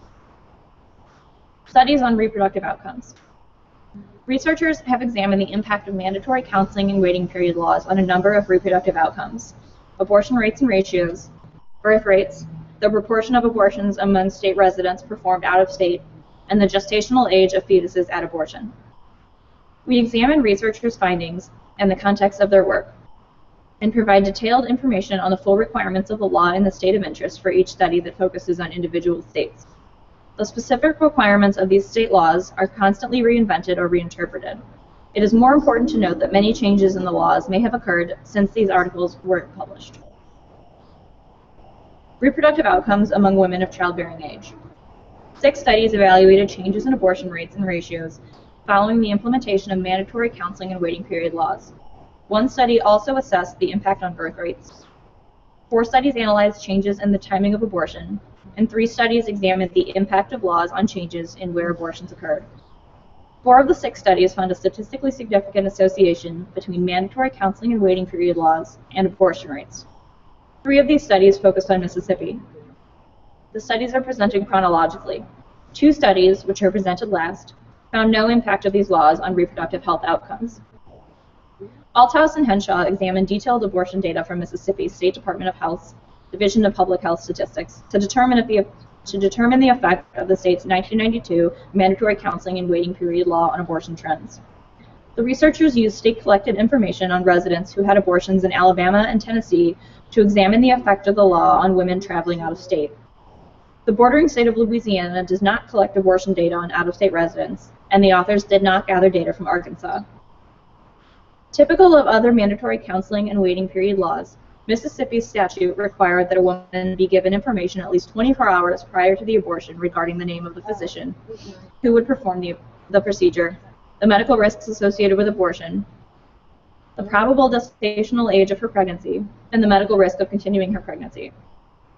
In addition, a woman was required to be informed about medical assistance benefits available to her if she continued the pregnancy, the father's liability for child support, the availability of pregnancy prevention services, her right to review state-produced materials that listed services to assist a woman through pregnancy and childbirth, and a brochure that described fetal development. All of this information had to be delivered by the referring physician or the physician performing the abortion. In Mississippi, the law requires a woman to hear the information in person, which clinics have interpreted as face-to-face. This necessitates 2 in-person visits to the clinic. In a before and after analysis of state-level abortions, the researchers found that the actual number of abortions performed in Mississippi was 22% lower than expected based on previous years. They also found that the number of abortions provided to non-residents fell 30%, while the number of Mississippi residents who obtained an abortion in Tennessee or Alabama increased by 17%. Overall, the researchers concluded that, among women who would have had abortions, the law prevented approximately 11 to 13% of them from obtaining one. The law was also associated with women having abortions later in pregnancy. The proportion of Mississippi women who obtained an abortion after more than 12 weeks of gestation increased by 17% in the 5-month period after the law was enforced, compared with the 7-month period prior to enforcement. In addition, the decline in abortion rates was greater for women with less than 12 years of education than for more educated women. This was the first study to use data on abortions to evaluate the impact of mandatory counseling and waiting period laws. A strength of the study is its use of abortion data by state of residence. The data show that not only did women leave the state to obtain abortion, but fewer women came into the state for an abortion. The major limitation of the study is the lack of a control group other than Mississippi in the months before the law took effect. Although the number of abortions fell sharply in the months right after the law's enforcement, abortions might have fallen somewhat in the absence of the law. Thus, we don't doubt that the waiting period requirement had a statistically significant effect on the number of abortions in Mississippi, but the exact size of the decline is uncertain because of trends in abortion that may have existed prior to the law. Joyce, Henshaw, and Scatrude extended the work of Altos and Henshaw by analyzing the effect of Mississippi's mandatory counseling and waiting period statute on abortion rates and birth rates, as well as on the timing and location of abortions for the period 1989 through 1994. They used Georgia and South Carolina as comparison states, since neither enforced a mandatory waiting period during these years. This enabled the researchers to use a difference in methodology. The authors also estimated a regression model using monthly abortion rates in the 3 states over this period. The authors reported that the abortion rate in Mississippi dropped by 16% in the year following enforcement of the mandatory counseling and waiting period law. In the same period, the abortion rate fell by 5% in South Carolina and 3% in Georgia. Thus, they estimated that Mississippi law was associated with a 12 to 14% decline in the abortion rate among residents. The authors concluded that they likely overestimated the decline since they lacked data on Mississippi residents who obtained abortions in Louisiana. To adjust for this, they estimated the likely number of abortions that residents obtained in Louisiana based on that state's 1988 data. After adjustments, they concluded that Mississippi's mandatory counseling and waiting period law was associated with an approximately 10% decline in the resident abortion rate. The authors also found that the number of abortions obtained out of state rose in absolute and relative terms, as did the number of abortions performed after 12 weeks gestation. The authors reached no conclusion regarding the impact of the law on birth rates because of a lack of statistical power. This study underscores the strengths and limitations of the individual state analyses. First, the author's ability to measure changes in where abortions occurred was critical. Without resident abortion rates, there would be no way to accurately assess the impact of a law on the incidence of abortion. The quality of a resident abortion data appears to be good, as comparisons with data obtained by the Guttmacher Institute's independent survey of abortion providers indicate that Alabama, Tennessee, and Mississippi have relatively complete abortion reporting. Thus, the authors were able to assess the extent to which women left Mississippi to obtain abortions in these 2 other states, which turned out to be substantial. The proportion of abortions obtained by Mississippi residents outside the state increased by 42%. Another strength of the study is the selective use of comparison states. Georgia and South Carolina are demographically and politically similar to Mississippi. Indeed, both of these states went on to enforce mandatory counseling and waiting period laws. Finally, the authors presented the data in a transparent manner. They showed trends in abortion rates and birth rates in Mississippi and the 2 comparison states both before and after the law. The regression results simply confirmed statistically what was apparent from the time series plots. However, authors did not adjust for serial correlation in the residuals, and likely underestimated the standard errors on the regression coefficient that measured the impact of the law. In addition, as in all case studies, the magnitude of the effect may be different in other states. Mississippi is a poor, rural state that has one of the lowest numbers of abortion providers per capita in the nation. Furthermore, Mississippi's law is stricter than those in most states, since it is interpreted to mean that the pre-abortion counseling must be conducted in person. Other states that mandate counseling and a 24-hour delay permit information to be delivered over the phone, by mail, and over the internet. The authors argued that their results were unlikely to be generalizable to states that did not have an in-person requirement, which effectively requires at least 2 visits to the clinic. Despite these limitations, the work by both Altos and Henshaw, and Joyce, Henshaw, and Scatrude underscores the need to interpret results cautiously from studies that evaluate mandatory delay laws using abortions measured by state of occurrence. Joyce and Kastner returned to Mississippi to evaluate in more detail the effect of that state's mandatory counseling and waiting period law on the timing of abortion. Again, the appeal of Mississippi as a case study is the strictness of the law, a two-visit in-person requirement, and the quality of the resident abortion data. The study was unique because the authors created a within-state comparison group of women who lived closer to abortion providers in Tennessee and Alabama than to providers in Mississippi. They hypothesized that these women would have been more likely to have gone to providers in Tennessee and Alabama in years prior to enforcement of the law. and thus would have been less affected than women whose nearest abortion provider was within Mississippi. Their results bore this out. They found that the proportion of second trimester abortions rose by 45%, and the mean gestational age at abortion increased by 4 days among women whose closest provider was in-state. This was as compared to women whose closest abortion provider was out of state. These results were consistent with those of Altos and Henshaw and Joyce, Henshaw, and Scatrude, which should not be surprising since all three studies focused on Mississippi. However, each study used a different counterfactual or comparison group, which makes the consistency more compelling. Nevertheless, the three studies pertain to one state and one specific type of law, and thus their generalizability should be viewed with caution. Using data from the Centers for Disease Control and Prevention on abortions by state of occurrence, Bittler and Zavodny conducted a pooled time series analysis for 29 to 40 states for the period of 1974 through 1997. Not all 40 states reported abortions by gestational age each year. Their goal was to assess how policies that restrict access to abortion services affect the timing of abortions and the abortion rate among women aged 15 to 44. One policy they analyzed was mandatory counseling and waiting period laws. They used regression analysis to control for demographic characteristics and state economic conditions. They also included proxies for the political climate, as well as state and year fixed effects. By 1997, 11 states had begun enforcing mandatory counseling and waiting period statutes, but these state year observations accounted for only 3% of the overall sample. In models without state-specific trend terms, these laws were associated with a 2.3 percentage point increase in the proportion of abortions occurring in the second trimester, and with a 41% increase in the rate of second trimester abortions. Laws had no statistically significant effect on the overall abortion rate. A strength of the study is the analysis of both the proportion and the rate of second trimester abortions. It is possible for the proportion to rise, but the rate to remain unchanged, or even fall following implementation of a mandatory counseling and waiting period law if the overall abortion rate declines because of a decrease in first trimester abortions. The results regarding the association between the timing of abortion and the state's law appear to be in approximate agreement with those of Altos and Henshaw and Joyce, Henshaw, and Scatrude.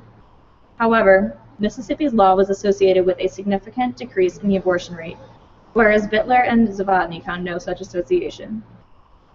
This is an important difference since the decline in the abortion rate in Mississippi associated with the law would have been much larger if the studies by Altos and Henshaw and by Joyce, Henshaw, and Scatrude had measured abortion rate by state of occurrence.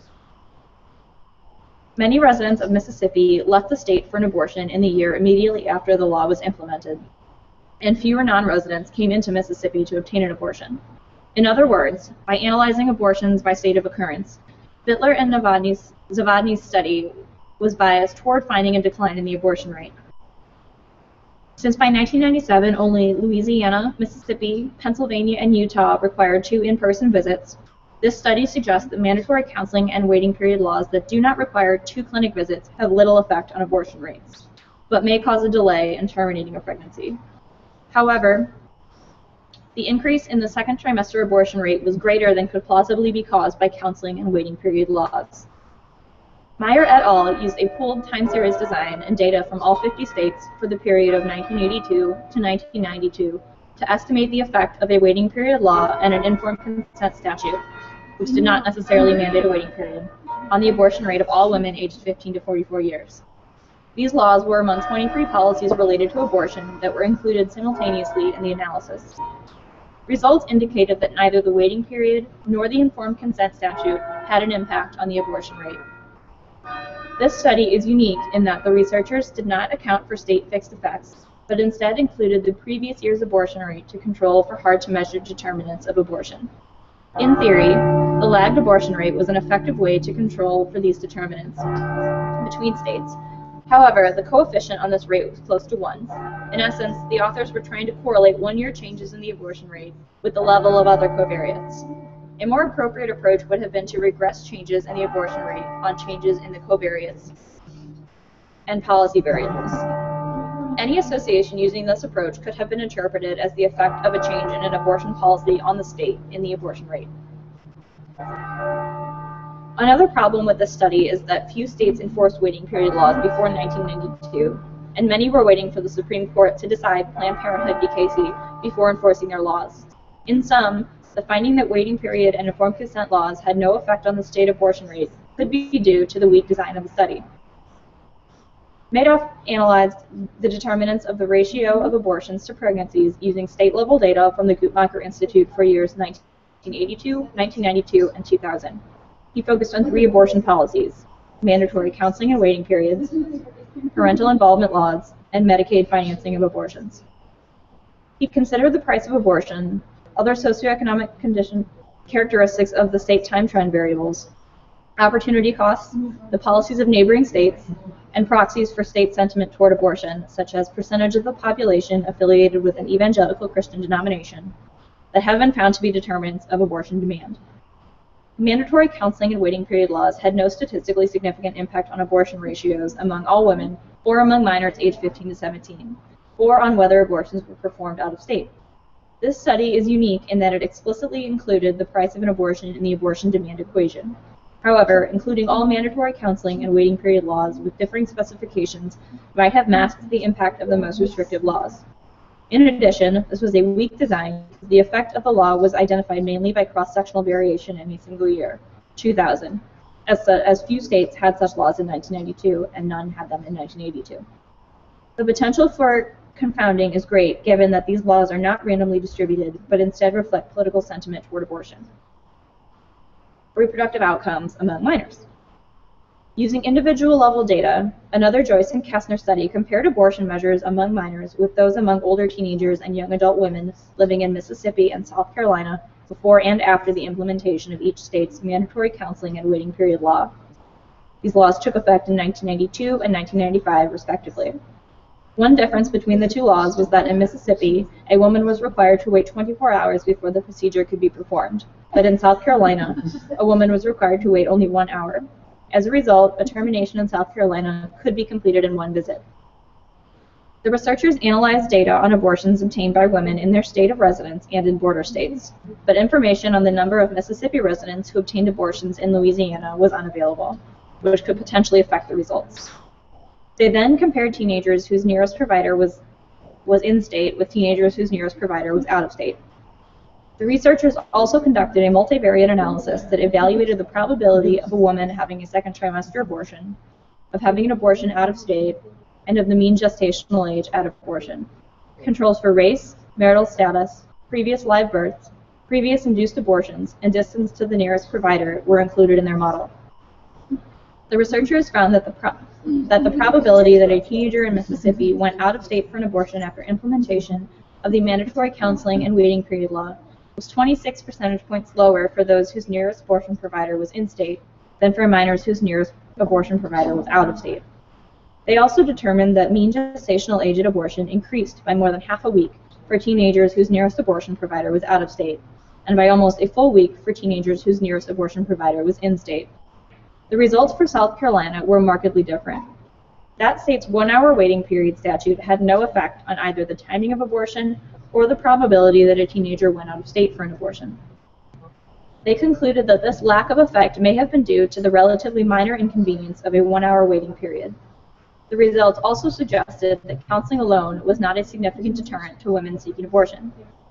This study is noteworthy because the researchers used teenagers whose nearest abortion provider was in another state as a comparison group for teenagers whose nearest abortion provider was in-state. However, there were relatively few minors in the comparison group, which diminished the ability of the state, to detect statistically significant changes in abortion rates. In addition, recent statistical research suggests that the authors likely underestimated the standard errors in the multivariate analysis, and thus the statistically significant findings should be interpreted with caution. May I inquire my fellow Missourians? I yield the floor.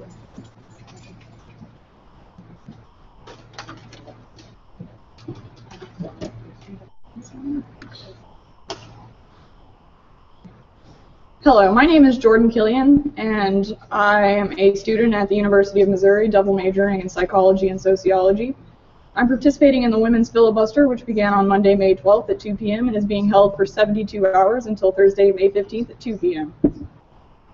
I'm here today because I'm tired of politicians inserting themselves into my personal medical decisions by passing policies that they have no business deciding. This session, politicians in Jefferson City have spent countless hours advancing more than 30 bills that are hostile to women's health, including a dangerous bill that would triple the state's mandatory waiting period for a woman seeking a safe, legal abortion. This bill is part of an intrusive agenda to undermine women's health and would create another barrier in the state in accessing a safe and legal abortion.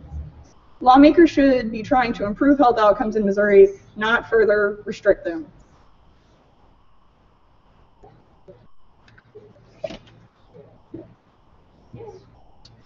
Qualitative experiences of patients and providers. Luper and Silver interviewed more than 300 women at 3 clinics in Tennessee about their experience obtaining abortions following the implementation of a mandatory counseling and waiting period law in 1979. The law required that a woman wait at least 2 days after being examined in person by her physician and being informed about the benefits and risks of pregnancy and abortion before having her abortion.